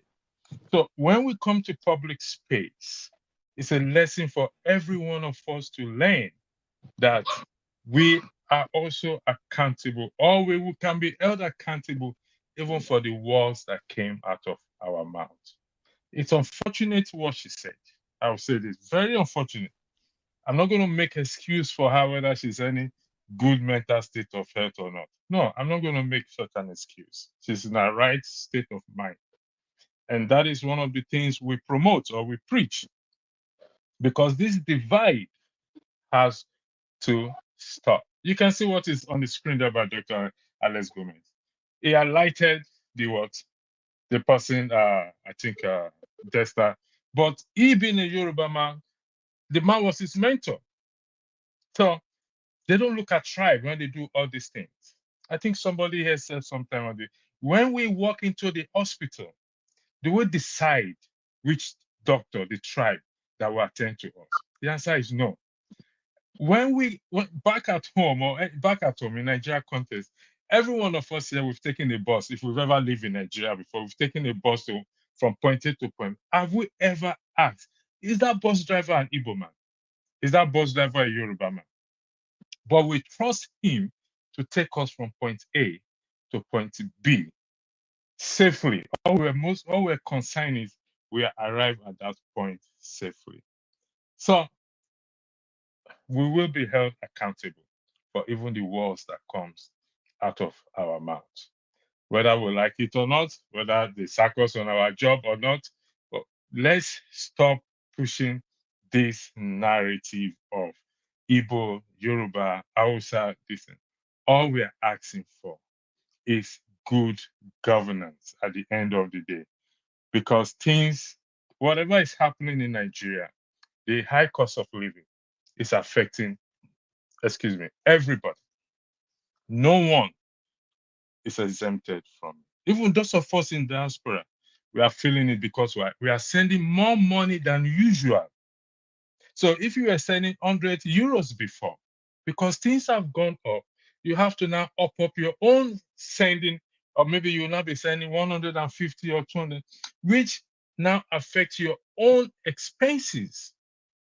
So you see, it's all in a cycle. So if we think that it's about Igbo, it's about Yoruba, it's about Hausa, then we really missed it. I yield the floor back. Thank you. Thank you so much. If you think it is about Igbo, about Hausa, about Yoruba, about Efik, about Bibio, about Urobo, about Shekiri, about Angas, about Birom, about Nupe, about Jukun, about Igalas, about Idoma, about sorry, one last thing. If you think of any of those, you will be making a mistake. Yes, sorry, go ahead. one last thing, PG. You see, Jester, you highlighted the achievement of the Igbo man. Am I correct? Yes. Good. Now, the Hausa man, the Efik man also have their own achievement in other fields. This is what we have to. So, if the Igbo man is he dominant in every field? The answer is no. So, as we have the 5 fingers, different lengths, cut off this thumb, then see how the 4 will function. If the 4 will function properly beside this, outside this 5th finger. So we all have our own qualities, and we meet at a point to complement each other. I think we should stop this narrative. Okay. It's getting too much, to be honest. Thank you. Thank you. Pastor. Just 5 seconds. Can I hold on? Hold on. Okay. I will forget, please. Okay. 5 seconds. My brother, electricity. We have those that have 5 fingers, 2 hands properly intact, but those hands are very useless. They don't know how to use it. And we have those that don't have any, but they can function properly more than those that have hands. And again, you're talking about fuel in Nigeria, that the price of fuel is same everywhere. Same in Nigeria, you have a pump. A particular pump is filled with air. So you come, you pay for gas, for fuel, and they'll put the nozzle in your tank, and they will fill it up with just emptiness, nothing, and they will charge you. Same Nigeria. I just want to add to what that's got nothing to do with tribe. That got to do with integrity. Don't do this, please. Hold on. You are too much for this. We are talking about what Amaka said, but we are not concerned about Amaka's mental health. This is the lady that has been traumatized by what 2 Yoruba guys in Austria said against the Igbo children, and encouraged their Yoruba brothers all over the world to begin to buy Igbo children. So this woman is responding based on her trauma. So my concern now is her mental health, not what she said about Yorubas, right? What she's talking about is this woman okay? How do we help her to regain her mental health? Because this woman has been traumatized. She was so concerned about the life of her children. Going by what these 2 Yoruba guys in Austria encouraged their Yoruba brothers all over the world to begin to do against Igbo children. And surprisingly, you didn't hear it anywhere. Yoruba lawmakers, Igbo lawmakers or Nigerian lawmakers did not write a letter to Austria's government to ask for prosecution of those boys.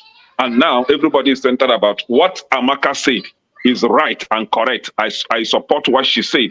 And it is time that every Igbo person should begin to say similar things, even if you don't mean it, so that at least let's talk now. Let's talk about bigotry now. Let's talk about tribal bigotry now. Let's talk about hate speech now. Let's settle our matters once and for all. You asked me for 1 minute, but you take it more than that. Okay. Sorry. No wahala. And now, Pastor Andrew, don't mistake my highlighting what the man said as a way of trying to say other people don't have. If any other person has put what they do, I will still highlight it. I highlight both, even the insult. People insult me here, I highlight it. I'm just here as a moderator. I have my opinion, and when I finish that, I just act as a moderator. So everything you see me highlight is things I think can move the conversation forward. I don't necessarily highlight when people are insulting people. I will not do that. But if it's to me, if you are insulting me as a moderator, I mean, I'm a nobody. I don't. You know, the popularity contest. I'm not here to contest popularity, so I don't mind. You know, but I won't allow you insult another member of the panel. I've made that clear. That's very clear. So now the question is, some people have said this. They proposed for this discussion not because we decided to choose this topic. This topic chose us. We didn't wake up and went to choose it. It's what is trending on the news that we'll bring here and discuss. So if Igbos are trending on the news, when we bring it to discuss, please don't say it has now become an Igbo panel, Igbo station, Igbo whatever. It's not true. Okay. Now, there are also other things we have discussed which people have not talked about. So let's not be emotional about this. Let's just discuss it with an open mind. And just like Kenneth said, the woman may have been traumatized. I listened to all the broadcasts, even before her own comments. I listen to that broadcast. I don't go to other people's panel, but I don't want to say I'm a news junkie. I listen to news. You may not understand how much of news I hear. I hear so much, and I follow channels to hear, and I do my background check. So I heard that broadcast when it was going on, and when those people were making those comments. Okay, so now is that justifying what she has said? No, it's not justifying it. I'm simply saying that, look, sometimes there's a pushback, not because the people want to push back. I've come to this channel and I've sometimes, been very annoyed. I went annoyed. I mean, but I go back and ask myself, why was I even being annoyed? Because there's no need for it. But at that heat of the moment, you can say some things which you eventually regret later. So let's also cut some slack for the other people who are also at the receiving end. I'm coming to Bumi. Bumi, it's good to see you, and you have followed us. You must have been able to enjoy all the discussion. What says thou from your own point of view? Good evening, Mr. KJ, and good evening, everyone. I didn't start from the start, but I did join probably like an hour ago. But the main reason why I came was because of a certain narrative in terms of like the comparison between Africa and Europe. And I hear a lot of people tend to compare like the creation of European countries to the creation of African country. And I do think that's not a very equivalent comparison. You can't because a while ago I literally dipped, even though I knew, but I really dipped that my mother was under military rule. The woman that gave, I was not born in military rule, so obviously I don't know how that feels. But my mother was born under military rule. And then I also clocked that, wait a second, my grandfather was born when the British people were still in Nigeria. That's not a very long time ago. That's just 3 generations. And the creation of Nigeria was what, in the 1914, sorry. That's not a very long time ago. There are probably some people who are still alive till today. And when we tend to compare a creation of that to European countries that have been existing for centuries, they did not create them yesterday. I mean, some of them were, but majority of them, at least the big one, the top Gs, were not just created like 60 years ago or something like that. It took them centuries. And if we should understand the history of the creation in terms of like majority of, yes, Europe is diverse, but majority of the countries are kind of created or are structured around ethno-linguistic groups, whether they have the same language or like similar culture. You cannot compare how diverse Nigeria is to all European countries. Nigeria is so diverse. How many languages do we have in Nigeria? How many culture?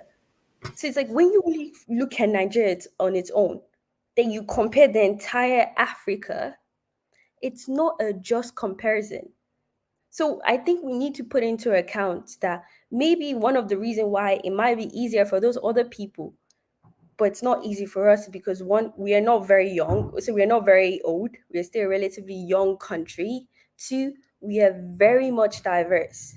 There are lots of beliefs, lots of different ways of addressing issues and that, and we need to put that into consideration. So when people tend to dismiss, okay, when a Yoruba person says something, when an Igbo person says something, say, oh no, just come together as one. You're not talking about 10 to 1. You're talking about 200 to 1. That's a big number. So when people tend to like say, oh, let's just be Nigeria, one Nigeria, what is our identity? I low-key think why it's so hard for us to be patriotic is because we still don't know what it means to be Nigerian. What does it actually mean? When you look at the history that of recent, they started teaching history, right? When we look at the history that they are teaching, the history starts from the creation of Nigeria. Are you telling us that my entire great grandfather started existing when Nigeria was created. No, it existed way longer before that. But if we don't put that into account, because that affects the way people deal with certain situation, the way people address it, and that's also a big thing, because you cannot just ignore someone's culture. You can't. The person's culture is a way of life, the same way their belief system is also their way of life. So I think maybe that's also what plays into account in terms of like how you see people, how people can be easily bigot, because we still haven't created something that joins us together as people. It's easier for me not to be a bigot because of the way I was raised, and also because when I analyze the world we live in, it doesn't make any sense. But because I think like that does not mean I should then disregard other people's perspective of life, because those things are the way they see life and it does exist. And if we don't put that into consideration and just try to fake happiness, fake, oh, we are happy people, let's just be one, it does not exist like that. So that's like the only thing I came for. I do believe that the bigotry will still forever exist in Nigeria because, one, we don't have an identity. There's nothing that puts us together. My ancestors didn't put us together. A group of people from outside put us together, and they're forcing us to be together. Okay. Does not mean that I'm just going to end on this. Does not mean that I'm not a big Nigerian fan. I am. I do think that we have a lot of power as a country. But if we don't decide what we are and we vibe on what someone else has told us, we're never going to achieve anything. Thank you, Bumi, and I like your take on that. Just to dwell a bit on what you've said. When we went to school, we actually read history of the history was taught not from the beginning of the creation of Nigeria, but we all read about the West African, the empires and all that. In Nigeria in particular, we read about the northern trade fair, the North African trade fair, trade routes and all that, the Hausa states and all that, the coming of Usman Dan Fodio and the Mansa Musa, the Sunday Atta, and all those are great historians. We are all thought of those who were able to make what is now known as West Africa, the Songhai Empire, and all that. The Savannah Empire, we all read that. But unfortunately, the people that have decided that education will no longer be profitable, decided that those things should be taken off. It made our understanding of Africa rich, because you now go to Ghana, you can see what you read, you can hear the people, you can see the tribe. You go to the north, you know the Hausa state, the 5 Hausa states, and all that. You come to the south, you hear. So you talk about the Benin Empire. How many of us know that the longest wall that ever was built by man was built by the Benin Kingdom? Whoever knew that? How many of us know that?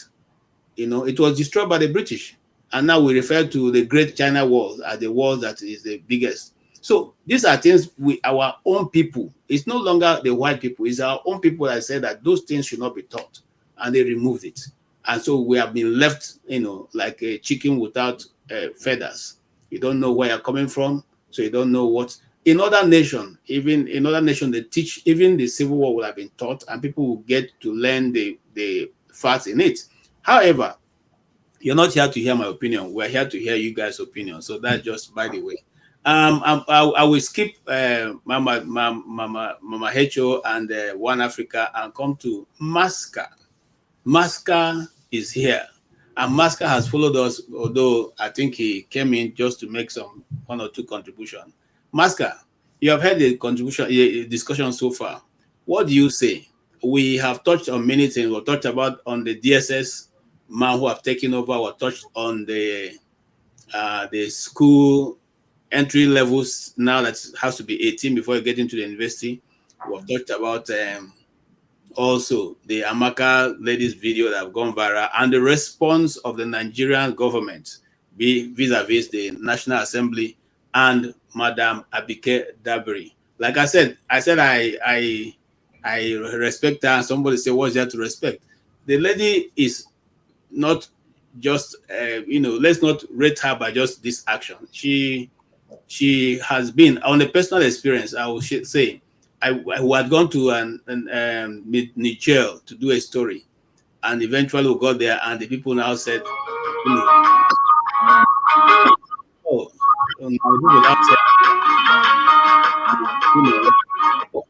the purpose for which we were there was not correct. Okay, and they term us as terrorists and all that, and we're going to lock us up, So I had my cell phone, so I called my boss then, and my boss now called Abike Dabiri, who called down fire. I mean, she called down fire, literally called down fire. So yes, my experience with her had not turned out to be somebody who is, not a nice person. Although we all have our biases, and so maybe her bias in this case overshadowed her understanding of what was going on. What are we holding her for? We're saying that she should have looked at the precedence incidences and also taken the same action. Then maybe this lady wouldn't have come up. But what do you say? That's our own opinion. What's your own opinion?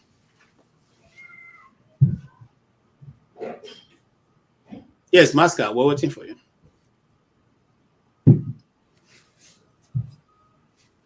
Sorry, you are muted, and I can't unmute you here. Okay. Yeah.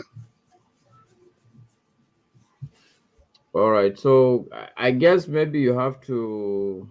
The prelude to the question was too long, and okay. No, I just tried. I lost track of. Yeah, I thought everything was discussed, just in case you want to weigh in on that. But you can choose whatever you want to talk about. It's okay. Okay, I didn't join from the beginning. I started listening at some point, and then I think it was after One Africa spoke. Then I took the decision that, okay, I think I should join. Well, after Mama Hecho and One Africa, I felt, okay, yeah, maybe I should join in and add my 2 pence. For me, I'm not going to join issues with it, whatever topic you guys are discussing. I've always said, in my opinion, we tend to follow the distraction. We will not discuss the main issues. We will follow the distraction, and come 2027, the unthinkable happens, then we go back to complaining again. Today, if you ask me, the reality is that we do not have a truly functional society. The key topic for all of us should be how to build a functional society. The idea that I will expect fuel to be okay, or that I expect my politicians to do the right thing, or I expect the educational system to work, or I expect Nigerian football team to win, will be out of place. Because foundationally, the whole place is upside down. In fact, not the place. We first as a people are upside down. We don't even seem to understand basic survival concepts. Okay? You are inside the same house, the same room with people. You think that by destroying the hut, you're helping yourself. No, because if you destroy the roof that is over your head, yes, maybe the other person that is in the same tent with you is going to have a problem, but you also are going to have a massive problem also. So I would want to say that the key thing for me is just to employ everybody that, yes, we're different, we're of different tribes, but the reality about life today as it is, not yesterday, not tomorrow, today, whether you like it or not, there is geopolitics. And what I mean by geopolitics is that the world is running based on certain concepts. One of the concepts is that there are some people who feel the global resources belong to them because they think that they are the civilized people today. Wherever resources are, they should go and take it. Okay, and it's not today that it started. They've taken us as resources. They've taken us as people to go and use. And it's not going to stop until we put our hearts together, we put our heads together, we sit down and think right. By thinking right is to understand that, yes, this geopolitics is for real. It's not about whether I like the next person, my neighbor in Niger Republic or in Benin Republic or in Ghana. But the fact is that we are in the same place. This is the reality. People say that the white people put us together, and I find it ridiculous. It's like the white people carried us from different places and then brought us to the same place. This is absurd. We were all living in the same place as neighbors. They came and saw us as neighbors. It's nothing like the white people put us together. We were all together even before, long before they came. We may not like each other, but the truth is that we're all living in the same house. Whether you call it Nigeria, whether you call it Biafra, whether you call it Ariwa, that place is one and the same. The people who want to come and take the resources around that place don't care how you think of your neighbor. These are the realities that drive the world. It's not even the color. It's basically politics. That politics is driven by economics. And this economics, you can translate it into resources. You can translate. Sometimes I get tired talking about this issue, but one has to do what one has to do. Okay. On this platform, somebody recommended a book. And first 3-4 pages, it was shocking. The woman was writing that to her people in the UK that they should come and see. We have a lot of good things. We don't even know we have them. She wrote it in written form. And that, look, not only that they should come and take what we have, but that they can use us as a market. When they take the resources, they go and manufacture it. We will be a good market for them. And this is still the reality. We don't have employment simply because we are not manufacturing things in our place. They take our crude oil and they send refined petroleum product for us. As it is today, Nigeria does not have electricity. The issue is not because we are Igbo or Yoruba or Hausa. The issue is that we need to put our heads right. We are neighbors. We sit in the same place. Even if we divide ourselves, it makes a lot of sense for us to sit down at some forum to think about the geopolitics of the world. So I am just pleading with all of us. Yes, we are different. We think we are better than the next person, but there are people who think that they are better than all of us, and they are taking us for a ride. Thank you. Okay, thank you, Maska, and I hear you. Fortunately, for some of what you've spoken about, like I said earlier on this, when we tell following Rota Wadney was even in our secondary school, still reading such stories of how Europe underdeveloped Africa, and we have gone further. And I can even tell you that Africa was never meant to develop. Africa was always meant to continuously to remain as a raw material place. And just like the policy that I initially talked about here, of the policy of the Nigerian government after the Civil War towards the East, is the same policy that was adapted against Africa after they decided to, partition it. And that policy still holds sway till today. It has not changed. So, but it behoves on the leadership of the people to decide to say, okay, we are no longer satisfied in going this direction. But if the leadership of the country continuously to play along that trajectory, how will the people be able to be emancipated? If the leadership of every time we have a leadership, the leadership panders to that same trajectory that kept us where we are, and continuously to act on those fault lines, how then do we come together? And I'm coming to Mama Hecho. If our leadership continues to act on these fault lines as have been projected by the colonial or by whichever hand outside there that is controlling things, how do we now form that unitary position, that center that can hold together and be able to make a change, the kind of forceful change and positive change that Maska is talking about? The truth is, if you're expecting these people to give us this change, is a lie. Because they are not interested. The only thing of interest to them is to loot and continue to loot. So it is only when meaningful Nigeria, meaningful Africa that knows and have realized that they cannot leave this pain we are all going through now behind for our children. And we need to work together in unity. That is the only way we can break ourselves out of this shackle. And we must be ready to enter into the political arena. Because when the good people refuse to enter there, there is no way we can be able to take out these bad leaders. So if we can't take out the bad leader, we will continue to complain and complain the way our father and our grandfather have complained, and they have died and gone.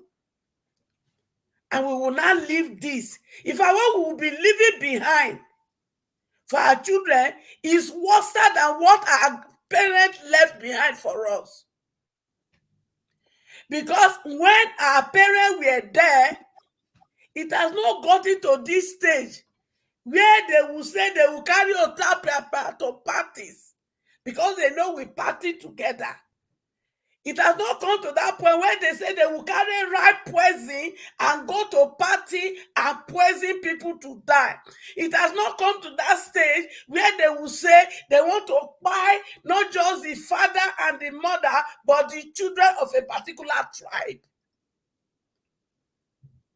So the way forward is for us to know we can't change the past, but we can change the future.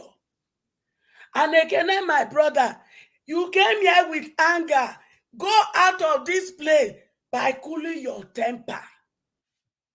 We can't continue like I'm laughing because I'm trying to check the price of Otapia.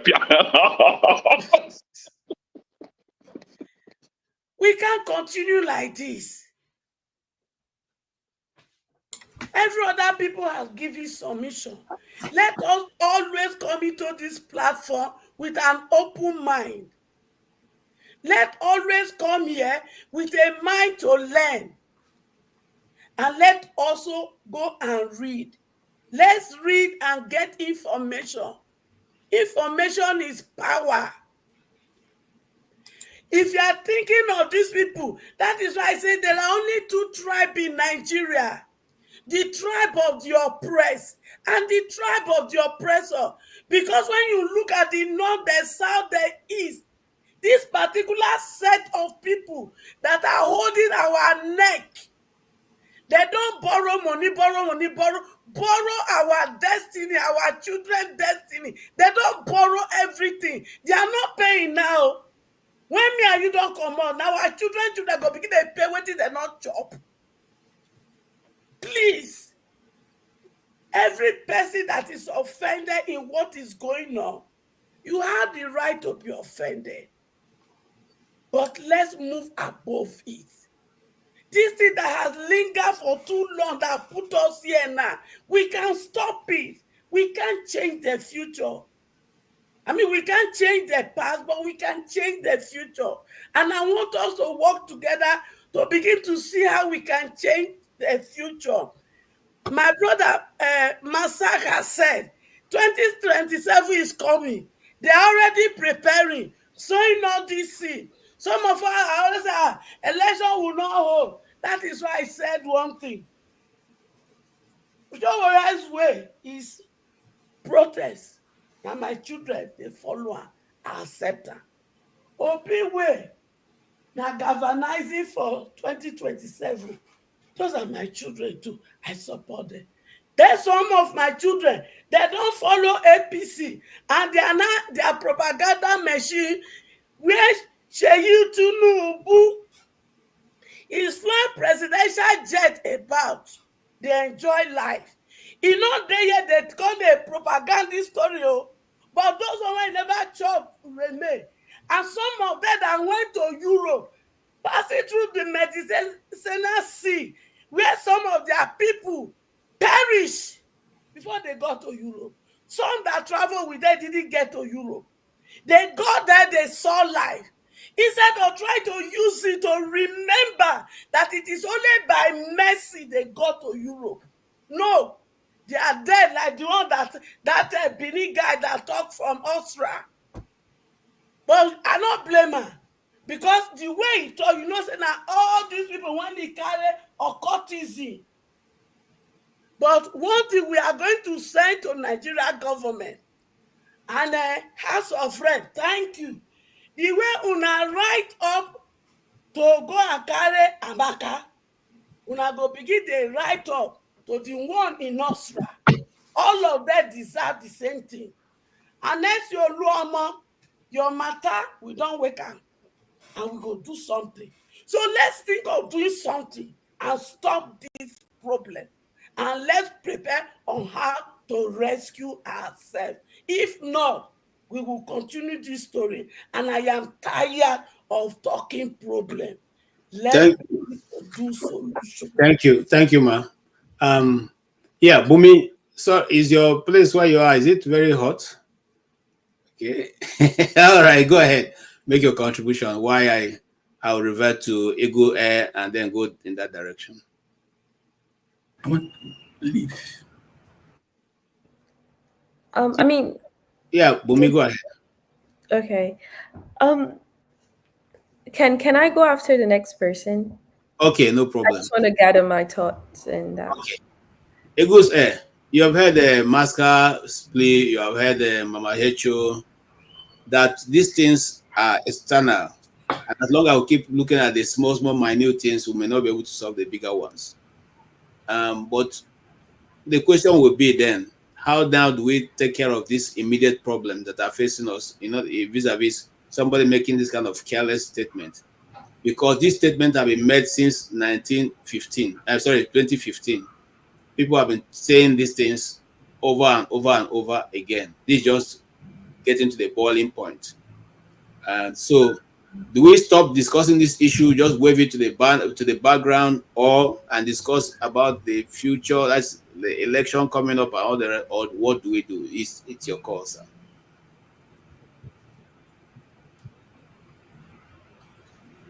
All right, thank you, KJ. I listened to what Masca said and our mommy here said, but I want to achieve something. I want to say something that what I want to say in effect is that there's no way we achieve the right thing or the truth without telling ourselves the truth. We need to tell ourselves the truth and accept our mistakes. And when we accept our mistake, is where we are going to start rebuilding ourselves. We that is in the platform, are we willing and ready to tell ourselves the truth? Because when we tell ourselves the truth and accept our mistake, that's when we are going to reshape ourselves back again. I cannot use my mouth and say that we are the same here, but in my own mind, I'm having a biased mind concerning my brother here, KJ, or concerning our mama here, or concerning this. No. We have been saying, come out here with an open mind. Some people come here with an open mouth, but they do not come with open minds. Then how do we achieve the better Nigeria or better African we are talking of? That's the main issue. Now, look at our educational system. How do our children there in Nigeria know how the fall of Nigeria started? How do they know the history, what caused the civil war in Nigeria? How did they know? How are they going to know what stopped the civil war? The history have taken away from Nigeria educational system. So they don't know anything. I have asked in this platform, how many of our children of these days know who wrote first national anthem and second one? How many of our students here in Nigeria in the educational system know people who designed our national flag? None of them knows about it. Then how do you think they're going to make a change in generations whereby they don't know anything about what is happening behind? That's the truth. Now, how do we move forward? Our mother here said that you cannot change today, but you can change tomorrow. Then how do we change tomorrow? How do we affect our tomorrow. It's the plan that we made today that will help us tomorrow. Because when you fail to plan today, that means you have planned to fail tomorrow. I could remember one advert, Skybank. Most of us remember Skybank of Nigeria. He said that in the advert, they say, think ahead and look ahead. Are we thinking ahead what this country called Nigeria are going to be in future, so that we look ahead how to make correction of what is going to happen in Nigeria?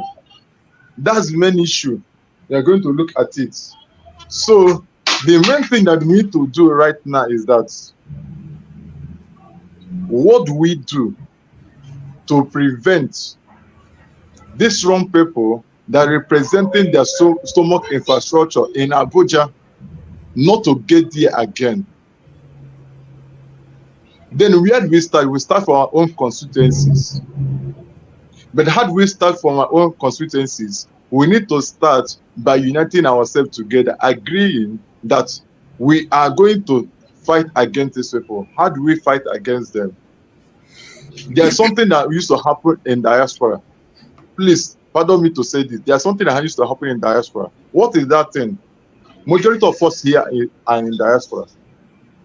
And a Nigerian man will see a Cameroonian man facing an issue with one of the police people, because it's not from Cameroon, or because it's not for Cameroon, you overlook what that person passed through that place without standing behind the person to get justice for the person. That's exactly that happened in Nigeria. An Igbo man will say, this man is not an Igbo man, and he's a facing oppressor in that very place. And what did he do? He turned back, it does not concern him. Then when he come to an Igbo man, he expects a Yoruba man or an Hausa man to do what to stand for him. No. We cannot get solution for that thing. We are going to get solution is that when I see my Yoruba person passing through injustice, what do? I have to stand for him, to fight for justice for him. When an Hausa man see an Igbo man facing injustice, you stand for Igbo man and do what? And fight for justice for Igbo man. Then when you do that, what do? We unite ourselves like a set of broom to sweep out the wrong people in our midst. That's what I think. Let us do not allow. We should not allow this top politician, this elite, to use us to divide this country. The time of election. Election have come. Now they have begun to tell you that you are from my own side. You are outside. You are Igbo. You are Efik. You are TV. You are this. You are that. Then when we come to us in that form, we tell them no. I am. If you are an Igbo man, he said I'm a Hausa man. If you are a Hausa man, he said I'm a Yoruba man. So we are not going to allow this thing to happen within ourselves. That means we are joined our asks together to do what? To say no to this elite. That's the only way we're going to come up with this problem, and nothing more. All right. It's not something of math, it's something of willing. Willing heart to do it, and nothing more. Thank you. Thank you. Yes, can I go ahead? Yeah, thank you. I think I will just drop this, and I have to excuse myself. Just for clarity, right? Yes. My position in this very matter that concerns Amaka and the use of Otapiapia. Let me make it very clear again for those that are still misunderstanding my position in this matter. Tribal bigotry, hate speech has been going on against the Igbo, against Igbo people in Nigeria and abroad, and everybody was quiet and mute. We pretended as if we do not have ears or eyes to see. Wait, Ekene, hold on, wait. Mama Esho, hold on. Please, let me finish. I want to bring something to your attention. Wait now. Adeyinka spoke against I'm coming. But Adeyinka, hold on.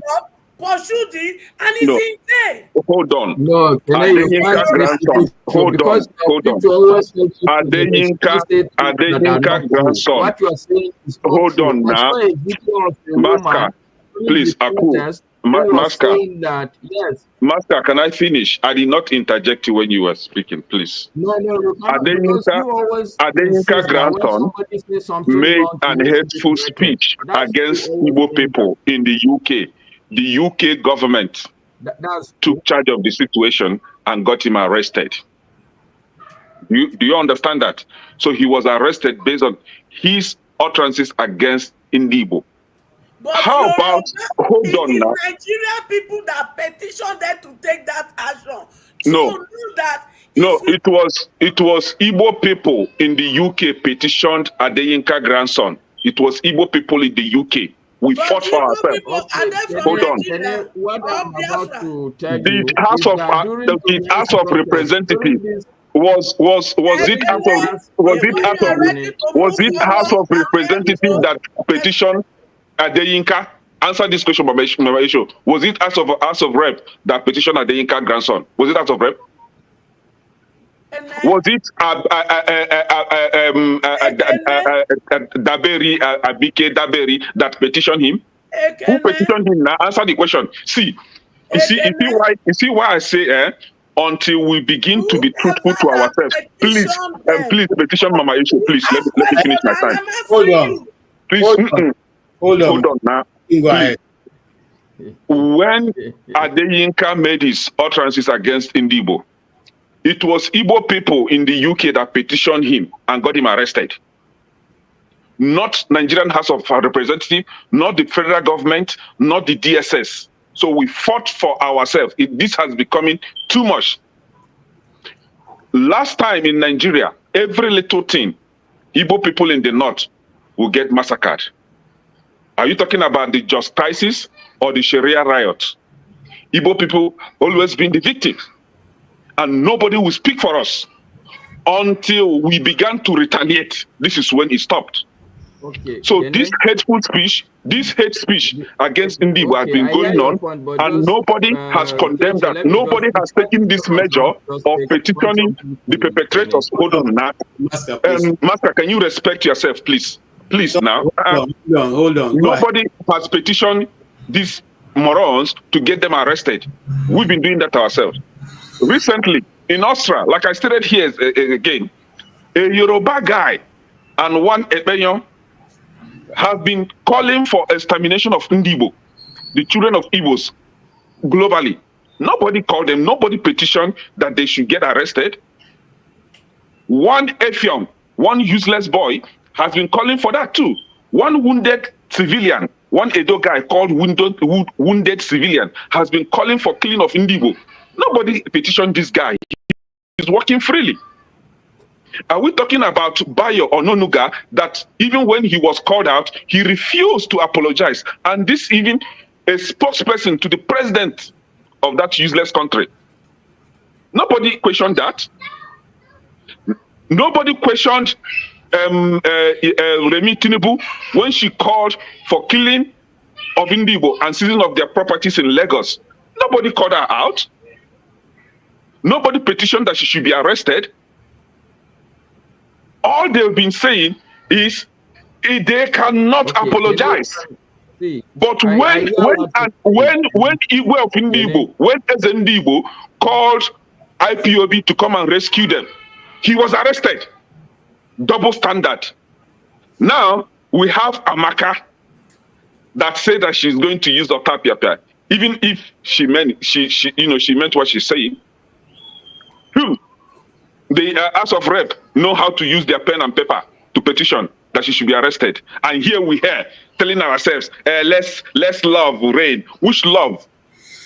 If you love me, you cannot be calling for extermination of my people in the first place. If you love me, you should have been able to come out when they call for the extermination of my people. You would have come out and condemned that. You kept quiet. And now, I am now supporting my sister that called for the use of Otapiapia, and you are not telling me let's love lead. Which you love for where you and who they love each other. If you love me, you should be able to defend when I'm being called to be killed. And then when I'm supporting somebody that is calling to use Otapiapia on you, and you are not telling me love, which you love. Listen, we must tell ourselves the truth. You see, in that country, for us to move forward, for peace to reign in that country. We must be able to come out and condemn evil when we see one, not when it affects us. Then we'll come out and start crying like babies. And again, finally, before I go, about the education, the Ministry of Education nonsense that they don't know what they're educating themselves there. They are putting age limits on children that are making progress in their academics. In the US, and some people make comparison that even in US, you have to be at some certain age. See, if in US, if you show outstanding academic prowess, nobody's going to limit you. Recently, in the state of California, a 12-year-old child graduated from the college. Nobody limited him because of his age. So why must there be age limit in Nigerian educational system when there is no good policies to even checkmate that education in the first place? When in the north, Maska and his brothers in the north, they can get admission into Unity School with 30, 10, 6 points. But in the south, and especially the southeast, with 100 points, you cannot get admission into Unity School.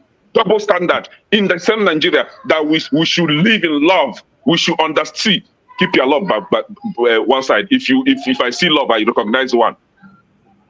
So many things to be fixed in that country, but first and foremost, we the people, you and I, as we're sitting here, we must be honest to ourselves.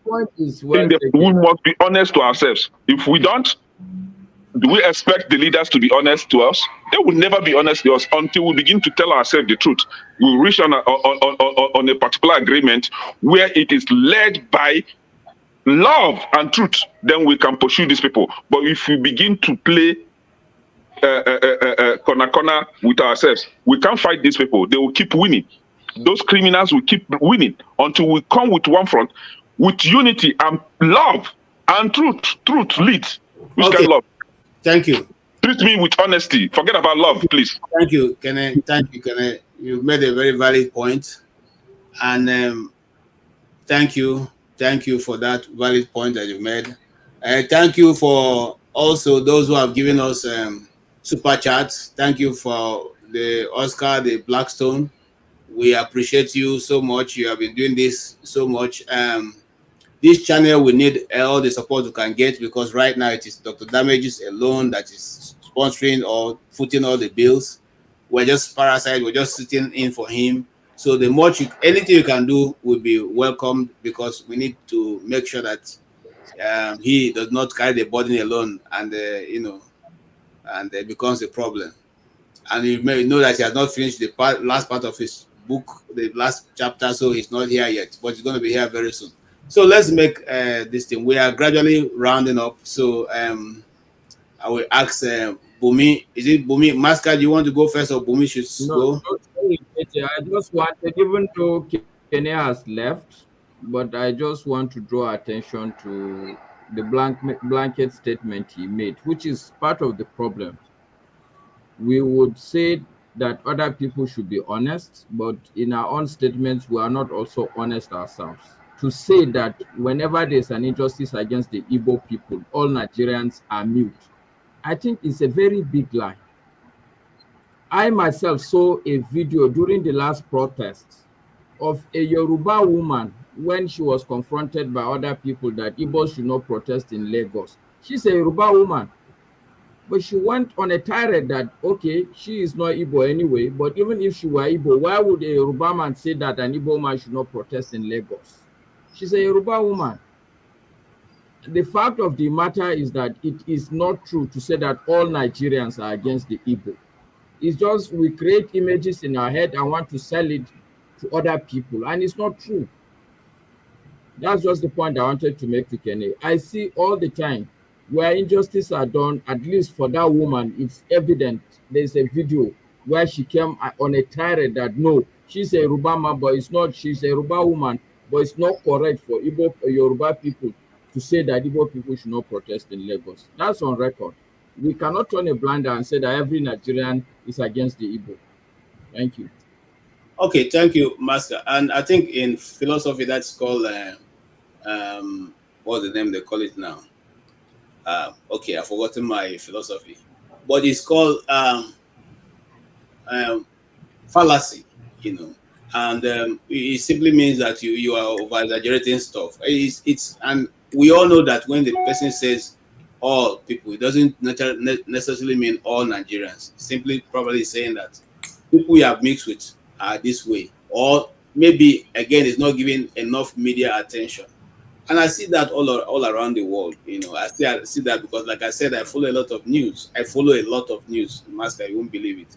So I see that all around the world. There's certain things happen in certain parts of the world is given attention, whereas another part that same thing happen is not given the same attention, or the news is written in such a way that is spin to favor certain narrative that people want to parade around there.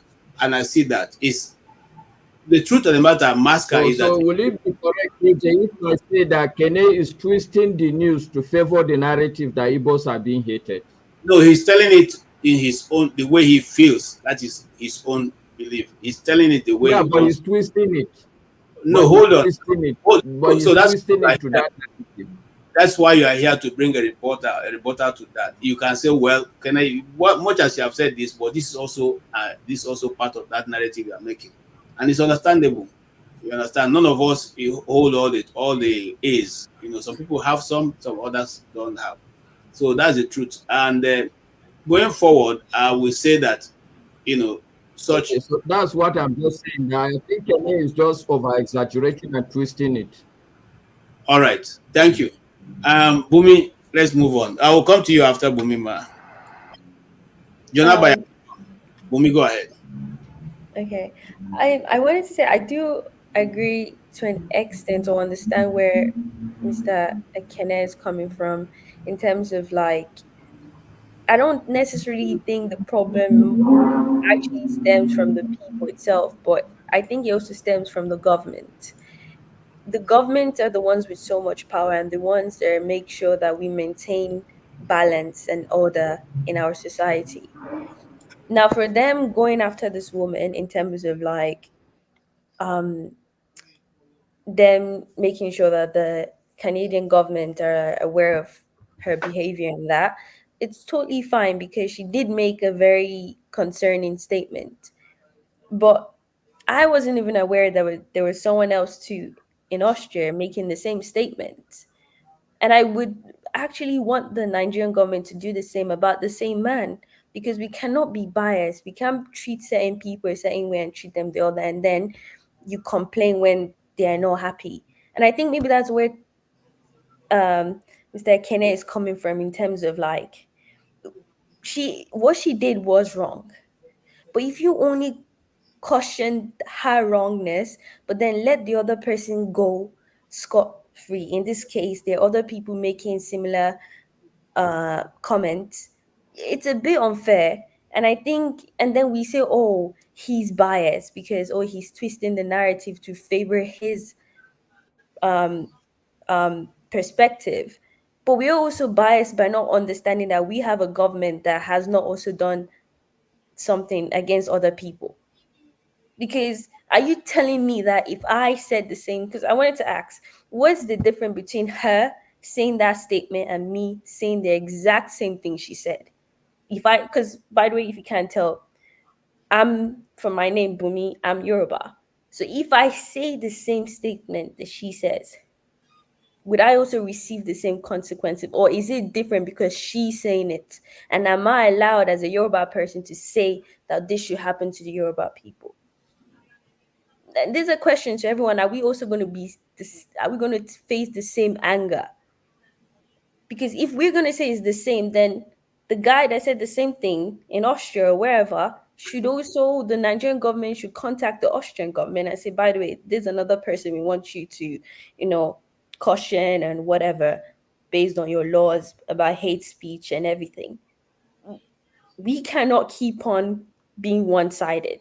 We can't say we're a nation, but then everything that our government does favors a certain people. And then when the other people who are not favored, they are complaining, we're telling them they are talking too much, they should shut up. I feel like we're getting what we're giving them. You're suppressing and those people being suppressed, they're shouting. It might not be the nice way, because how do you expect someone to tell you to shout at me nicely? That's what we are telling the Igbo people right now, in terms of telling them, oh, if you're angry, and be angry with us nicely, or be angry at us with respect. When we are giving them the anger, we should also be responsible, also acknowledge where we have gone wrong, and they should also acknowledge where they've gone wrong and find a middle ground. So I don't 100% agree with what Mr. Kenneth has said, but I do understand where he might be coming from and how we can find a way to come to a level ground with him in terms of his perspective. So that's just where I'm coming from. All right. Thank you so much for where you're coming from. In fact, some people already supporting you at the comment section. They say you're going to be the future of Nigeria. Well, I don't think Nigeria have respect for young people, so you probably be waiting for the next, that's how we were told that we're going to be the future. We did everything. We entered the Boy Scout, Girls Guide, Banobe, did all the leadership trainings and all that. And the future, we're still waiting for the future. Well, I wouldn't want to say that, but you are the future of Nigeria, and if you can be able to, dissect things that are put in your plate, Nigeria will have a better leadership in future. Thank you. Let me go to Mama Hecho, and yes, I want to put it to you. To me? No, Ekene. I want to put it to you today that it hurt the way it hurt you as an Igbo person. It hurt us, the other race tribe in Nigeria. When you people pick us as part of the people in Nigeria that is oppressing you, it hurts. The way it's hurting you. But if I stand on that, we won't build a better Nigeria for my children. So I want you to know that when you put it to me, that I am part of the people calling you people what you are not, making Nigeria unbearable for you, it costs me mental health. And that is why I break down and I stayed away from this platform. So it hurts. But when I come like this and speak, I told myself that I can only change this situation by using positivities to address the negativity that is on ground. So don't ever think you people are the only one hurting. Other tribes in Nigeria that are not involved in this nonsense are being hurting when you put all of us in the same basket as the people of Nigeria who does not want you people to be. So if we do not want to hurt each other, let's put those who are behind it. Let's stop using the word Nigerians. Do you think the people in the north, all of them are the northerners that really cause this trouble? The Hausas, the Kanuris, they are being hurt also. But when we want to describe them, we call them northerners. And how do you think they feel? They feel the same way you are feeling. Is it because they are not coming out to speak? I have understood this. And I knew the younger one in the north, in the south, in the east, they are my children. And I have to fight for them. So Ekene, and all of you that are refusing to let go,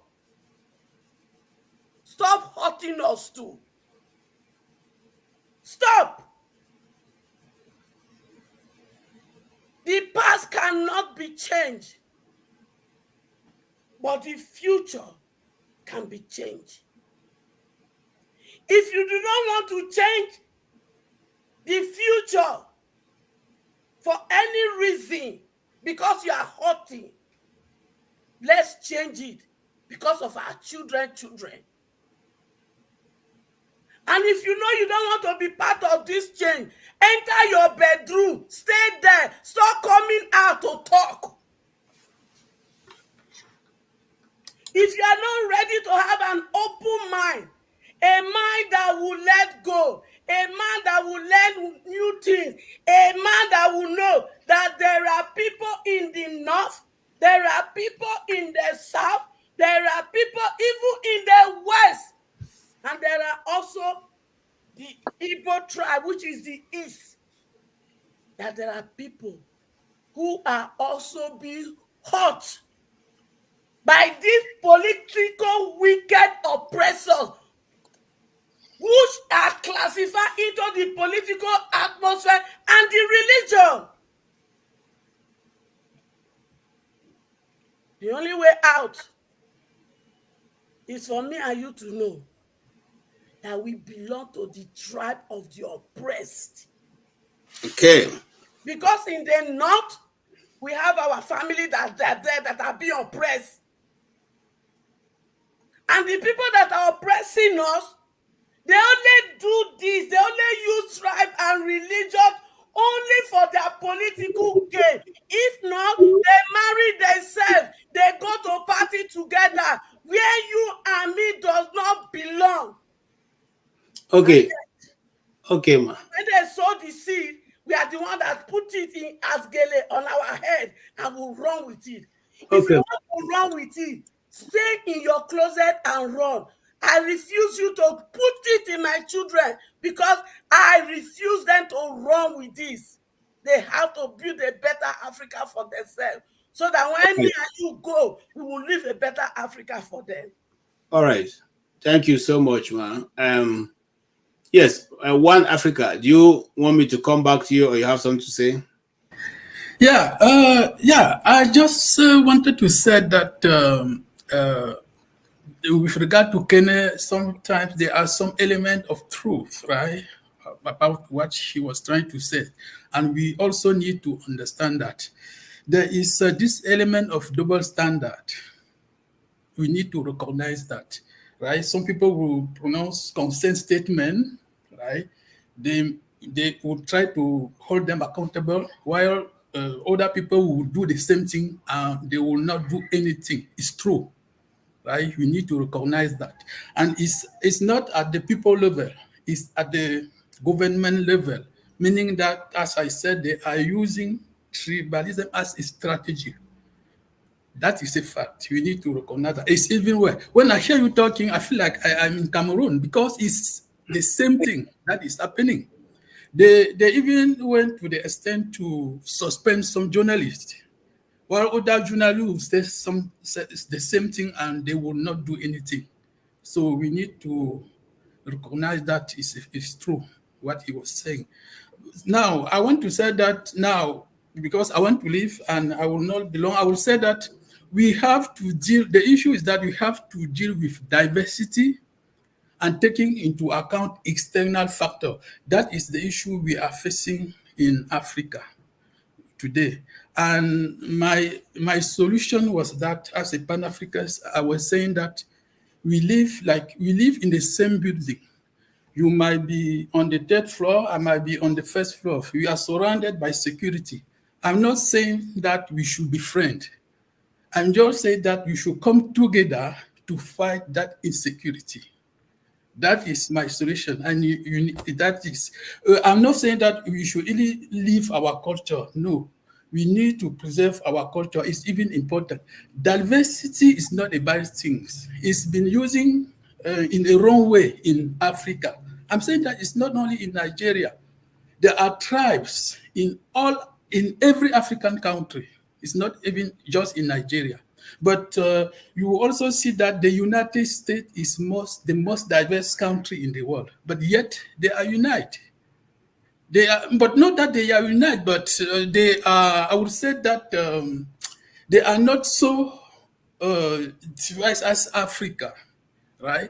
They are trying to do well with the economy somehow, but in Africa, we cannot advance because of that. So we need to find a way right, in order to overcome this solution. And my solution as a Pan-African is that we need to fight together, right? That was why I got on into this panel. And I want to tell you that I went to the extent to learn English, right, in order for this fight, because I noticed that there is some kind of barrier language between Africans as well. You will see that English-speaking people, they are fighting on their side. French-speaking people, they are fighting on their side. And there is no connection between them. And that is why I try to learn English in order to see how we can fight together in order to overcome this issue. Thank you. Thank you so much, my brother. Really appreciate your contributions. And it's good to also know that what is going on in Nigeria is also what other nations in Africa are facing. That means that if we really want to unite, we can actually be able to solve the problem. Not unite as a country, like you said, but as a tribe, come together as a community and find how to deal with our common issues. Okay, Dexter, if you allow me, I will jump you to go to Paul. Okay, sorry, to go to Jonaba. Jonaba, stop sleeping on us. Yeah, I will jump you and go to Jonaba and then come back to passing Paul to you. So that Jonaba has been around for a while, so let him make an input. Dr. Jonaba, good to see you. How is everything? I can see you came today with your son. Oh, okay, you can see him. All right. Good afternoon, everybody. Good afternoon, sir. Don't call me Dr. Janaba because the day I heard that they called Dr. CM, he went off here, so it's not too good. It's good to see you guys. Just trying to give my usual support when I have time. I don't expect so much from Kene. So when there is no expectation, there is no disappointment. The only thing we continue to say is that there's whatever you make out of yourself and out of your environment and out of the community you belong to, that is who you are. Calling Nigeria a civic country will not give a Biafra a country. We are still a Nigerians, home and abroad. Our children, born ever anywhere in the world, they would love to hear the positive side. So at least they should tune those things down, those dangerous rhetoric. We have politicians mortgaging our lives, born and unborn Nigerians, who is a common enemy with the elite. It has nothing to do with Nigeria as a country. These are incompetent leaders with their biased mind, and we have good and bad in every society. So it's good to have you. As a roundup, I heard the other day when you were talking to one of the panelists that you want to have a debate on religion. My advice to you, you are a gentle soul and you're a journalist, a seasoned one. Don't go into that. It's a setup for yourself. Religion or whatever you belong to is personal. So don't do that so that you can live long. All right? Thank you. Okay, thank you, Mr. Janaba. Thank you for that. Yeah, St. Paul, your take. Thank you and good afternoon. I listened this segment. I was on duty when I heard Ikene talking and everything. I shook my head. But at the same time, I hardly agree with so many things that Ikene said. But I feel his pain. I can't say I sympathize with Ikene because it's not Ikene. I try to empathize with him. You understand, as a people. Truth be told, there's somebody who is going against Yoruba race, the Yoruba Runus and everything. They never asked to bring these people back. They've used all type of this thing. You understand? You can educate me when it comes to when people are talking about splitting the nation and everything. We know the punishment, like they arrest some young men in the north just because of they carry another country flag. We see people like that. How many times do you even see the government even talk, even in their own media and everything? They don't say no nothing. You understand? We can't rule a nation like that. So if people feel bad that Ekene is saying what he's saying, what do you expect Ekene to do? You understand? Nigeria is corrupt today because people are living in penury. People are living below poverty. What do you expect people to do? Do you think if I'm in Nigeria today, I'm suffering, I will not steal to survive? Let us tell ourselves the truth. I will not cut corner not to pay if I enter buses. I will not do the things that I will challenge people today not to do. You understand? Like my namesake in the Bible, like Paul said, he said, I saw myself doing the things that I don't want to do. You know, I don't see Ekene to be that person that is the person that is talking today. You understand? But the pain that is going through and everything. Look at the length. At the House of Representatives, they're trying out to reach the Canadian consulate. They're trying to do everything. Abike Dabore is spilling fires and the likes. Is she not the chairperson of diaspora when the Yoruba Ronus are talking all these things from the UK everywhere? You understand? Come on, let's tell ourselves the truth. Who saw Mama Chuku the story about Ensu Oluomo? You understand? Guess what? Who defended Ensu Oluomo? Commissioner of Police. Commissioner of Police defend Ensu. Not even a lawyer that will say he went to the court and he have a fantastic lawyer, a good lawyer, as the case may be. The police are supposed to, first of all, do their job. You understand? These are the people that come out and say, oh, he's just joking. So when did something tell you that this girl is joking? After all, the word "pai" is in our constitution. The word "pai," what language is "pai"? I'm asking, is "pai" Hausa or "pai" Yoruba or "pai" English? What language is "pai"? Let's answer the questions. You understand? Why are they gagging this girl? Why are they profiling this girl so that if you jump into a car, want to drive from one spot to another spot, the police will be pulling her off everywhere and everything? Let's tell ourselves the truth. This is wrong. You understand? This is the height of intimidation. If there's one thing that Buhari did that we like so much and everything, try to arrest his own fellow Hausa. You understand? Nobody sees it from a place of bias and everything. But this one, the way things is going like this, we cannot run a nation like this. We cannot run a nation like this. You understand? Everybody's coming out and talking and everything. We see all the thing. What did Ekene say that some of us want to blame Ekene? Didn't the Oba said it in plain word? This guy even use phrase. The Oba said it in plain word that we can understand. Or did the Remi Tinubu say these things and everything? You know, and everything. Not like they even question them and they take some fine lawyers and they go to court and the judge throw it away. Nothing happened. You know, just imagine, the girl is even lucky for them to even be saying what they're saying. What about if that girl jump into the aircraft and get to Nigeria? That girl will just vanish. That girl will just vanish. You understand? These are the type of things. This pick and choose will never make us grow as a people.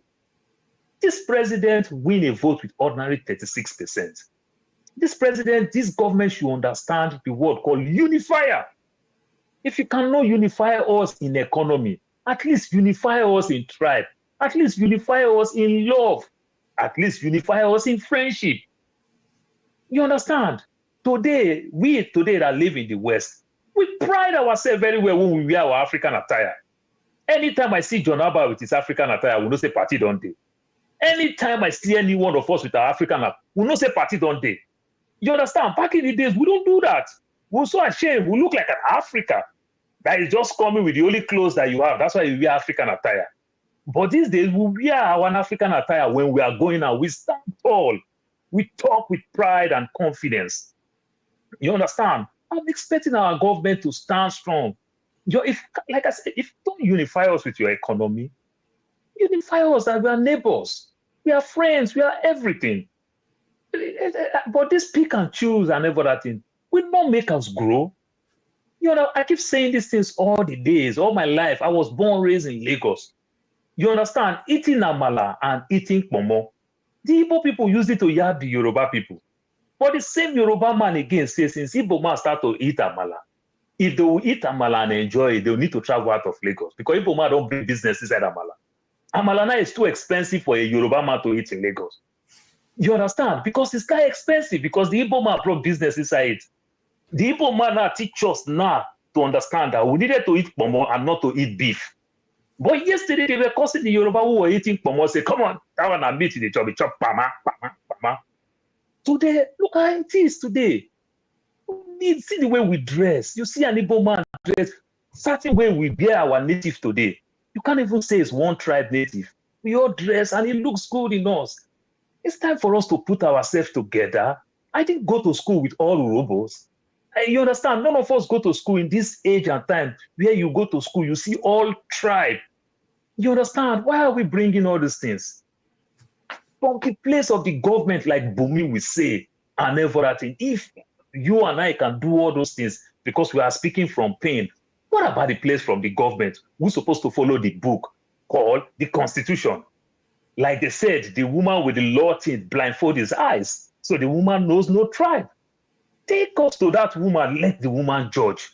That individual will be threatening and everything. It is painful. It is the height of stupidity where people want to talk down on you and they say don't to talk. We had that our parable where they say, if you push a goat to the wall, the goat will turn back and fight. You keep pushing these people, you keep using all these derogatory words and everything. You understand? And anytime they remember the Igbo man during the election time, you understand? They arrest that man. They arrest that man. And everything. That same time when the Igbo man did that thing, none of us is saying what the man did was right. But the question I'm asking, what Oluomo did, was it right? And nothing happened. And nothing happened. Nobody will talk. Nobody will use precedents. So if a Kene is using reference to the Oba, to the so-called Remi Tinubu and everything, where did that young man go wrong? It just look like he's talking too much and everything. You need to feel his pain. My brother, let us understand. It cannot happen like that. You understand? Many years ago, my elder sister talked to my mother anyhow. My father hit my sister in public. My father said, young woman, you have a right to talk to your mother anyhow. I don't care. But you don't have the right to talk to my wife in my presence like that. I'll fight back. And my father did that. You understand? So what do you expect a Kenny to do? For him to take it in peace?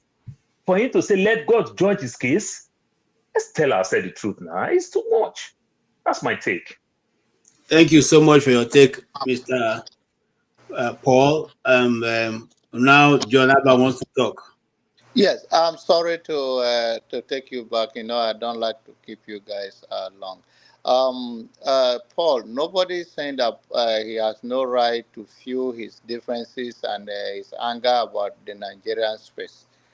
You heard that KJ says my son was by my side. To call it that I'm from a stupid country is a different thing. Call injustice anywhere is injustice everywhere.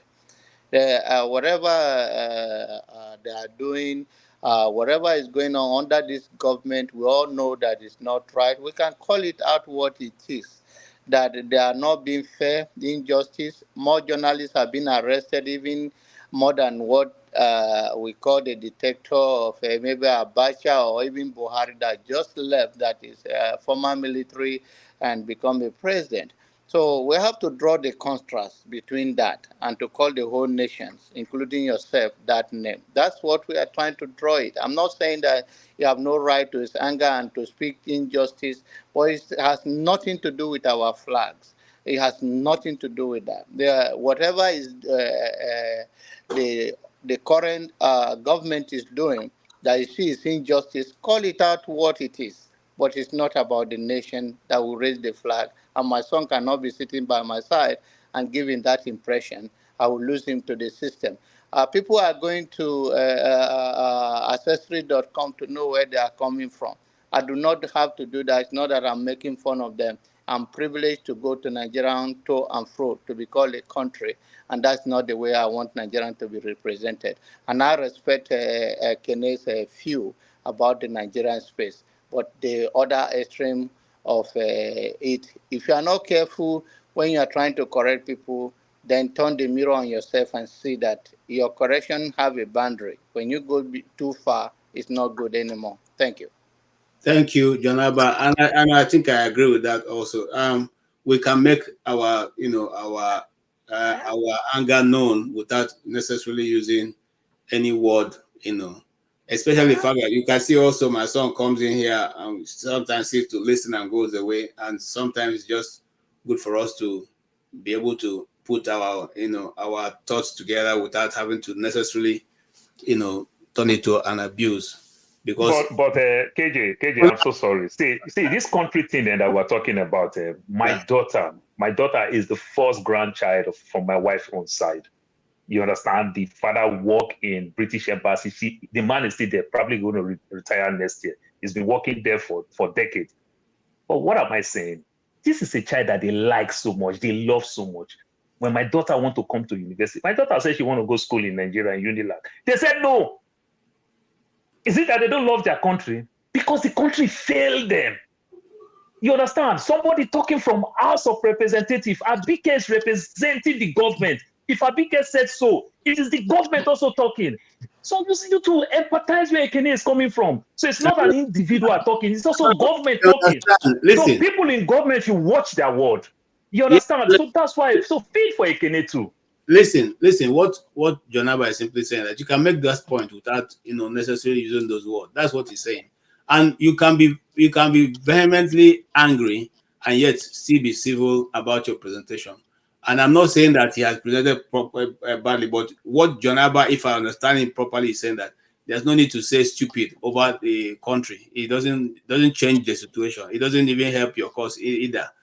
That's just throwing the word. And I think I want to go with that because right now that's the only country we have anyway. There's no other place. We only have Nigeria. That's the country. Whether you like it, you don't like it. That's why I push back on people when they come and say Tinubu is not the president. I say no, you can't say that. Tinubu is the president. You may not agree how he got there, but in the authority in this earth where we are right now, if they are looking for the president of Nigeria, they will not call you. They will not call me. They will not call P2B. They will call Tinubu. He is signing away our billions, whether you like to accept it or not. So let's put those things aside and face what is facing us.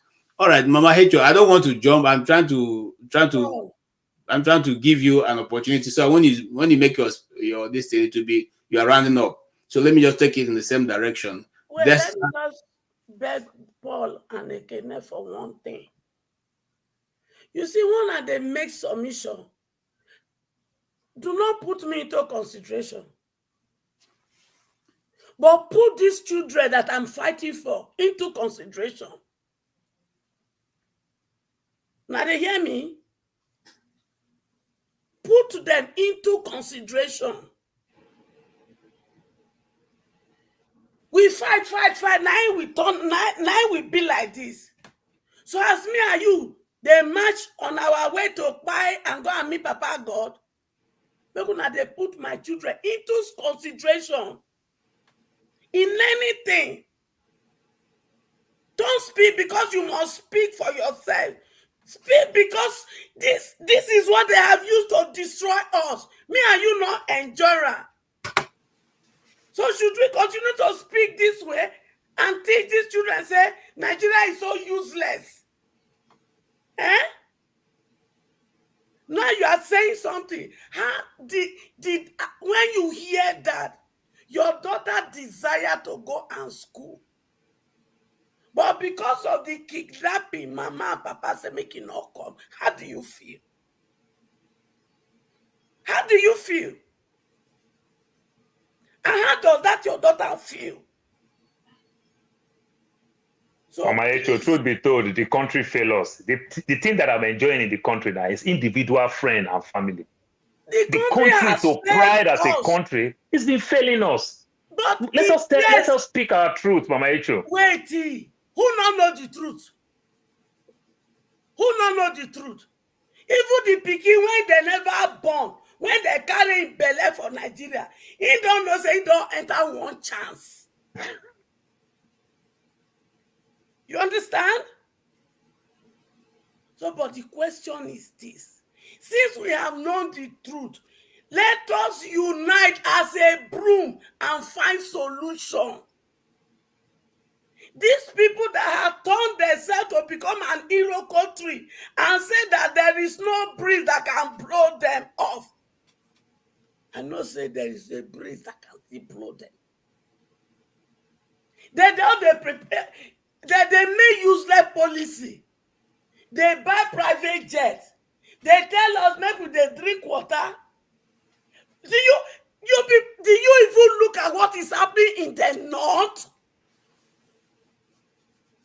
Did you see the young Fulani people looking at them? They are not more than 20 years with AK-47 entering into a community in the north. It's happening every day. They're not the show. The one when they happened recently, small children, what they buy them for grant. Are we there yet? Instead of thinking of how we go put our knowledge, our intellectual, our strength together and see how all of them when they here and those when they out there. Some of you are good. You have good character. You have integrity. Prepare to take office. Because if the good people refuse to go and take office in the political arena, we will continue to have these wicked people on power. It's not the only presidency. From councillor to presidency, that is my aim. If revolution will not sweep us away, and it is Obi way because my pikin will run a revolution. Obi say no, my election. All of them na my pikin. Anyone when want dance, I go follow and dance. But while we are dancing this music, let's prepare. Or who go for House of Rep, where they made the decision. Make una get ready, my children. Prepare so that we can take over House of Rep, House of Senate, presidency, governors, and all. Start preparing and stop this talk. Until we take all this and begin to make all these things that are not in play, we now begin to make the right law, put everything, change the system so that we can begin to live as a country that will follow rules of law. And we will know that no person is above the law.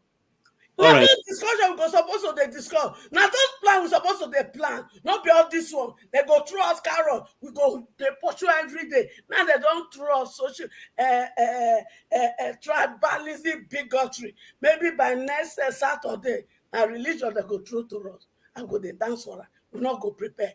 On 2027, we go. There will be election. There will be election. 2027 election come day unprepared because they don't rig us out. All right, ma. Thank you so much for that submission and probably also conclusion. Desta, what will be your final thought on this issue as we round up? Thank you, KJ. I think everybody has spoken well from their own perspective, basically.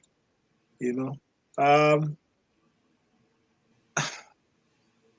I think Paul has spoken well. Momi has spoken well.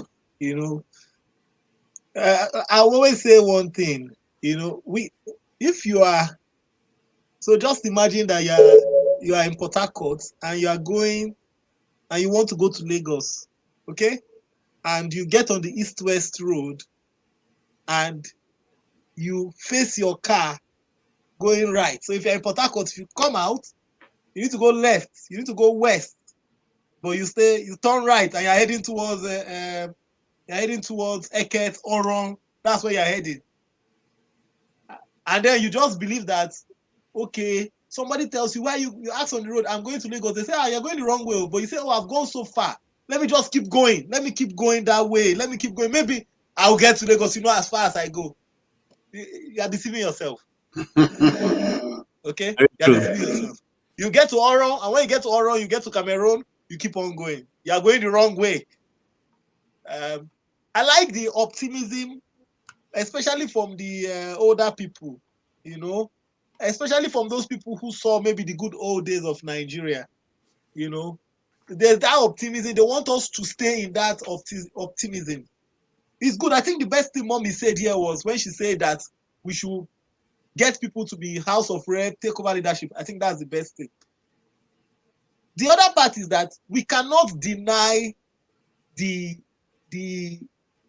inherent persecution of people, which is where people like Kene is coming from.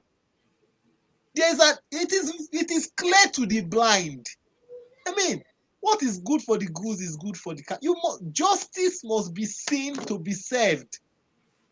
Unfortunately, what this administration has done is justice seems to be propaganda. Justice must be seen to be served. If you want to persecute, if you want to get one person arrested for bigotry, then get everybody arrested. I can still remember Arise TV. Deputy Governor of Lagos State was on Arise TV when Rufai Oseni asked him that did he see Bayo Ononuga's tweets during the election. The Deputy Governor said he did not know about it, that he did not see Bayo Ononuga's tweet.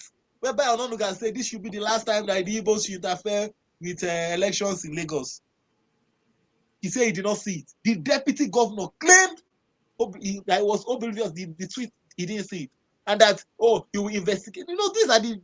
These are the reality. Unfortunately, look, sometimes we make Abacha look like a saint. That's the reality. Abacha, look, this Boko Haram we're hearing about, it was tried, they tried to do something. Abacha crushed it. He didn't allow all this kind of sentiments to crop up. But what we have is that we have politicians that for their own gain, they are ready to allow insecurity fester.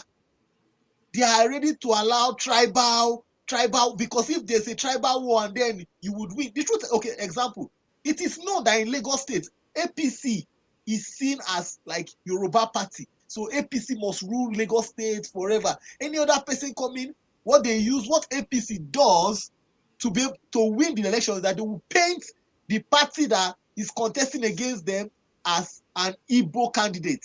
Jimmy Agbaje of PDP was painted as if Jimmy Agbaje is a Yoruba boy, for crying out loud. Badebo Rosvival was painted as a what do you call it? As an Igbo person. Badebo Rosvival's family has been in Lagos for over 100 years.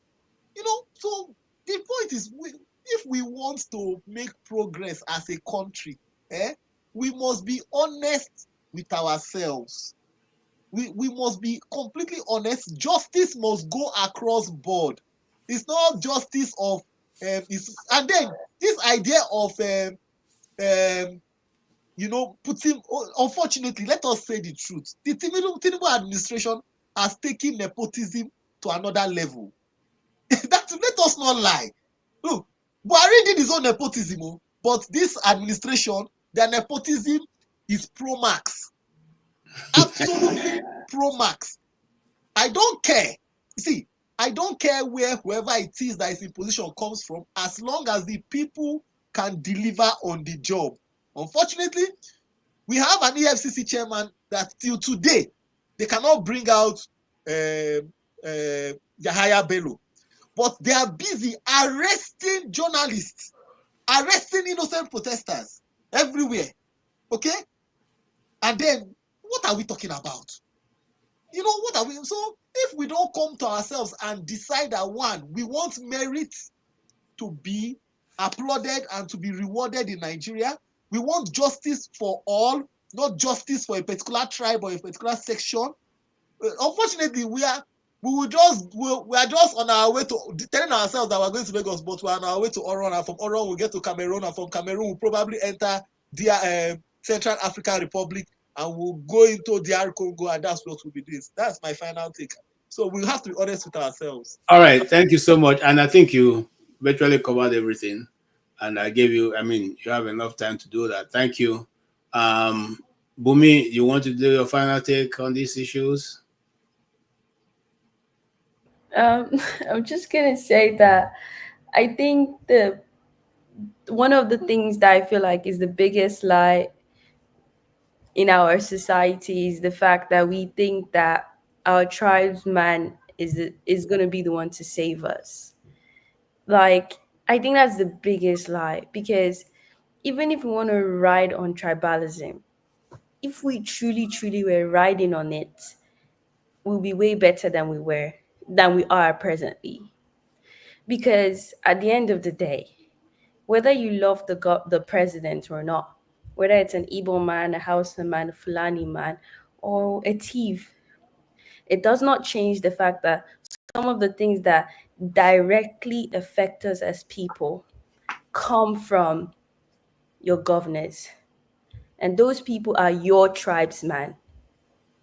If those people don't deliver, then every bigotry that you think you're doing in terms of I have to vote for my man is just a delusion for you. So the people who tend to, when it comes to the presidential election, and only vote because, okay, my man is there, he's going to protect us, and your own governor that is right next to you cannot even protect you, what makes you think that someone far away will ever protect you? If your representative in the Senate or wherever cannot protect you, why is it that it's the president that will ever protect you?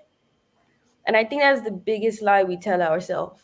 And I think because like when I hear people try to be tribal, like to be tribal, it would make sense if your governors were delivering.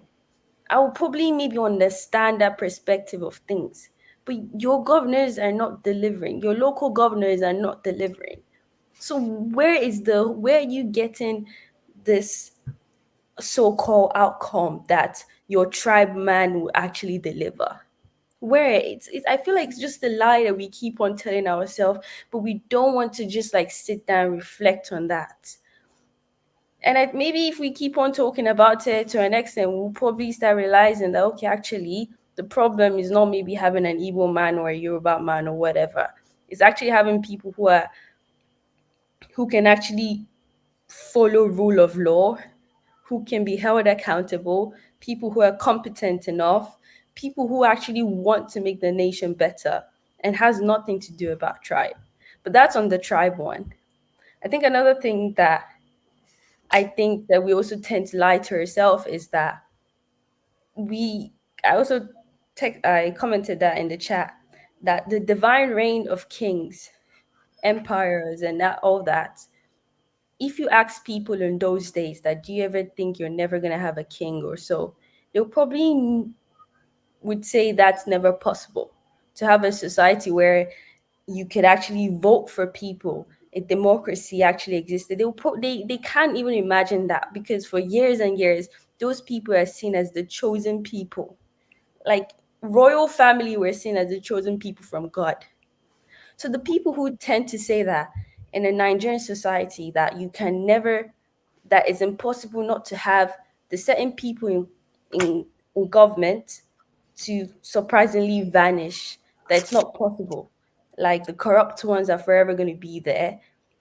I'm like, you have not read history. Go and read history and you know that it is possible. It will take time.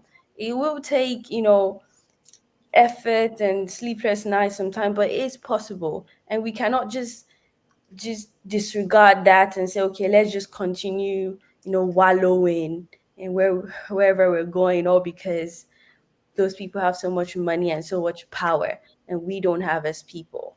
But yeah, that's just my take so far. Thank you so much.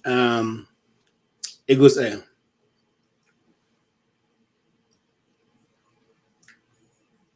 Thank you, KJ and Bumi. Thank you, and everyone. Paul, I salute you, and I thank everyone in this panelists. I want to make a suggestion. I want us to understand this thing I want to say now. You see, honesty is the bedrock of redemption. I take it again. Honesty is the bedrock of redemption. If we cannot be honest to ourselves, there's no way we're able to get rid of evil that's going on in Nigeria. That's why sometimes it's better they use dialogue, sit the round table, and when the dialogue is going on, if you are be in a place where they discuss international matter, or so where they have a civil problem or civil crisis, we found out that when they see the rant table to have a dialogue, everybody pour out the truth. Everybody say how it is in their mind. Everybody will say what is my own pen. After saying our own pen, then talk about solution. I understand where Mama HO is coming from. Where is she coming from? We have said this in this panel before. And one of somebody in this panel that based in US, other US or based in US, has said that if people in diaspora, this is before the end bad government protest. He said if people in diaspora can unite themselves together and come together and say, okay, this is what we are going to do to make sure that we get rid of bad government in Nigeria, that it will be better for us. Personally, I have said in this platform that all of us in this platform, majority of us here in diaspora, that if we'll be able to say, okay, among us this place, or let us organize ourselves together, let us have each person that will represent each constituency according to the number we have here, and find a way to make sure that person get through to go to the House of Assembly or get to the House of Rep. So from that place, we began to have your voice being heard in Nigeria. That's where Mommy HO is coming from. KJ, you have lived in diaspora before. You will agree with me that as long as you live in diaspora, Nigeria have happened to you in diaspora. You will face a lot of humiliation from your own government. I could remember one young guy, I don't know what is happening with an Indian guy. They buy the guy on a cold blood. The thing was taken to embassy. Do you know the embassy said that we are going to look into it, but let the community carry the guy and back to Nigeria. And when we press forward to understand where the government is going, they said that, do you know the kind of business ties Nigeria and India have? They need to maintain the good will and the good relationship. That's how the life for the young guy ends till today. No justice come from it. So if you find out that Nigeria have not happened to you, that's why you'll be able to write nonsense in comment section. Nigeria have not happened to you, that's why you are saying something that is not right. If Nigeria happens to you, understand. Look at medical doctors who went on strike because of their member was kidnapped for 8 months. Nigeria go and say that on top of it for 8 months. Now, when they go a strike and they give a warning for the strike, Nigeria government opened their mouth yesterday and said that no work, no payment. What kind of government are we having? In Sokoto, a whole emir was kidnapped when he was returning for a government treat, and he was kidnapped.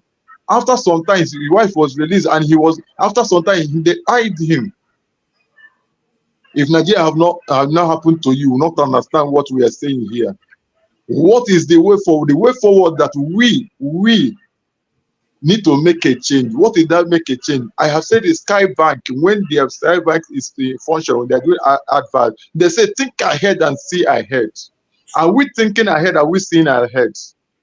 Are we thinking ahead what tomorrow will be in Nigeria to see what we are going to do? Let me tell you, what you see is better than what you do not see. Because based on what you see, it will tell you how to react on it. How do we react on it? Let the good ones have the political will, who have the strength.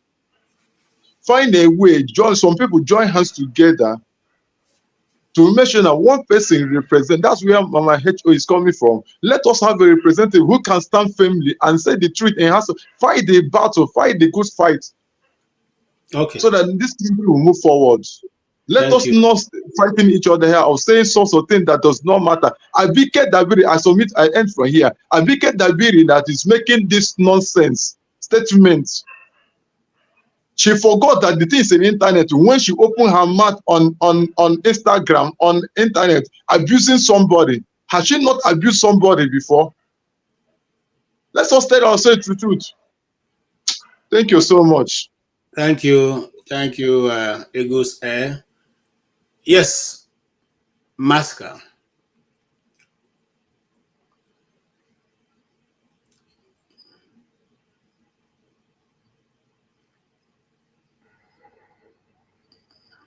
Okay, can you hear me, KJ? Yes. Your last take, sir. Okay. Well, my take is always one take. Okay. My take is that, okay, maybe I'll just add some spice. So I'm sure you, KJ, you will know. I'm sure Paul will know. In the north, politically, there's a word called talakawas. So I'm just gonna say that we talk about tribe, we talk about persecution out of ignorance. The reality is that if you take the north, even assume that the north is one entity and it's only one tribe, if you know, you will know that even within that tribe, there is persecution. There is the talakawas, the haves and the have not. Leave tribe out. Even within the Hausa Fulani alone, the history is the history of some people dominating other people.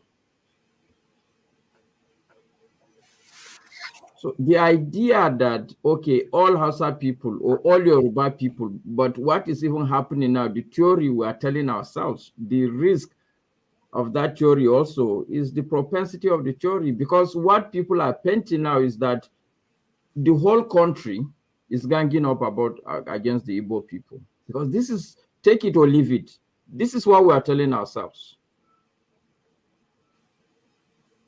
Any way you look at it, this is how the story is being told, that a whole country is ganging up against Igbo people. And from our perspective, that's an absurdity, because even within the Hausa people, we know that the talakawas are at the receiving end. If you look at any index, you will see that an average Hausa man in Nigeria is really at the bottom pile. Is it education, literacy? Is it poverty? Even just, I'm sure if you do, what do you call this thing, the number of years you live, what do they call it, Paul? Okay, G, what is it, this index of how long people live? Life expectancy. Even the life expectancy, either check it for male or for female. I'm sure in the north it will be lower, especially now with all the insecurity. If you Life put, expectancy in Nigeria has come to 45 now. okay, so I'm saying that in the north it probably will be 35. But that cannot be because the whole country is persecuting the north. The fact of the matter, like I said at the beginning, that forget, if we put our government aside, we even as a people, black people generally, not all this thing is not happening in Nigeria. The man from Cameroon came in and said almost what I'm about to say. The whole problem, if you go across African countries, the problem is the same everywhere across Africa. True, one tribe will dominate the other. And the fact of the matter also, I'm not running away from it. Any tribe that is in the ascendancy in power, what the ruling few want to always do is to tell their own people, you better support me because I'm your own, which is always the problem. Buhari has left. He left the north poorer than he made it. And I can put it to you that Tinubu will finish. He will leave the west poorer than he met it. If an Igbo man of the same ilk among like these two people I mentioned will rule, he will leave the southeast poorer than he met it. All I'm saying is that we like the conspiracy theory that some people are ganging up against me. But the truth is that we as a people need to sit down and think. The difference among us is not that much, and there's nothing we can do about it. Okay, you don't agree, Dexter? No, see, one of the things that I like on this platform is to have a cross-pollination of ideas. Maska, let me ask a question. Do you believe that there is systemic racism? Do you believe there is systemic racism in the West?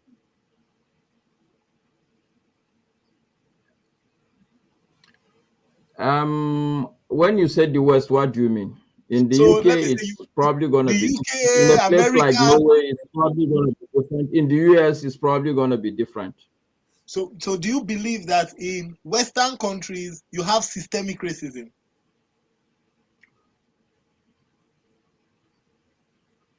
In the Western countries, agree? the way I Do you agree? no. Do At you this agree? present day, Wait.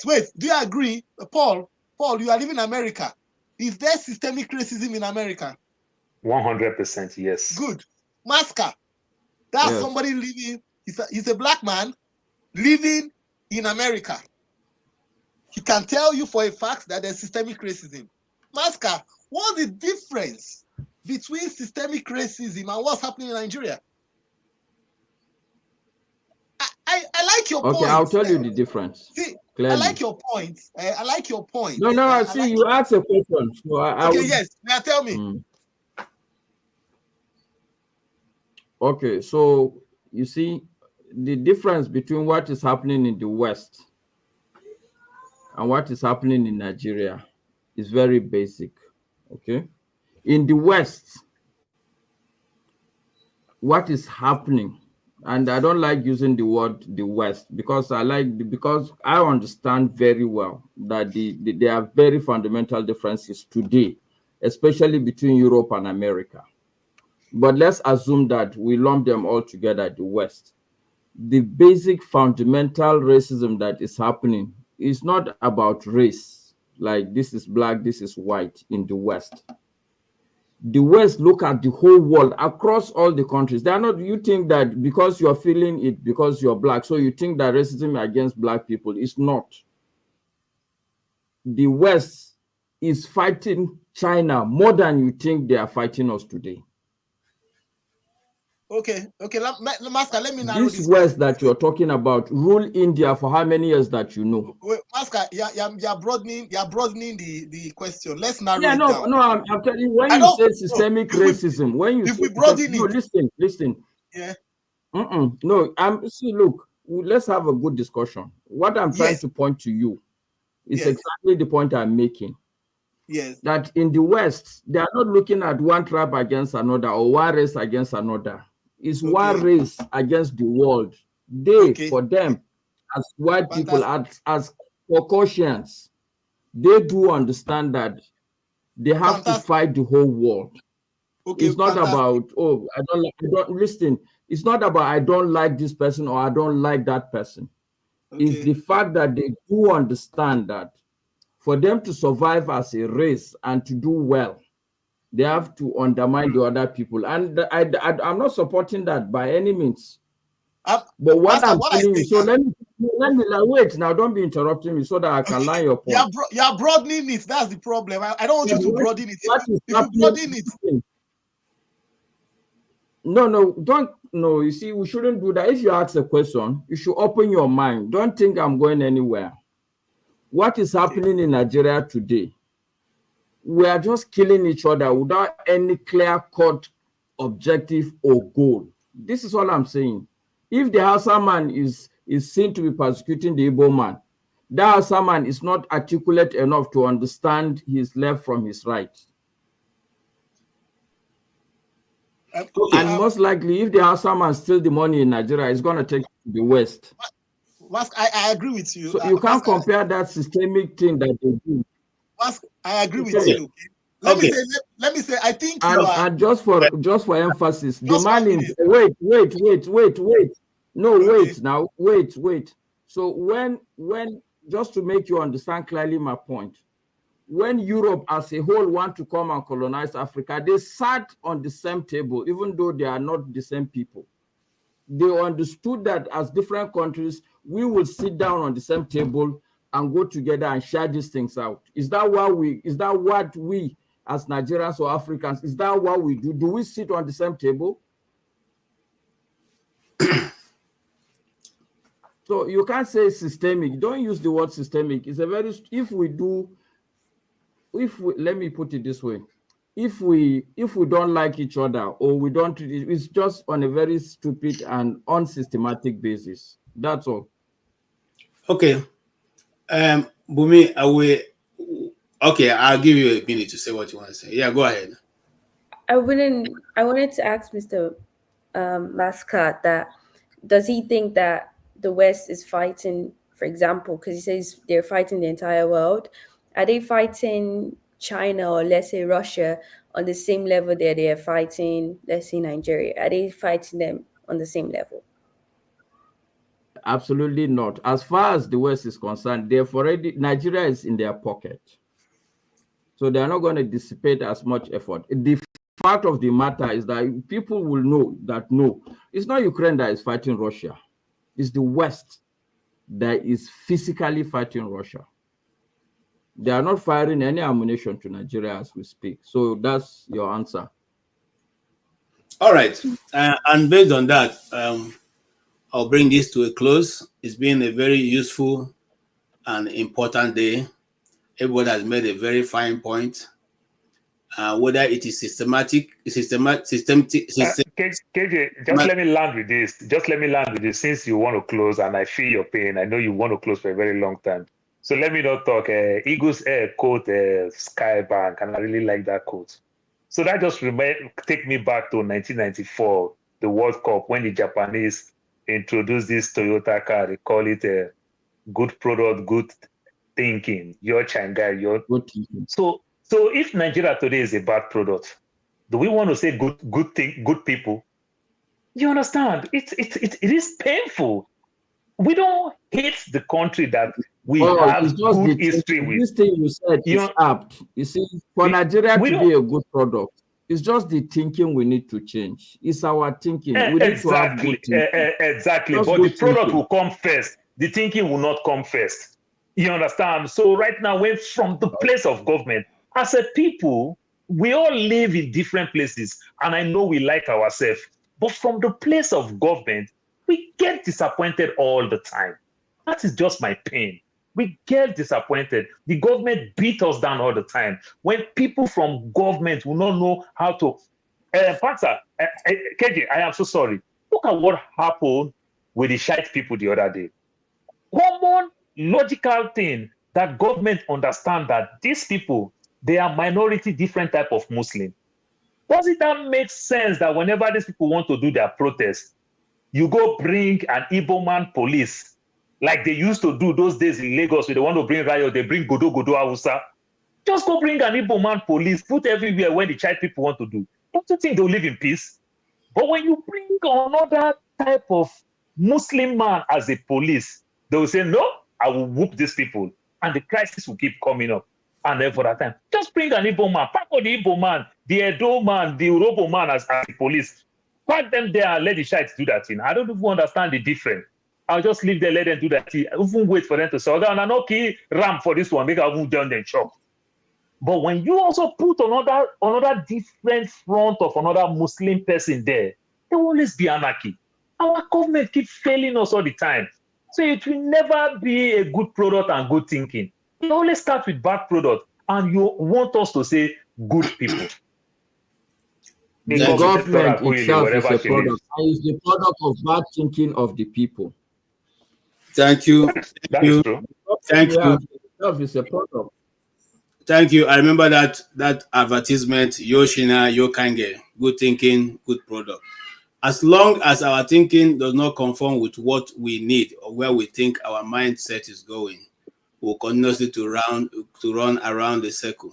Today, we've been able to talk about, touch base with the happenings in the DSS and the replacement of the leadership of the DSS. Our desire is that we see a better policing, or rather security, architecture, as they say in Nigeria, around the people of Nigeria. Bearing in mind that the DSS itself is not existing on its own as a country. It's existing because there's a people called Nigeria. So we expect all the people who have been held without trial in the DSS dungeon should be released. That includes Nnamdi Kanu, who the court has given has won a lot of his cases and is still till today inside the DSS dungeon. We expect that this man now will be able to advise the president on the rules of law, because a country without the rule of law cannot hold sway. It's just a question of time, and anarchy will take over, and that will be the end of it. We didn't touch on, what it takes to bring about Nigeria in that content, but maybe next Saturday we will do that. We are also able to touch on the raving for the moment, which is Amaka's viral video, and a lot of people have expressed their own thoughts on that issue. They are simply saying, and what we are saying from this platform is, do to her as you do to others. So if you are calling her to be arrested and writing from your very high position in the National Assembly, and of course the diaspora lady, who I respect, like I said, I've not lost my respect until I see that she's not writing the same letter she has written concerning these other people, then I'll probably withdraw my respect from that time. Madam, you may say, what do you need my respect for? But all the same, it's good to do the right thing. So if you are written to Canadian embassy, Canadian government concerning Amaka, please write to the other country also, Austria. Ask for them also to extradite the two guys there who started this discussion in the first place. They initiated it, they started it. So also write and ask for them to come back. The ones in South Africa who have, since we can remember, have been insulting Igbos on that platform. It's actually meant, it's a platform meant to insult Igbos. Write also and get them. The way we are quick to getting the names of these other people, get these people's names, and also write to make sure that they are extradited back to Nigeria to face trial. Except you are doing that, we'll continue to consider it the same prosecution the Igbos have been complaining about. That is just what you have continuously to do. And our Igbo representative, who were also part of those who signed this letter, I will not say we are ashamed of, so we are saying you have always been a disgrace to the Igbos. So it's not even a new thing, Our number 6 man, who last 2 weeks ago was boasting that he is going to replace Abia State Governor by APC. Listen, I will also say to you, you are a disgrace. Since you have even this small tax, you couldn't even perform it on behalf of the Igbos that you claim to be leader over. So what are we saying here? Are we saying that Nigerians should get up and rise and begin to insult other Nigerians and call them to be put to, sent back to their heavenly Father? No. We are saying that whatever is bad is bad. Don't call for any man to be terminated. It is not the right thing. We on this channel will not promote that. But we're also saying that if you provoke a man to, you cannot determine how far he will go in retaliating your first punch. You people punched her first. She has children, and calling for her children not to be, to be deleted is also very, very, just like Kenneth said, it's traumatizing that you have children and you are sending your children out. You don't know where they will come back because somebody has made a statement, calling Yorubas worldwide and the Edos worldwide. What are we even getting on all this? Because Edo election is coming, and certain people have sat down and said that Igbo population in Edo State is much. So let us now create enmity between the Edo people and Igbo people so that they will not be able to vote, and then they'll be intimidated just like they did in Lagos. So the same thing is playing out again. The same Lagos kind of thing is playing out again. So that tomorrow, when the election comes up, you say, Igbos, if you are Igbo, don't go out and vote, because if not, we'll bring another Egugu masquerade, come and drive them inside. This is a continuous, we see these things, and government is looking at it as if we don't even have a government. So let government play its part. Let the citizenry play their own part. If we are serious in building a nation, then I think we should also consider these things, because they are not only dividing us. It may get to a point where they will get to a point of no return, because the damage will have been done, and it becomes the only way is to disintegrate. And I don't think that's what anybody wants. Tinubu's government can do better. It can do better by not only being able to check those people who have been in government, who have not been able, who have made such statements like Bayo Nanuga and the rest. And then people can now see that you are taking things serious. But if you're only going to be picking and choosing the people you prosecute and not prosecute, then the systematic decay will not stop. It's just, we didn't get to that point, but next week I promise to take that point where a woman has been rewarded after stealing palliatives in Lagos State. Now you give her a national position. Are you encouraging her what? Okay, those who didn't steal, who are in Lagos now, they be, what are they going to be feeling the next time they have a federal appointment? Is that they should equally do what the people that you are rewarding. because I don't think we are now rewarding good behavior in Nigeria. We're only rewarding the bad ones, And so every person who has done something bad is elevated to a higher level. Those who are even managing to do things that are good are now relegated out of the system. I don't think any nation that is serious will want to go in that route. And so on that note, we want to thank everybody who has joined us to discuss. We want to thank Bumi. We want to thank St. Paul. We want to thank Desta and my brother John Abba, and every other one who is not here now. Ego's Air, Mama HO, and all the ones I can't remember their names now. I also want to thank the people in the panel. The Tokwe, the Blackstone, Oscar, the Blackstone, and want to thank T. Mark Hayes, Don Anthony. Want to thank Deshino Johnson and Nwachukwu. Want to thank you, Fred Jackson, S. Alam. Want to thank Easy D and all those people who have made comments one way or another, who has contributed in one way or another to this program this evening. We also want to thank those who have given us super chats. We want to thank Alexander Gomez. We want to thank One Man Went to Mo, who also was generous to have been able to support us on this channel. We want to thank Oscar the Blackstone. We want to thank you also. You've been very supportive of this channel. One Man Went to Mo, thank you so much. Thank you, the Blackstone. Also want to thank Alexander Gomez, who has been very supportive. Thank you for this, letting us know this, because this just tells the story of Nigeria. For those of us who say it is an issue of tribe, it's not actually an issue of tribe. The issue of the country, the government using the tribes to play the Nigerian people, to constantly keep us apart, because they know that will help their cause. And so the more we're divided, the more they continue to remain in power. I want to thank Chibike. I want to thank T. Majek.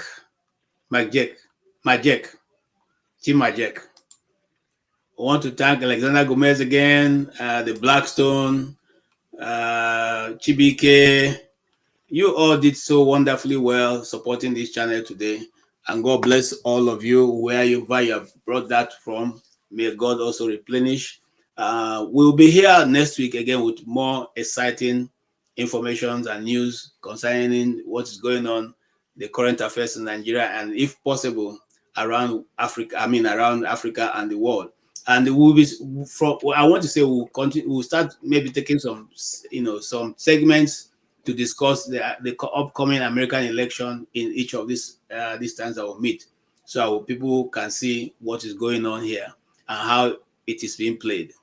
I thank you all on behalf of Dr. Damages. My name remains KJ. Have a wonderful good night. KJ, sorry, before you go, we've not heard from Dr. Damages as Rudolph Okonkwo and forefathers. Are they all right? I can speak to forefathers. Dr. Damages, I cannot speak about forefather because I don't have any contact of him. So, okay. But I know that Dr. Damages is okay. Like I said before this transmission started, I spoke with him. We always have meetings, But right now he cannot. He'll be coming in very soon. That's just the thing. He has one or two things to complete, and after that he'll come in. I just want to bring John Abba in to say thank you so much also for your contribution. And I know that you have already said what you want to say, but do you have any question also, something to say? That's all right. No, it's all right. It's okay, brother. Okay. Thank you so much. Do you still have the segment for the evening? Yes, that's why I'm rounding up now, because the segment for the evening is starting by 6. The ladies are waiting, and it's going to be an explosive time with all kinds of questions. Just come loaded, and you will receive awesome response from Dr. Adama and Tokwe. They'll be handling those sessions, and with our own pastor, Pastor Andrew. So you all will have a wonderful time joining it. I'm sure there's a lot of things to learn from them. God bless you all, and have a good night. KJ, look like you have your teleprompter. I love the way you give your intro, and I really enjoy it. Keep doing it. I always like it. I enjoy it all the time. Your beginning and your closing hour is always exceptional, and keep doing it. I enjoy it. And Jonaba, it look like say on our weather manage good to do. This one way you stay for garage.